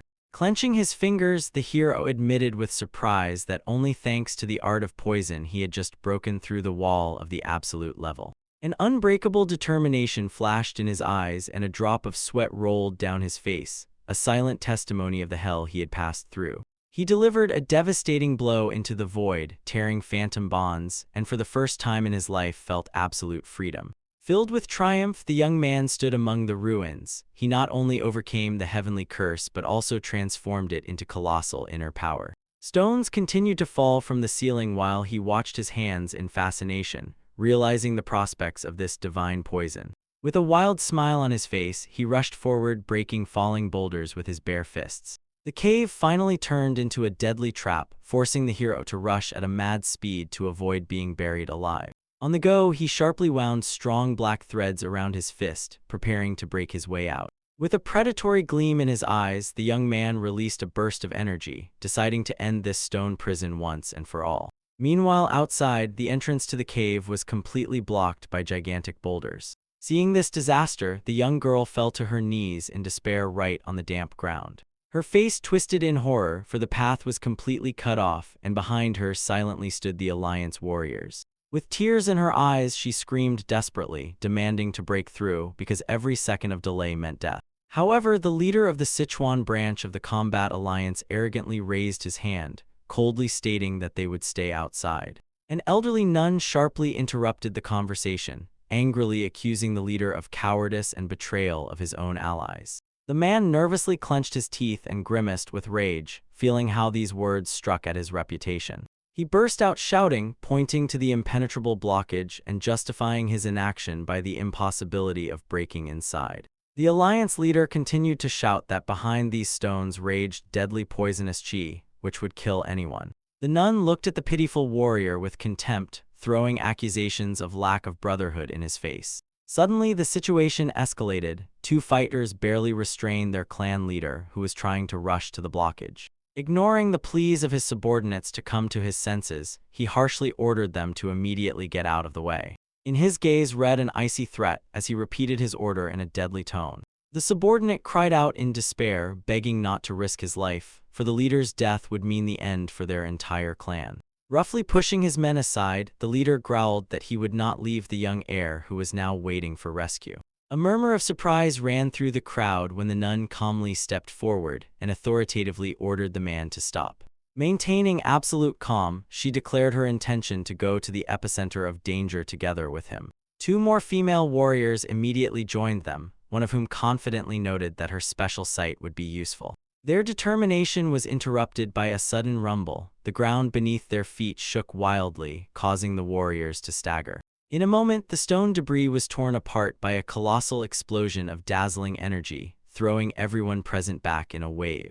The women groaned, crossing their arms in front of their faces, trying to protect themselves from the fierce wind and sharp rock fragments. A thick veil of dust slowly rose upward, revealing a view of the completely destroyed mountain structure. The warriors' faces turned pale with horror as they realized that the cave had finally collapsed on the young master's head. The clan leader's eyes widened in silent shock, and inside him the last hope was broken. His legs buckled and he helplessly fell into the arms of his loyal subordinates, finally broken by grief. But suddenly heavy footsteps sounded through the thick dust, and a tall male silhouette appeared in the fog. The entire crowd froze, stunned, staring into the darkness when someone shouted that a living person had emerged from the ruins. The girl activated her glowing eye, trying to discern the aura of the survivor, and whispered the heir's name with hope.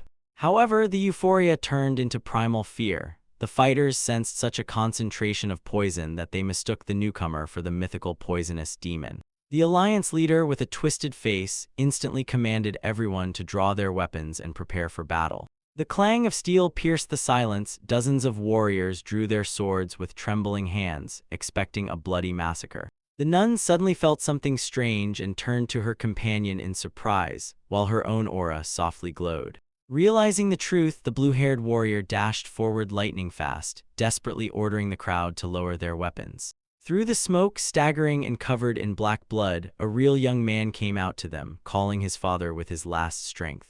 But the warriors noticed black spots on his body with horror, mistaking them for symptoms of one of the 8 supreme poisons, and began to flee. Having no strength left to stand, the battered boy began to fall, vainly begging them not to be afraid. At that very moment, the warrior woman managed to catch his heavy body, saving him from a harsh fall to the ground. Her face paled with fright when she saw up close the terrible condition of the young master. Pressing him to herself, she anxiously gazed into the features of the unconscious hero, distorted by black streams of blood. But suddenly, a barely noticeable victor's smile appeared on the bloodied lips of the rescued man, while the girl desperately called his name. In the bustling square, a man emotionally announced to the crowd the return of a terrible horror from the past. He proclaimed with pomp that from the shadows of the fallen Tan clan, a young dragon had finally emerged. The narrator pointed to Tan Si-un, calling him the #1 hero in Sichuan and the green dragon of the clan. According to him, after the execution of the treacherous Tan Ho Yal, the young man inherited the determination to confront the poison demon. The image of a mighty elder emphasized the scale of the danger, in the confrontation of which the Silver Phoenix from the MA school also took part.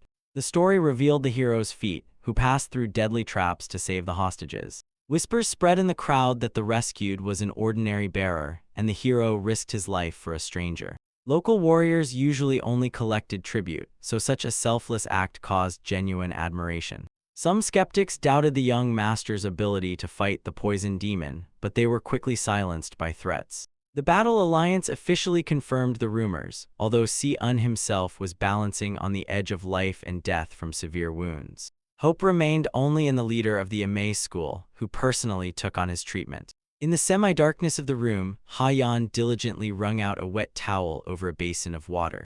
The girl anxiously noted that the fever had not subsided for more than 3 days, placing a compress on the youth's battered face. She mentally reproached herself for her powerlessness, doubting her title of Silver Phoenix. Suddenly the door opened and the surprised Ha-Yan greeted her mentor and the patriarch of the Tang clan. The tired patriarch refused excessive honors, not wishing to distract the girl from caring for his son. He sincerely thanked her for the round-the-clock supervision of the wounded hero. When asked about the boy's condition, Ha-Yan bitterly admitted the absence of any improvements. The mentor tried to calm the student, shifting the blame to her own lack of treatment skills. The patriarch gently asked the girls to go rest, leaving his son in peace for a while. Left alone, the bloodied and beaten young man lay motionless on the bed. Si-un slowly opened his eyes, showing a cold, clear gaze without a trace of delirium. He quietly sat on the bed, carefully examining the empty room.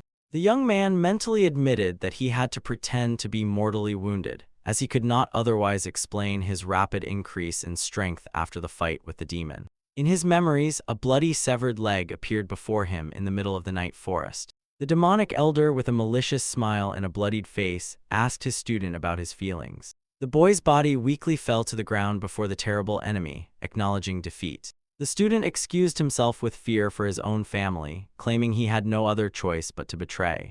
The elder rudely cut off his whining, flashing a sinister light from beneath his straw hat. He reminded that the demonic sword had destroyed far more innocent lives. The poison demon emphasized that this is the true power of the weapon created by the very defeated student. With frank contempt, the elder called him a true member of the bloody cult. The boy's face twisted with pain and anger because of these cruel words. In the darkness of the forest, he clenched his teeth and was forced to admit the demon's absolute correctness. Returning to reality, Si-un coldly declared that he would not forgive this old man.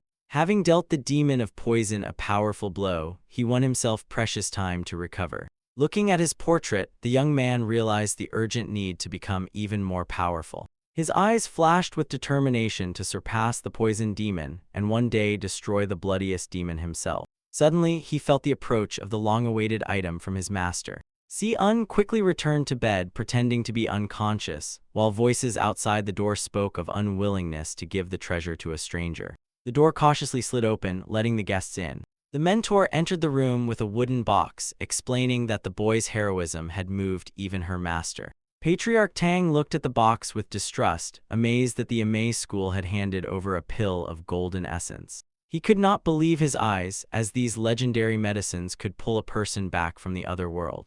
The mentor directly confirmed that she brought this priceless treasure specifically to save Si-un. The patriarch bowed low, swearing that his clan would fully repay such incredible mercy. The woman replied reproachfully that she was not a petty traitor to seek profit in allies. They both agreed that the young Master Tan was their savior, worthy of this sacrifice. The box opened, revealing a dazzlingly shining golden pill. The mentor carefully placed the medicine into the unconscious youth's mouth. She ordered Ha-Yan to step back and personally began circulating his chi energy. Lying with closed eyes, Si-un mentally apologized to the abbess, preparing to absorb the full power of the artifact. Suddenly, the woman's face twisted in shock and incomprehension. Her own divine energy began instantly leaking from her body, absorbed by the youth's burning aura. She realized with horror that inside the boy hid a boundless monster greedily devouring her strength.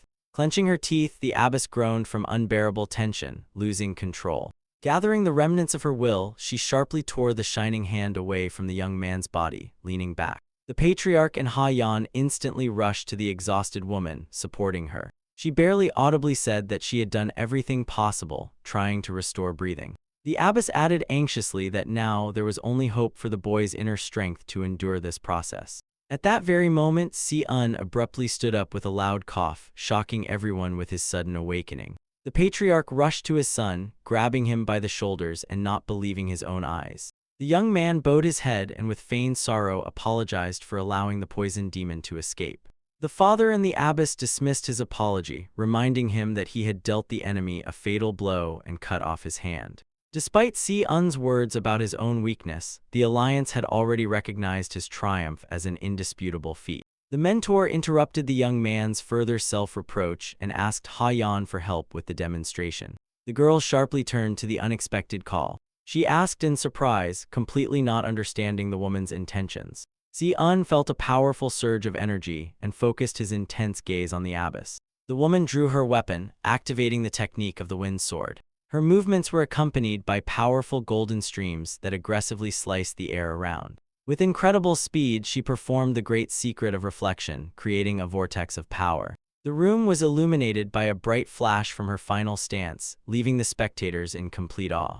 The abbess stopped inside with relief, lowering her weapon and dissipating the aura. Si-un respectfully folded his hands, hiding a satisfied smile from the knowledge gained. He acknowledged that even a single observation of this technique would bring him tremendous benefit in battle. The mentor nodded approvingly, sincerely hoping for his further development and improvement. However, the young man cautiously asked if it was permissible to teach the secrets of the Amei school to someone who was not their student. The woman lightly coughed and mysteriously replied that everything in this world has its own reason. She suddenly suggested that Si-un go with her to meet the divine doctor, causing his surprise. The abbess smiled slyly, enjoying the puzzled reaction of her interlocutor. According to her, she was going to ask her master to take the young man as an apprentice, which greatly shocked Ha-yan. The girl instantly blushed and opened her eyes wide at the heard proposal. A tense silence fell in the room as everyone digested this unexpected statement. Si-un awkwardly touched his cheek, covered with cold drops of sweat before the inevitable prospect. In his imagination, a vivid image of a closed female monastery appeared, as the Amei school was famous as a place where men were strictly forbidden to enter. The abbess of the Amei sect smiled warmly, noting that the young man had finally begun to speak according to his age. Respectfully folding his hands, he listened attentively to the woman's proposal. It turned out that the Supreme Abbess Boyan possessed the best medical skills in the world. The young man hoped mentally to forever get rid of the heavenly curse thanks to her talent. The woman suggested asking Boyan to take the boy as her external apprentice so that he could avoid the strict rules of the sect. She added that this status would instantly resolve all his fears about leaving his native clan. Other female students whispered in shock, not believing in such an incredible opportunity for a stranger. One of the girls blushed deeply, realizing that now this young man would formally become their elder uncle. The abbess respectfully bowed and called the boy the leader of the sect. However, he sharply refused the privilege, folding his palms in a gesture of deep respect. All present froze in shock, digesting such an unexpected response to the generous offer. The boy mentally excused himself with the rapid changes of the future and the urgent need to find the poisonous demon. The young man respectfully added that he did not devalue the Amei sect and now perfectly understood the bitterness of the alliance leader after refusal. The abbess reproached him offendedly for giving her hope only to mercilessly trample it. The attention of those present sharply shifted to the adult man silently accompanying the boy. The senior warrior mentally marveled at the fact that both the alliance leader and the divine doctor literally begged the young man to become their disciple. He looked at his companion with considerable pride, amazed at the speed of his spiritual growth. Meanwhile, in the gloomy night forest, a solitary raven watched the terrifying scene of the slaughter. Amid torn bodies and pools of blood stood the figure of a ruthless warrior. The sword demon, deputy leader of the bloody cult, disdainfully surveyed the battlefield, calling the mass slaughter a mere nuisance. From the boiling bloody lake suddenly emerged a muscular elder, the poison demon, predatory inquiring about the purpose of the visit. The swordsman coldly replied that his body had finally felt true lightness. The elder, with an open sneer, offered to sew the guest's severed arms back on. The face of the sword demon instantly twisted with rage. He drew his blade and promised to cut out the insolent old man's tongue. The poison demon only maniacally grinned, realizing that the swordsman had not come for pleasantries. The guest pierced him with a gaze and directly asked if the bloody demon himself had given the order for destruction. The face of the poison demon sharply tensed from the unexpected revelation of his secret. Wasting no time, the sword demon launched into attack, predicting a swift and painful death for the enemy. The tip of the blade struck an invisible barrier, sparking a dazzling flash of energy. The swordsman unleashed a barrage of deadly strikes on the opponent, desperately trying to break the defense. Thick black blood slowly dripped from the blade of his weapon. The poisonous demon suddenly burst into mad laughter, releasing a colossal crimson aura around himself. The swordsman froze in shock, realizing that the old man had broken the boundary and reached the absolute peak of the transformation stage. The old man's eye glowed eerily crimson as he ordered the enemy to deliver a message about his new power. Shrouded in a bloody glow, the poisonous demon triumphantly declared the acquisition of the legendary spirit tower of Yang. Understanding the critical difference in strength, the sword demon cautiously retreated, preparing for an immediate escape. Calling the opponent a lunatic, he sharply turned around and rushed away from the bloody lake. Behind him, a powerful explosion sounded as the old man unleashed a destructive wave of crimson energy. The poisonous demon continued to laugh maniacally, enjoying his absolute triumph. He confidently stated that his brilliant victory was inevitable and completely obvious. Stroking his beard, the old man mentally admitted that he could never personally kill his most precious disciple. Rising above the boiling lake of blood, the monster promised a swift meeting with his protege. Later, the events moved to a peaceful night city, where a new bloody conspiracy was already unfolding in the shadows. A mysterious figure in a dark cloak approached the brightly lit, luxurious residence. The stranger confidently entered the room of the clan leader, holding a heavy bloodied sack in his hand. He bluntly threw the bundle on the table, showing the severed head of the next target.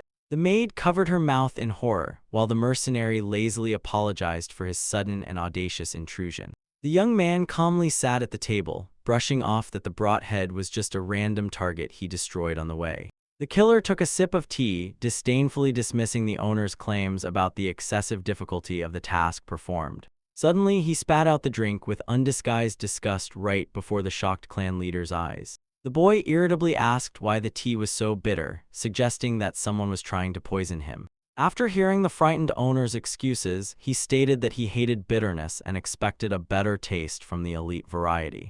Changing anger to mercy, the mercenary with a predatory smile ordered sweets of the Tan clan to be brought to him immediately. When the frightened maid fled, the clan leader sharply turned to the main purpose of their secret meeting. Throwing his leg on the table, the young man with a defiant smile ordered to name the next target. The old man snorted with satisfaction, highly appreciating the cynical straightforwardness of his interlocutor. He laid a highest-rank contract on the table, demanding cruel revenge for his mutilated son. With a face distorted by rage, the client ordered to bring the head of the direct heiress of the Tan clan, Tan Si-woon. The assassin thoughtfully looked at the flickering lantern, quickly analyzing the proposed deal. With a cold smile, he unexpectedly refused this extremely profitable task. The clan leader began to shout indignantly, trying to justify the terrible actions of his heir. The young man harshly interrupted him, categorically stating that this bastard absolutely deserved death. Suddenly, their tense conversation was interrupted by a piercing female scream of horror from the corridor of the residence.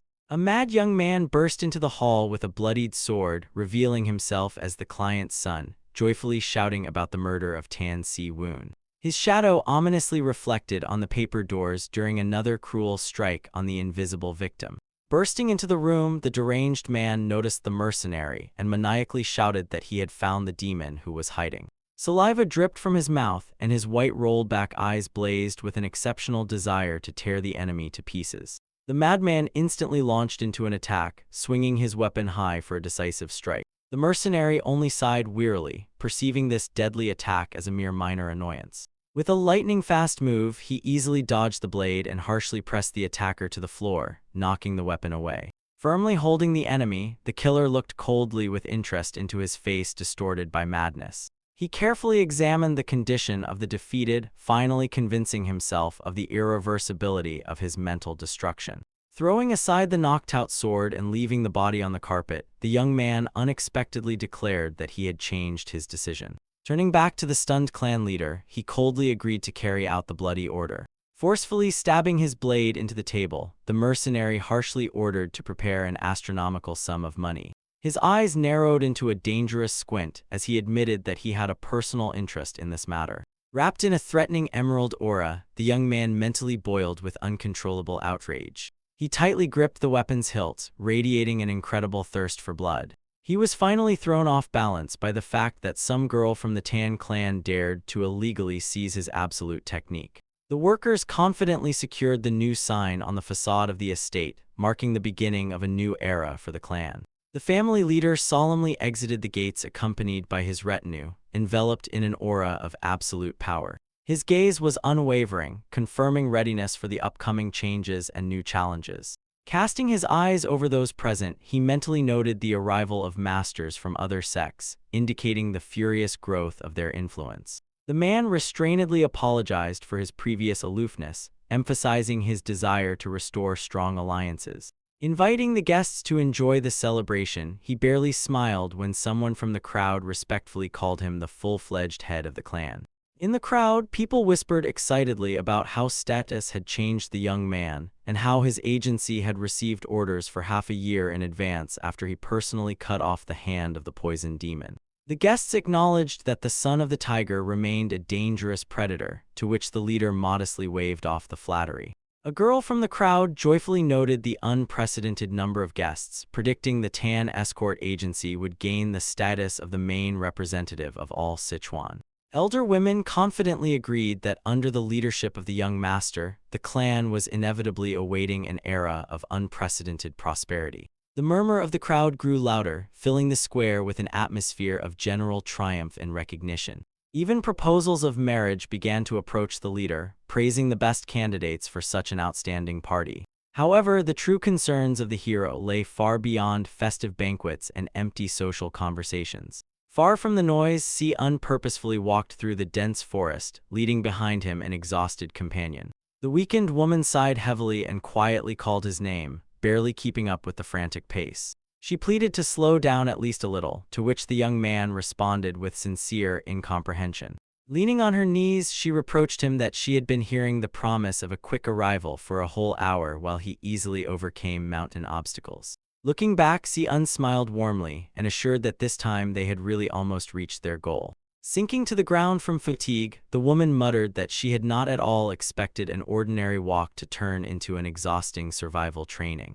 The young man humorously replied that physical exertion was only good for her, mentally recalling the past and his initial caution. She only breathed heavily and discontentedly, trying to catch her breath after the steep climb. A moment flashed in his memory when he was forced to accept a precious gift from the Amei sect, firmly deciding to keep away from them in the future. Si-un clearly realized, to prevent a large-scale tragedy, his own efforts would not be enough and action must be taken immediately. Catching her breath, the woman anxiously changed the subject, recalling the growing discontent of the Dark Flame squad. The young man stopped and coldly suggested that their offense was caused solely by the fact that he did not choose them for his plans. She admitted that she perfectly understood his motives, but her heart still tightened with anxiety over the consequences of such a conflict. Si-un slightly frowned, turning around and asking again if it was really this squad that dared to openly rebel. He harshly remarked that he had not even had time to announce his true intentions,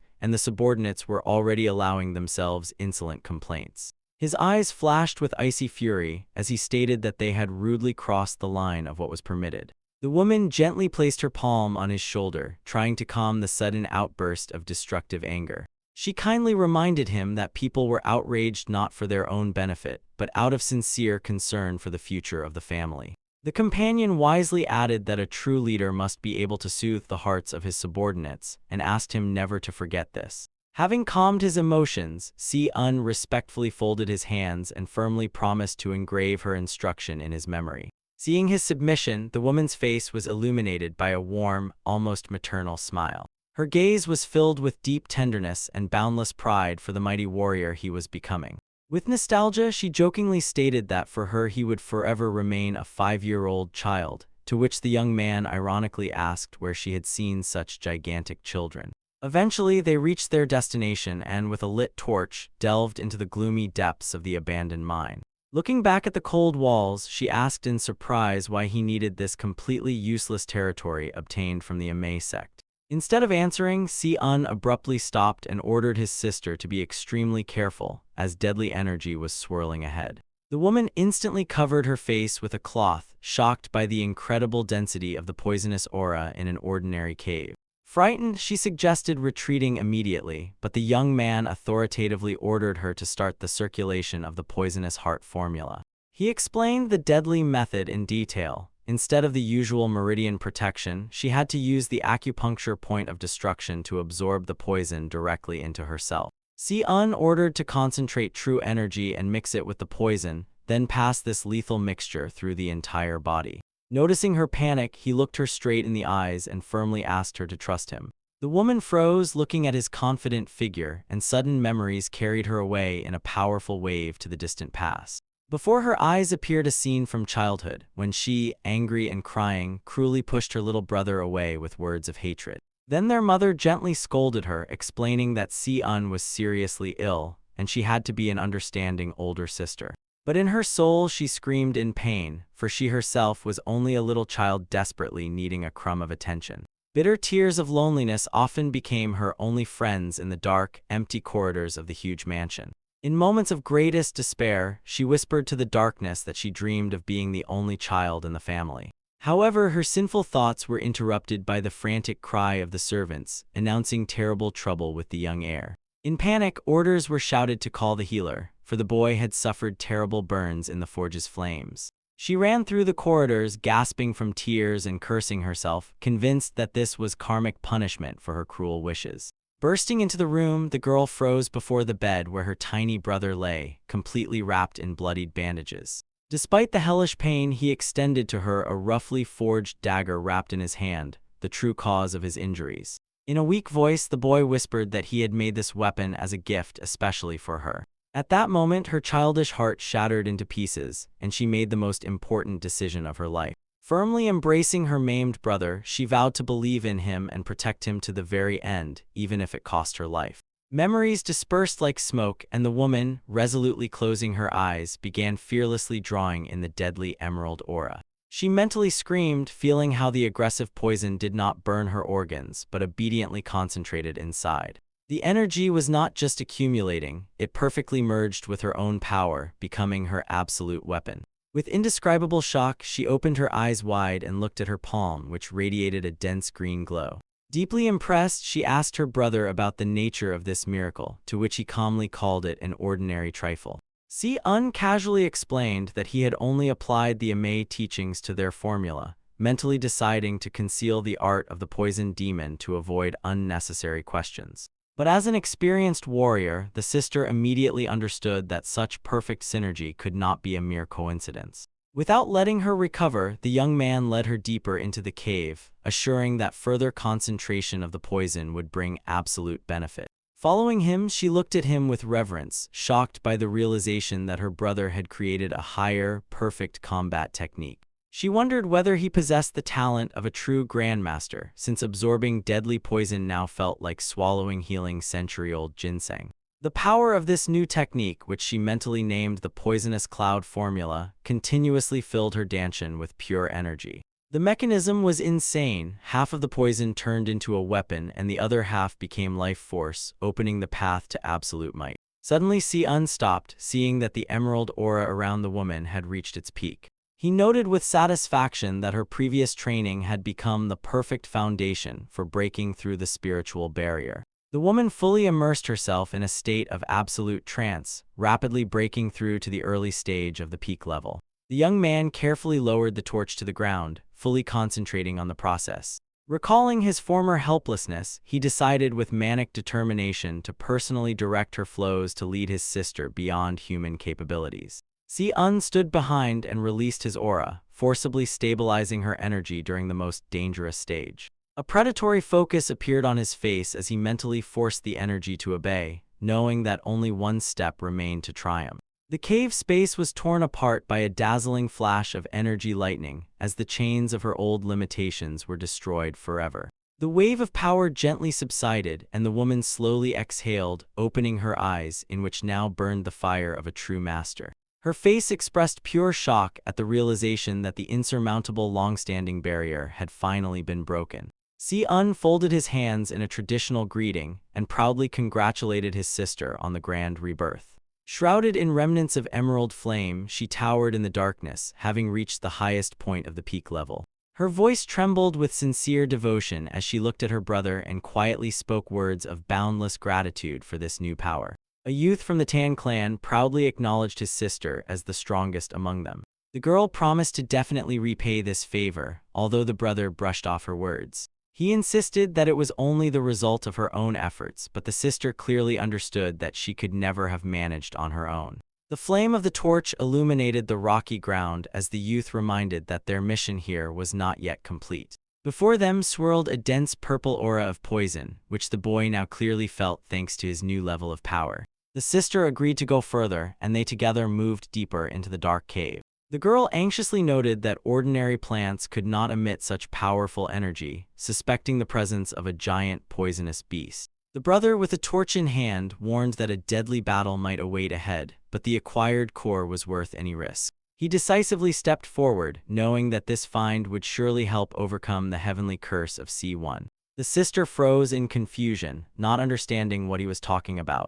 She puzzledly looked around the emptiness, noting that there were neither monsters nor toxic herbs here. The youth knelt by the black crystals and triumphantly reported the find, further confusing his companion. The girl disdainfully called it an ordinary spent stone, abandoned because of its worthlessness. The brother's palm shone with golden energy over the ore. He explained that after 10 years in the air or under the influence of internal energy, this stone releases a deadly poison.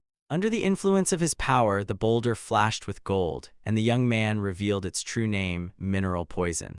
The sister's face stretched in shock, as until now she had encountered mentions of this only in ancient treatises. To her question about the source of knowledge, the brother coldly lied about a hint from a patient of the Hall of Heavenly Medicine. He recalled an old miner with accumulated poisonous chi, who supposedly once worked in these caves. The girl sincerely admired the brother's insight, although he modestly attributed everything to luck due to lack of evidence. In his thoughts, the young man admitted the lie, as the true nature of this ore was actually revealed only by the bloody cult. He lightly kicked the glowing stone, realizing that this find would open a new path for their impoverished clan.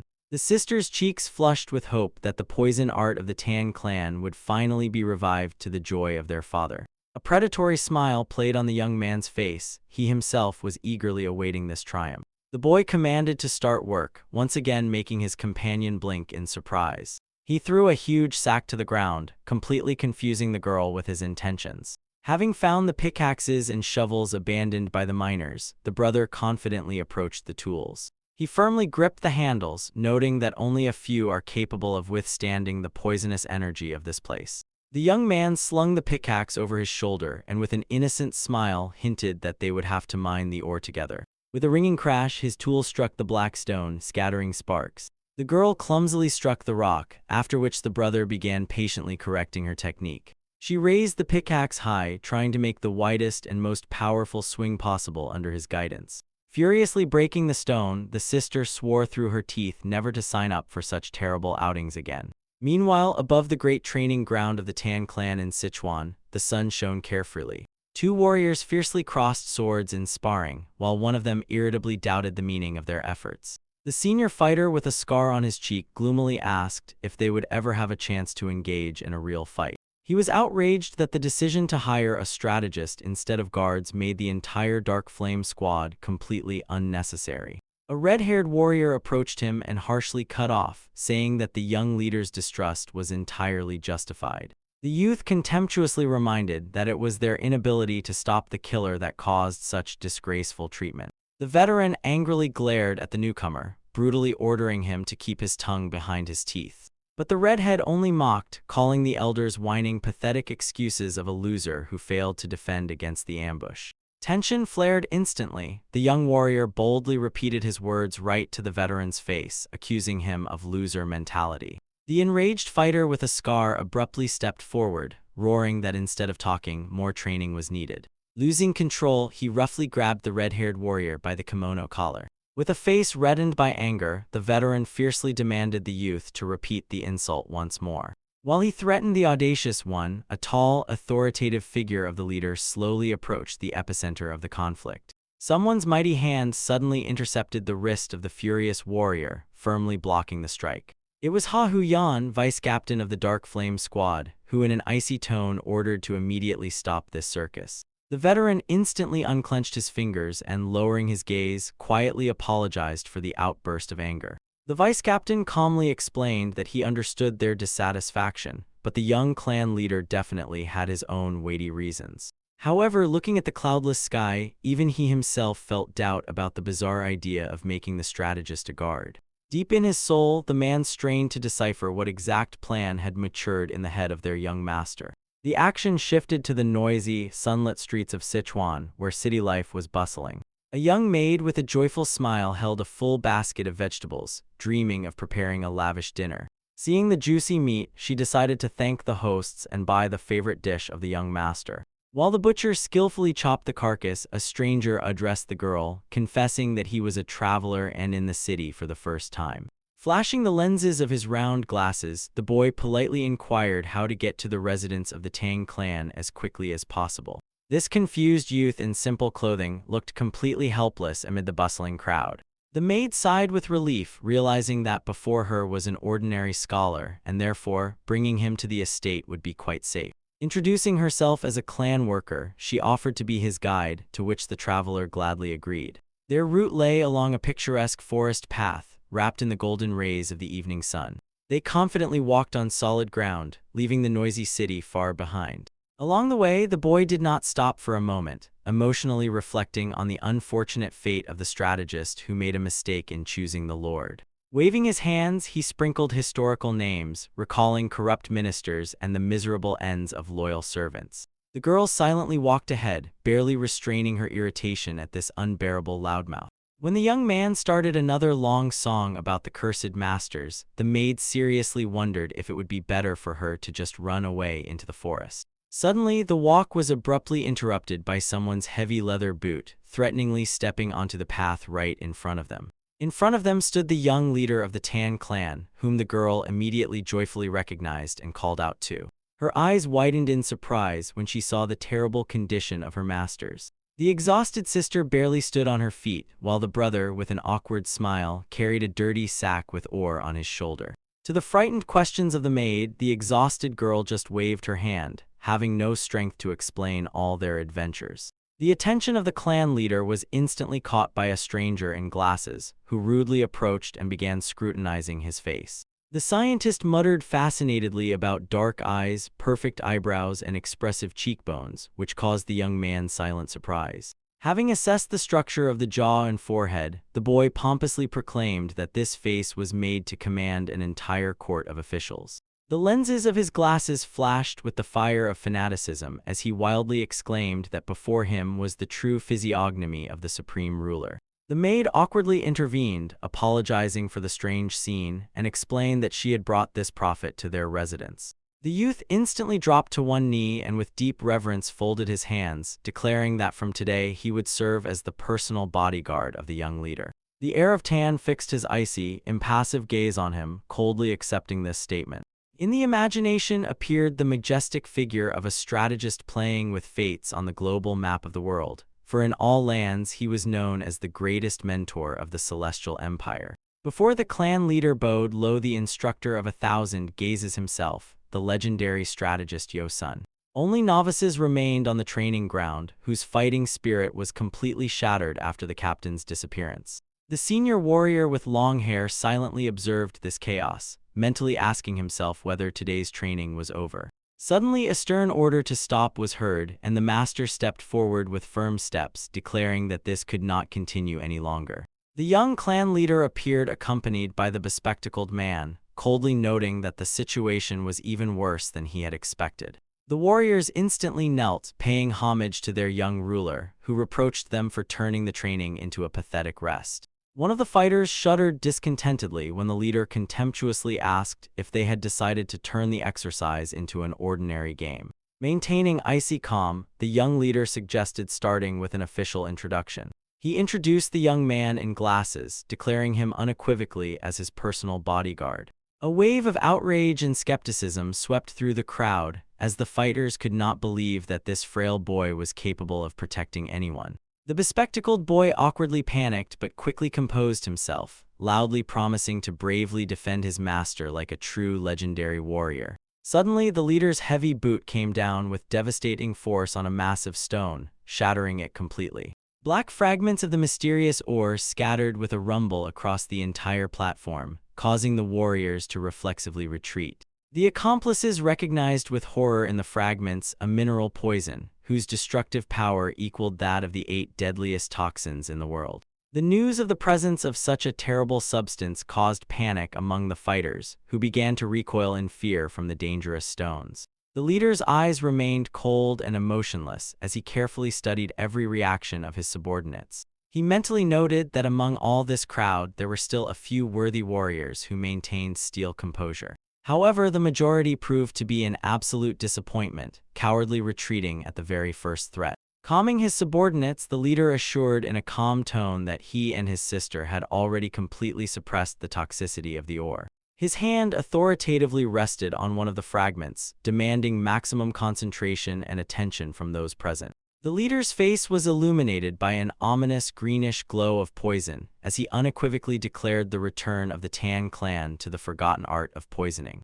Outrage instantly flared among the ranks of the fighters, as such a sudden decision seemed to them utter madness. One of the warriors exploded with anger, desperately reminding that due to the ban on poisons they had honed exclusively the skill of hidden weapons for years. The fighters insisted that they could not simply discard years of training, especially when the clan currently did not even have proper poisoning techniques. Ignoring any protests, the leader officially expanded the powers of his frail bodyguard. The bespectacled man was astonishingly appointed chief instructor with absolute control over all combat units. The young man in glasses was so shocked he almost lost the power of speech, incredulously pointing at himself with a trembling finger. Tension reached its peak, and one of the veterans bitterly asked the leader at least not to insult their long-standing loyalty to the clan. The dissatisfied fighter's face twisted with rage and deep offense at such radical innovations. The young clan leader cut off all complaints in an icy tone, looking down on the rebels. He harshly ordered to divide the people into two groups and gave them exactly 10 days of preparation before the friendly duel. A heavy, oppressive silence hung in the air as the warriors digested what they had heard. The ruler promised that in case of defeat of his people, he would immediately dismiss the new instructor and voluntarily go into exile. Shrouded in a threatening green aura of power, he clenched his fist white and grimly warned of cruel consequences in case of his victory. That same night, under the cover of darkness, the leader and his new instructor gathered 3 specially selected fighters before them. The young ruler calmly greeted the recruits, scrutinizing their readiness for the special trial. The fighters one by one began to eagerly shout out their names, demonstrating determination. The last to proudly introduce himself was a burly young man named Chan Yi, staring tensely directly at the command. The leader closed his eyes and indulgently allowed the warriors to freely express all the doubts swirling in their heads. The strategist with glasses instantly became embarrassed, nervously laughed and tried to justify himself, saying he was only a desk theorist. However, the ruler mercilessly ordered him to immediately demonstrate his true abilities before the formation. The analyst was horrified to the depths of his soul, realizing that the young leader had somehow learned his most secret secret. Understanding that empty excuses would no longer work, the boy was forced to accept this challenge. Gathering all his willpower, he sighed heavily and decided to show his talent, mentally demanding a worthy reward for it. The instructor confidently ordered the mighty warrior Dian to step forward for a detailed analysis. From just one sharp, piercing glance of the bespectacled man, the experienced fighter felt an inexplicable animal fear. The strategist's golden eyes shone predatory through the lenses, flawlessly scanning every muscular detail of the opponent. Dian knelt in horror from the incredible psychological pressure unexpectedly created by this unassuming youth. The space around seemed to physically contract under the weight of the ruthless analytical gaze of the new mentor. Without blinking, the bespectacled man fixed his gaze firmly on the target, preparing to deliver the final verdict. He stunned the warrior with a direct question about why he so diligently hides his true combat specialization. The strategist pointed out in detail the extraordinarily developed grip strength and incredibly powerful arm muscles of the fighter. Confidently adjusting his glasses, he continued the ruthless analysis, drawing attention to the unusually broad shoulders of the man. Stunned, Dian froze in place, realizing that his greatest secret had been revealed in a matter of seconds. The analyst harshly criticized the choice of the whip as a weapon, calling it a pathetic attempt to disguise his true deadly style. Emotionally waving his hands, the bespectacled man accurately described the unique feeling of the wind and the incredibly wide field of vision of the warrior. The conclusion sounded like thunder. The true strength of this fighter came from the boundless steps, and he was a natural, brilliant archer. The young leader watched this scene with considerable pleasure, finally convinced of the phenomenal talent of his instructor. He mentally bowed before the abilities of the legendary mentor of 1,000 gazes, capable of seeing through any person. This brilliant teacher in his past life had trained countless unparalleled masters during the bloody war with the cult. His divine gift allowed him to instantly decipher even the most intricate martial arts and swiftly find the perfect counter to them. Despite the fact that this strategist had tragically died earlier due to choosing the wrong lord, now his fate was to change radically. Totally exposed, Dian humbly and shamefully dropped to one knee, begging forgiveness from the young leader for his lies. The warrior bitterly admitted that he had concealed his true origins solely out of fear of being rejected when joining the elite Dark Flame squad. The ruler silently and sternly listened to this sincere confession, showing not a drop of emotion on his stone face. Without uttering a word, the leader sharply turned around and walked away, leaving the fighters in unbearable tension. The strategist began awkwardly and shyly apologizing to the warrior for cruelly exposing his painful secret to the light. But Dian's gaze was filled with sadness only because he himself had chosen the wrong path of deception from the very beginning. Suddenly, right in front of the stunned fighter, a luxurious bow and a quiver full of arrows fell with a heavy thud. The leader, who returned with the weapon in a flash, declared unequivocally that honing true skill requires the right tool. The stunned fighter, with tears in his eyes, timidly asked if the ruler was really ready to turn a blind eye to his origin from the steppes. To which the leader only raised an eyebrow in surprise, making it clear that the warrior's past meant absolutely nothing to him. Approaching closely, the young ruler looked piercingly into the fighter's eyes and asked only one, most important question about his clan affiliation.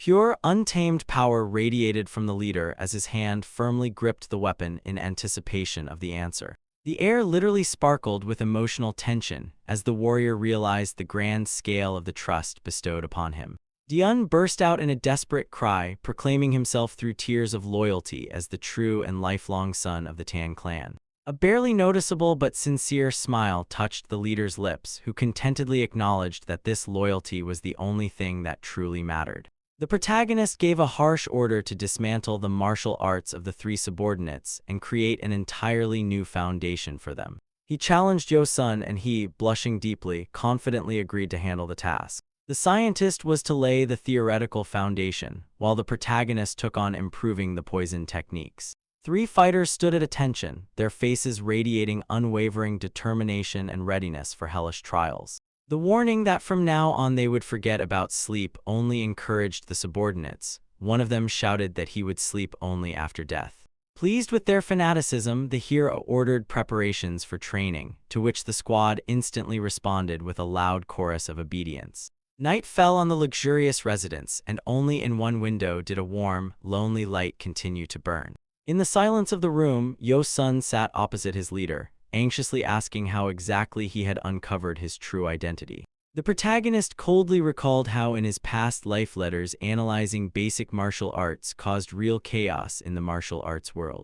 The scientist shuddered, realizing that it was these letters that exposed him, and bitterly regretted his fatal mistake with the Namgun clan. The hero knew that the enemies were still sharpening their blades, recalling how in the past the mighty swordsman Namgun Mayan used Yo-sun and threw him away like a useless dog. His gaze darkened with hatred, and he silently swore that in this life he would not let Mayan get away scot-free. Calling the scientist the last descendant of the mighty Lu Bu, the protagonist made him freeze as behind the youth's back emerged the bloody ghost of his great ancestor. Yo-sun jumped up in panic, cold sweat rolling down his forehead as he hysterically demanded an explanation of how the hero knew this secret. Ignoring his fear, the leader silently moved forward, his heavy steps echoing off the wooden floor. Suddenly his body flared with a roaring green aura as he promised to fulfill the scientist's cherished dream, to lead him to the very pinnacle of the martial path. A blast wave of energy knocked Yo-sun off his feet, forcing him to shield his eyes from the blinding flash. A gale tore through the room, and the scientist could not hold back a scream of terror at this inhuman power. His eyes widened in shock, for his mind refused to believe that a mortal could emit such a dreadful aura. He recognized in this storm not one, but at least three different chi energies, while the mighty silhouette of the hero towered in the center of the chaos. Blue, purple, and yellow energies wildly swirled in the protagonist's palms before he perfectly fused them into a single whole. The mesmerized Yo-sun was promised that he would stand exactly where his legendary ancestor once stood. The hero clenched his fist tightly, and dazzling lightning cut through the air, promising the scientist a true vision of martial arts. Adjusting his glasses with a trembling hand, Yo-sun was left speechless by such an incredible and audacious statement. The protagonist silently towered over him, radiating the absolute, unwavering confidence of a leader. At that moment, the scholar saw behind the hero's back the majestic spirit of the white dragon, preparing to engulf the heavens. It was a hidden dragon which until now had only concealed its fangs, patiently waiting for the moment to soar. Realizing the greatness of this man, Yo-sun understood that beside him he could truly grasp the absolute essence of martial arts. With reverence, he fell to his knees, bowing his head to the very floor, and for the first time called the hero his true lord. Later, Yo-sun sighed habitually, realizing that the protagonist had come again to borrow the blacksmith's tools. Sparks flew in all directions as the mighty hammer blows of the hero struck the glowing metal in the very heart of the forge. Setting aside the tool, he confidently approached the burly, muscular master of the blacksmith hall. Calling him Lord Man-Ch, the young man was not surprised that the old wolf was already waiting for his visit. The blacksmith smiled slyly, attributing everything to keen hearing, while the hero mentally decided that it was time to win this veteran to his side. A painful memory flashed before his eyes, the broken Man-Ch on his knees beside a bloodied woman, which was the reason for his departure from the Tan clan. When the young man mentioned his new subordinate, the old blacksmith responded with a dry, emotionless agreement. However, the hero's gaze became icy when he declared that this was not enough, since the Tan clan still remained divided despite the death of Tan Ho-yal. The warning that they would not survive the inevitable catastrophe in such a state made Man-Ch shudder with surprise. The protagonist's face remained impassive, but his eyes burned with fanatical faith in his goal. The old man closed his eyes with difficulty and, sensing the scale of the threat, ordered the young man to tell everything to the end. Hearing about the plan to unite the clan, the blacksmith skeptically asked if he was not aiming to seize the entire Sichuan province. The hero just turned away, throwing out that it was too petty. His goal was to create the greatest house under the heavens. He clenched his fist tightly, emphasizing that only such absolute power would allow them to protect all their people. To achieve this, the protagonist demanded involving the former clan head, to which Man-Ch instinctively tried to refuse. But the young man struck at the weakest spot, recalling the terrible name of the Flame King Jin Mubek, whose fiery phantom invisibly stood behind the old man. The pale blacksmith stepped back, whispering the name Saul in confusion. The hero mercilessly reminded that Saul was his granddaughter, whose tender image still lived in the wounded heart of the veteran. The young man directly stated that saving the girl was the only reason why the Flame King could even side with him. Bowing his head crushed, Man-Ch admitted defeat, shocked that his most terrible secret had been revealed. Pointing at the giant blades on the wall, the old man asked if the hero knew the bloody history of his title, to which he responded negatively. Clenching his fists, the blacksmith admitted that he mercilessly burned alive everyone involved in the death of his wife. He sent them all to hell, bitterly looking at his calloused hands, which were once bloodied up to the elbows due to the thirst for revenge. Bitterly laughing, the old man explained that debts and grudges in the martial world are too heavy, so he had to erase his name and become a mere shadow. Falling to his knees before the forge fire, Man-Ch called the hero his savior for protecting the only meaning of his life. With eyes full of tears, the veteran vowed to carry out any order to repay the incredible mercy. The protagonist tensed his hand, realizing that having a master of 100 battles as a servant would be an incredible advantage. But his face softened. He was not looking for a mindless weapon, but something much more important. He warned the old man about a terrible storm that would soon throw the entire martial arts world into the abyss of bloody chaos. Standing before the flames, the hero promised to sacrifice his own life to protect the Tang clan. When the stunned Man-Ch asked about the reasons, the protagonist simply replied that Saul was also part of the Tang family, and he did what he had to do. Turning to the veteran, he firmly stated that there could be no debts between them. Extending his hand, the young leader asked the old man to lend him his power solely for the protection of their shared family. Man-Ch's eyes widened, and the remnants of his inner cold instantly dissolved in the sincerity of these words. Unable to contain his emotions, the mighty Flame King fell prostrate, bowing his head to the very ground in a gesture of absolute devotion. The words of the previous head, who always considered Man-Ch and Saul inseparable parts of the clan, surfaced in his memory. The warm phantom smile of the Poison Lord confirmed that they had always been one big family. Tears flowed from the eyes of the hardened veteran as he whispered the name of his late lord with reverence. The majestic ghost of the Poison Lord silently stood behind the protagonist, proudly watching his worthy successor. Golden light enveloped the hero, who stood unwavering, like the living embodiment of the former leader's unshakable will. The master and his new lord remained standing in the middle of the forge, united by a single mission. The protagonist decisively grabbed the blacksmith's tongs, ready to forge the future with his own hands. Pouring molten metal into the mold, he calmly noted that they still had a lot of hard work ahead. A predatory, confident smile played on the hero's face, for his plan had worked perfectly. Now, having behind him a devoted scientist, a squad of fanatics, and the legendary King of Flame, he finally gained people to whom he could entrust his own back. Finally, the long-awaited day of the friendly tournament arrived, and the morning sun brightly illuminated the majestic arena. In the crowd, two spectators whispered to each other, gloating and confidently predicting a very quick end to the match. Those present in the stands actively pointed fingers, lively discussing the appearance of the first fighters in the center of the square. The spectators openly doubted the strength of the young clan leader's team, considering them a bunch of green novices. Despite skepticism about the insufficient 10 days of preparation, some in the crowd still kept faith in the leader. Someone's feet confidently stepped over the stone slabs, firmly heading to the place of battle. Meanwhile, the clan leader solemnly arrived at the arena accompanied by his respected retinue. He addressed those present, noting with slight nostalgia that the clan had not gathered in such full composition for a long time. The man smiled kindly, urging everyone to cast aside worries and fully enjoy the spectacle. In response to his words, the stands erupted with a deafening roar of impatience. The young clan leader observed this scale, and a satisfied smile played on his face. Tension in the air rapidly grew, enveloping everyone present in the arena with an invisible wave.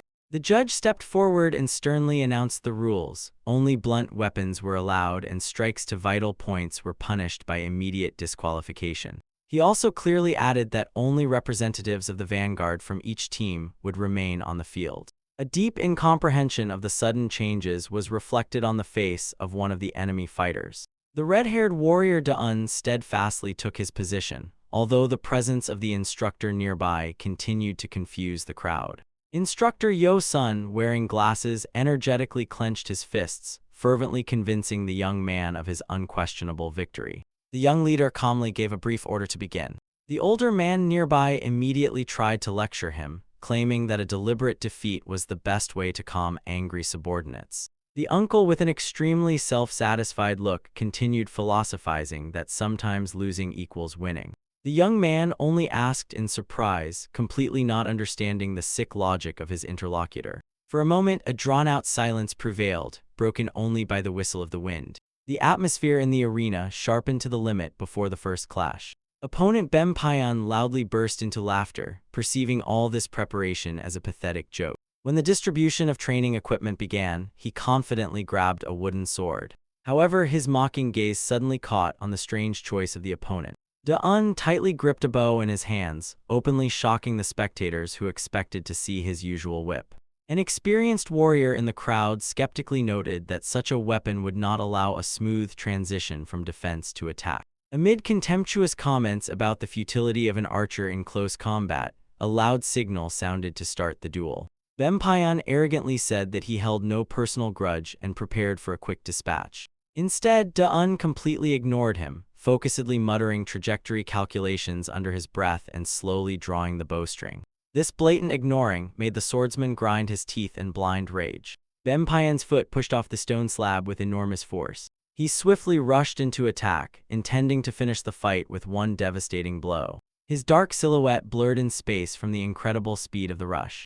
Da'un did not even flinch, cold-bloodedly preparing to face the enemy. The red-haired youth suddenly made a sharp movement with the bow, using it as a close combat weapon. His Black Eagle arrow technique, which previously consisted of a barrage of fire, now revealed its true purpose, a single deadly shot. Memories showed how proper energy control allowed the restoration of the original terrible power of this stance. The youth perfectly drew the weapon, concentrating all his turbulent aura into one movement. The released shockwave literally tore the stone surface of the arena into small pieces. Da'un himself was stunned by the destructive power, sharply feeling the transition to a new level of mastery. All this became possible exclusively thanks to the hellish training with Yosun. In the recent past, the young leader ordered the instructor to infiltrate the Dark Flower base and develop countermeasures.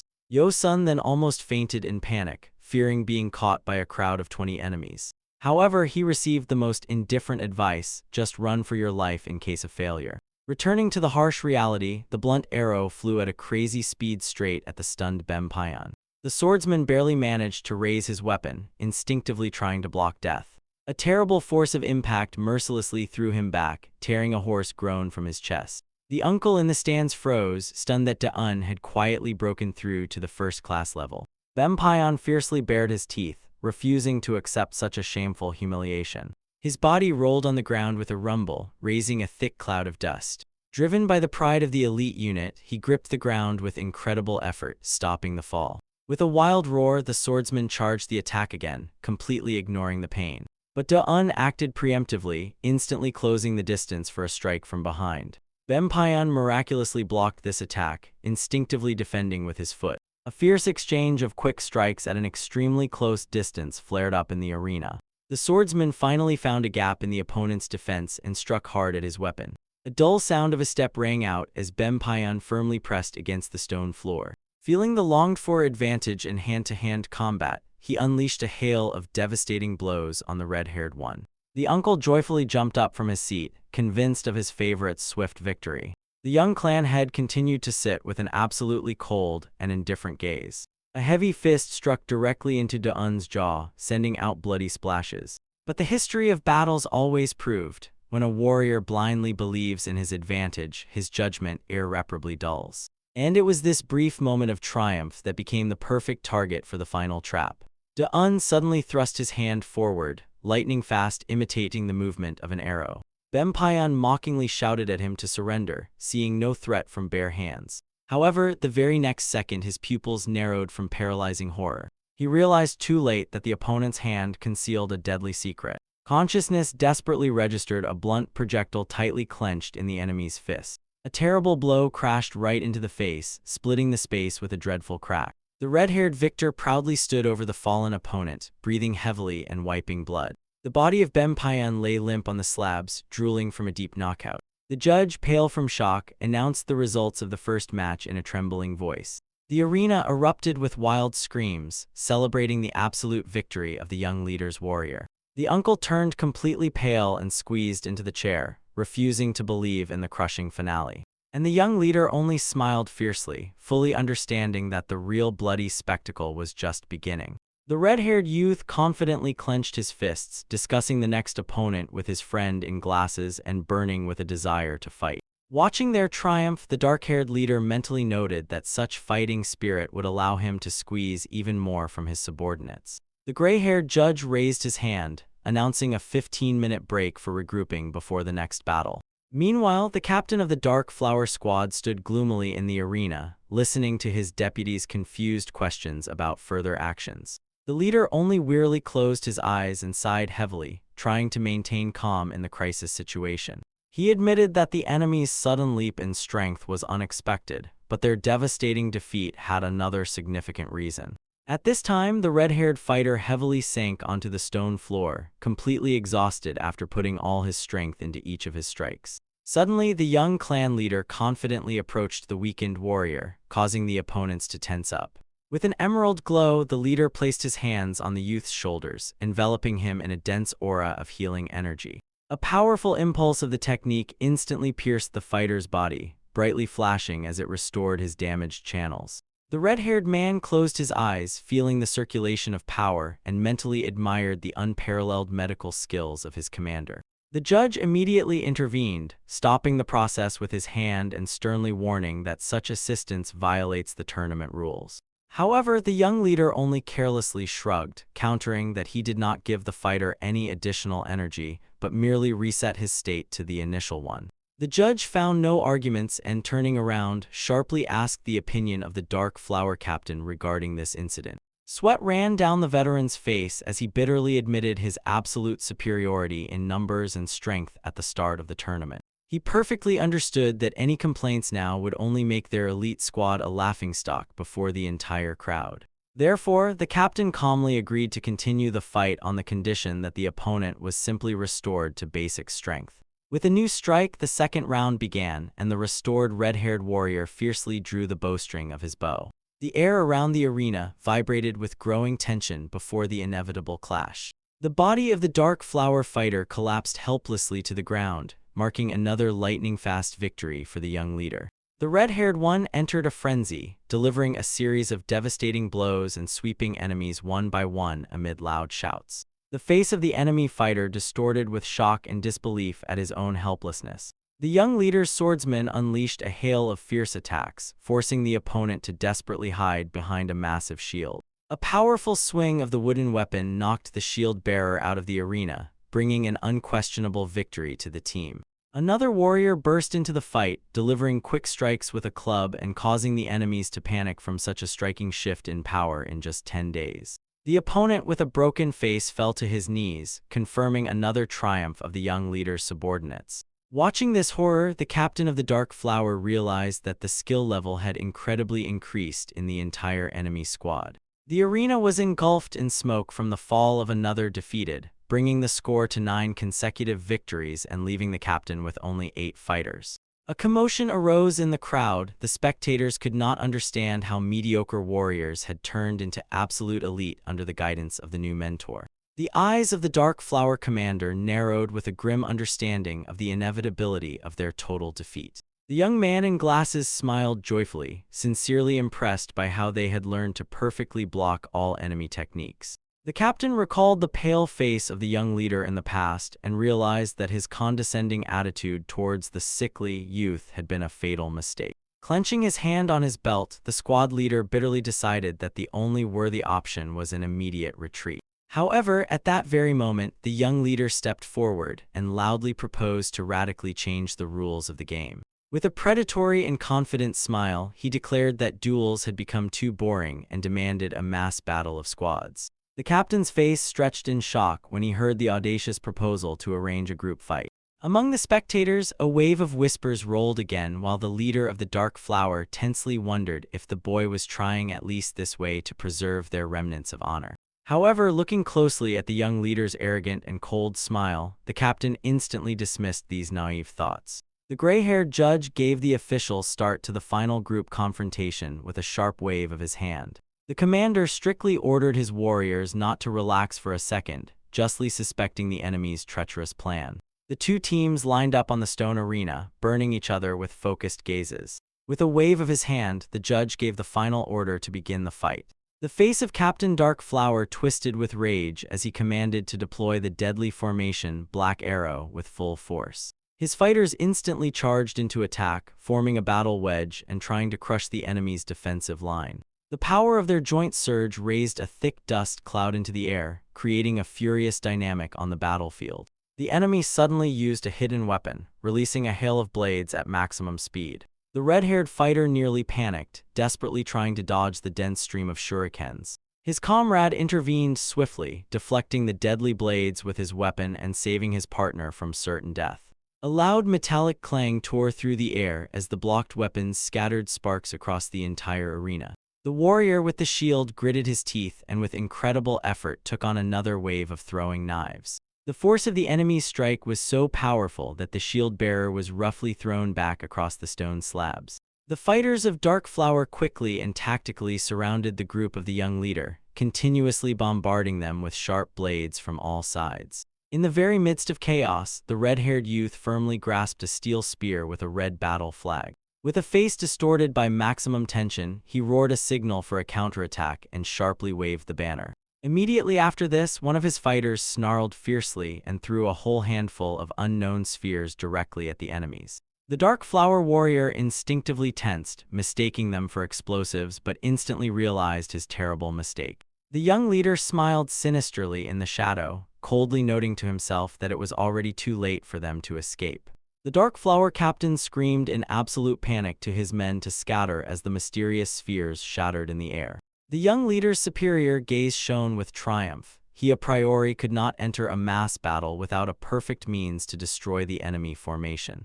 The face of the Dark Flower veteran paled beyond recognition when he recognized the legendary and deadly green snowflakes in the green smoke.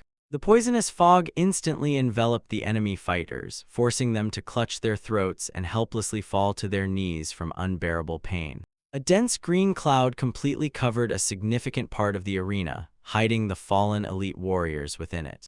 The captain recoiled in deep shock, finally realizing that the terrible poisonous arts of the Tan clan had just been used against them. His face froze in animal terror before the icy, demonic smile of the young leader who had just mercilessly destroyed the entire pride of his squad. The young clan head respectfully approached the elder when he sternly demanded explanations about the recent events. The elderly man's gaze became sharp, and he directly asked where the youth had obtained the legendary, immortal cripple. The crowd around suddenly buzzed in shock, realizing that before them was the long-lost poison of the Poison Lord, capable of dispersing energy. This toxin destroyed the internal energy of martial arts masters, but for ordinary people without cultivation, it became absolutely deadly. At one time, the enraged imperial court ordered the complete destruction of this substance, leaving only a variant safe for commoners. The aura's light suddenly flared, emphasizing the terrible power of the forbidden technique that shocked everyone present. The fighters froze in silent stupor, watching with fear the devastating effects of the dangerous substance. The young man calmly stopped the healer's panic, explaining that he had changed the ingredients so the poison's effect would soon dissipate on its own. Slightly bowing, he apologized for the late explanations and harsh actions, which had to be applied solely to calm the clan. His face darkened as he confirmed without a shadow of doubt that the substance he used was indeed the immortal calica. The elder turned pale and, covered in cold sweat, shouted in horror, asking if the young man had received this forbidden formula from the poison demon. The young master held a perfect pause, maintaining absolute calm before the panicking interlocutor. A predatory smile played on his lips as he boldly suggested shifting all the blame onto this very poison demon. A shadow of deep doubt flashed in the elder's eyes as he tried to grasp the scale and audacity of this plan. The young man recalled how the demon of poison himself writhed in agony, fiercely cursing his grandfather during the destructive action of the substance. The elderly man emotionally clapped his hands, proving that it would be impossible to create a perfect poison from the failed mixture.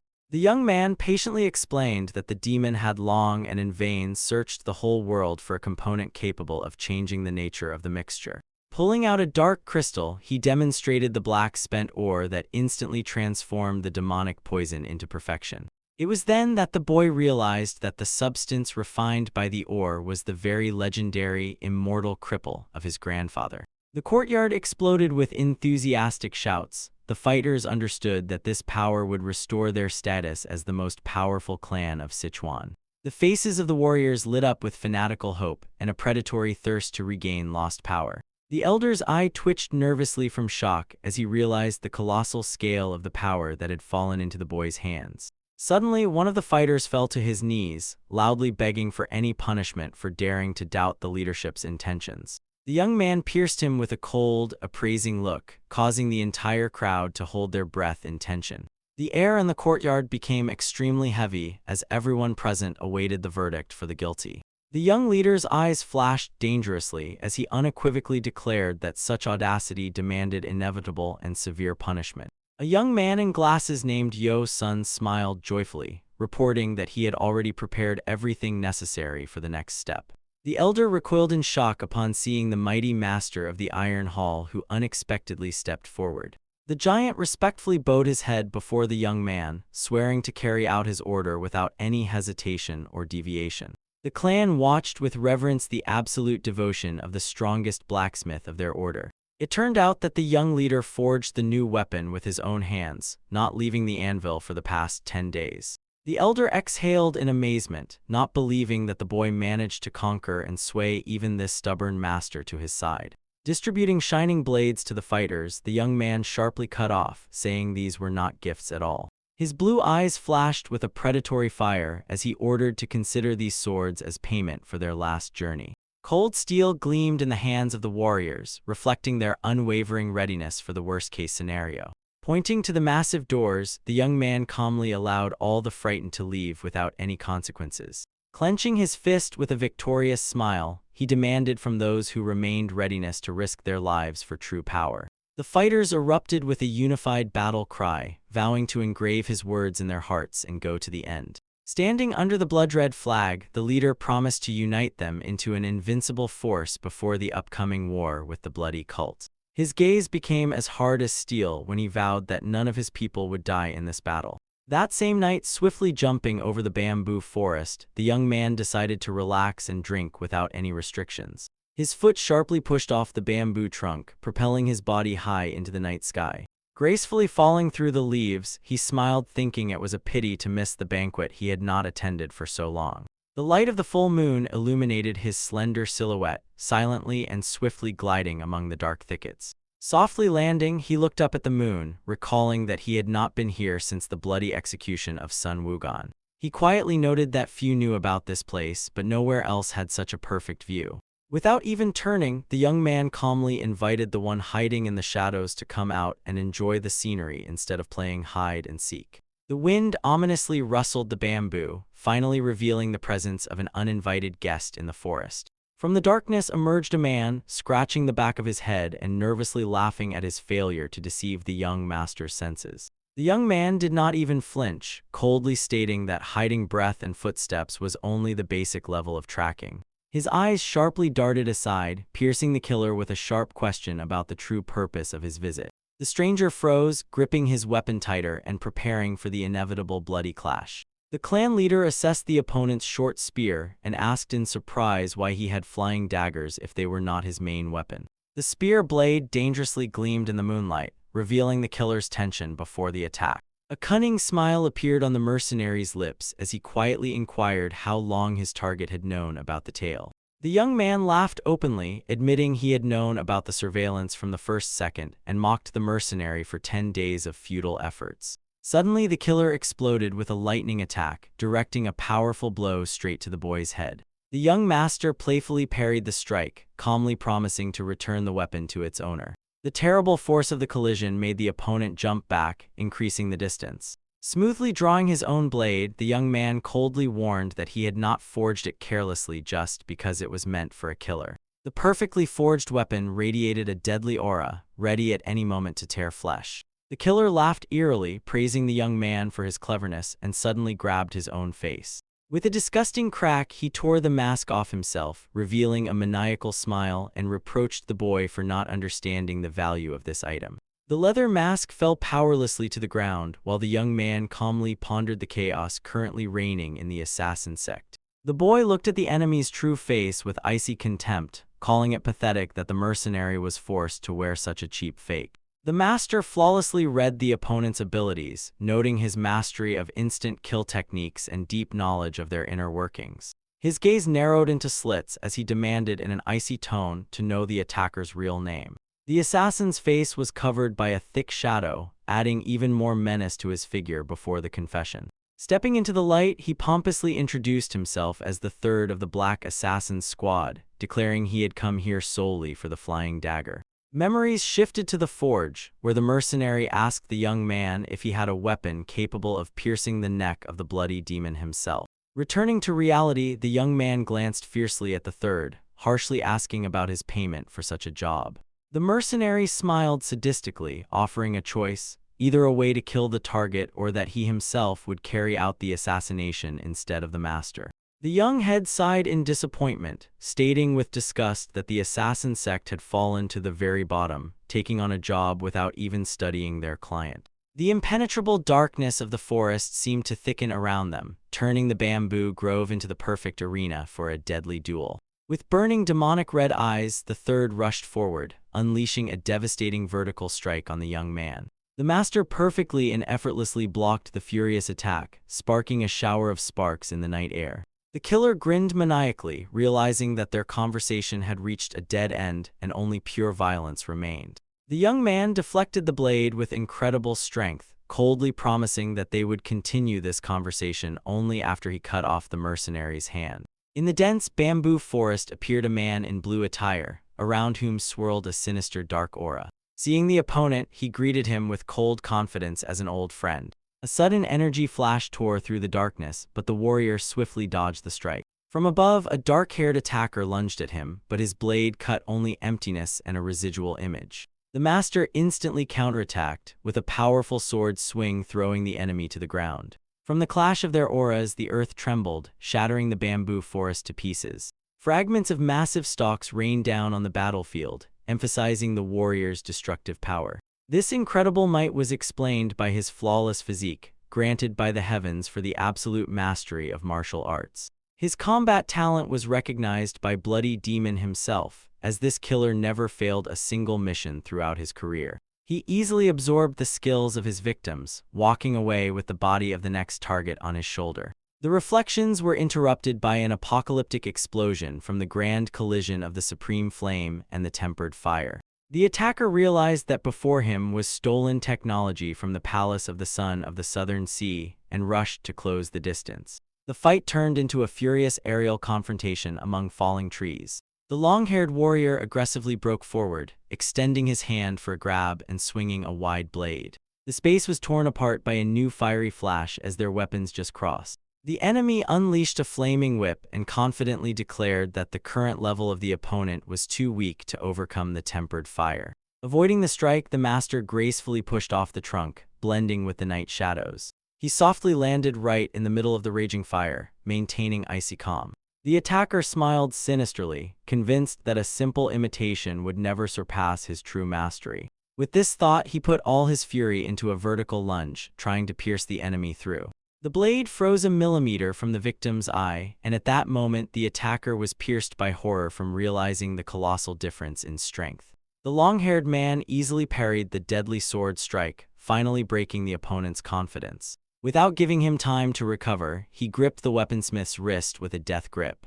His hand blazed with a foreign fire as he forced the opponent to look him in the eyes, demanding the secret of the last strike technique. The attacker froze, staring in horror at the changed face of his former comrade. His eyes widened with panic at the thought that the flame no longer obeyed him. The victor mockingly asked if he really believed in his victory, crushing the space around with mighty energy. Realizing his defeat, the enemy gritted his teeth and jumped back, trying to break away from the pursuer. Panic seized his mind. The only thought was to escape as quickly as possible. But his body suddenly stopped, bound by strong invisible threads. He tried to burn them with his aura, irritably calling these bonds pathetic. However, the fire had no effect, and absolute shock again appeared on the fugitive's face. He realized with horror that a devastating icy energy of yin was flowing through the threads. Wrapped in the blue glow of the inner core, the warrior cold-bloodedly advised his opponent not to waste his strength in vain. The enraged captive hissed, asking if he intended to drag him to the grave. In response, the master sharply pulled the threads, drawing the victim closer to himself. A dagger hung in the air, becoming a symbol of the inevitable outcome. An emotionless voice stated that this fight would end only with the death of one of them. Understanding the hopelessness, the attacker snarled fiercely, realizing the trap's inescapability. Suddenly, the dagger froze right in front of his face. The long-haired man suggested taking the weapon if he was truly ready to fight to the death. The dark-haired man cautiously caught the blade, trying to decipher the true intent of his opponent. The master explained that he knew about the enemy's desire to fight only under absolutely equal conditions. Drawing his own sword, he resolutely declared that today they would once and for all decide who is the true heir of the assassin sect. The attacker frowned incomprehensibly, calling these words outright nonsense. Then the long-haired man revealed the cards. This duel is the breaker of bonds, a traditional trial of their sect. At this news, the blood froze in the veins of the bewildered fighter. The rules were extremely cruel. Their bodies were tied, and they would inflict injuries on each other until someone surrendered. A nervous laugh burst from his chest as he came to understand the true meaning of these bonds. But the master slowly raised his weapon, ordering to stop the pitiful attempts at deception. The enemy had no choice but to clench the shining sword and take a fighting stance. The aura of the long-haired man became deadly as he whispered that he had never known the true truth. A memory of peaceful times suddenly surfaced, the sound of poured wine and the question of a former comrade about his greatest regret. Then this man wiped his lips, bitterly admitting that he had failed to recognize the traitors in the sect in time. He struck the table fiercely, regretting that he could not personally reduce to dust those who killed his brother. The long-haired man sat opposite, silently sipping tea while being asked about his readiness to help in revenge. Pouring another cup, the elder sighed, noting that the apprentice was too weak at that time. He smiled fatherly, advising to stay in the shadows and not give life away for nothing. His warm smile seemed sincere when he suggested simply enjoying the wine and forgetting the pain. The memory ended with a raised cup and an address to a dear friend, which now sounded like the most terrible curse before a deadly duel.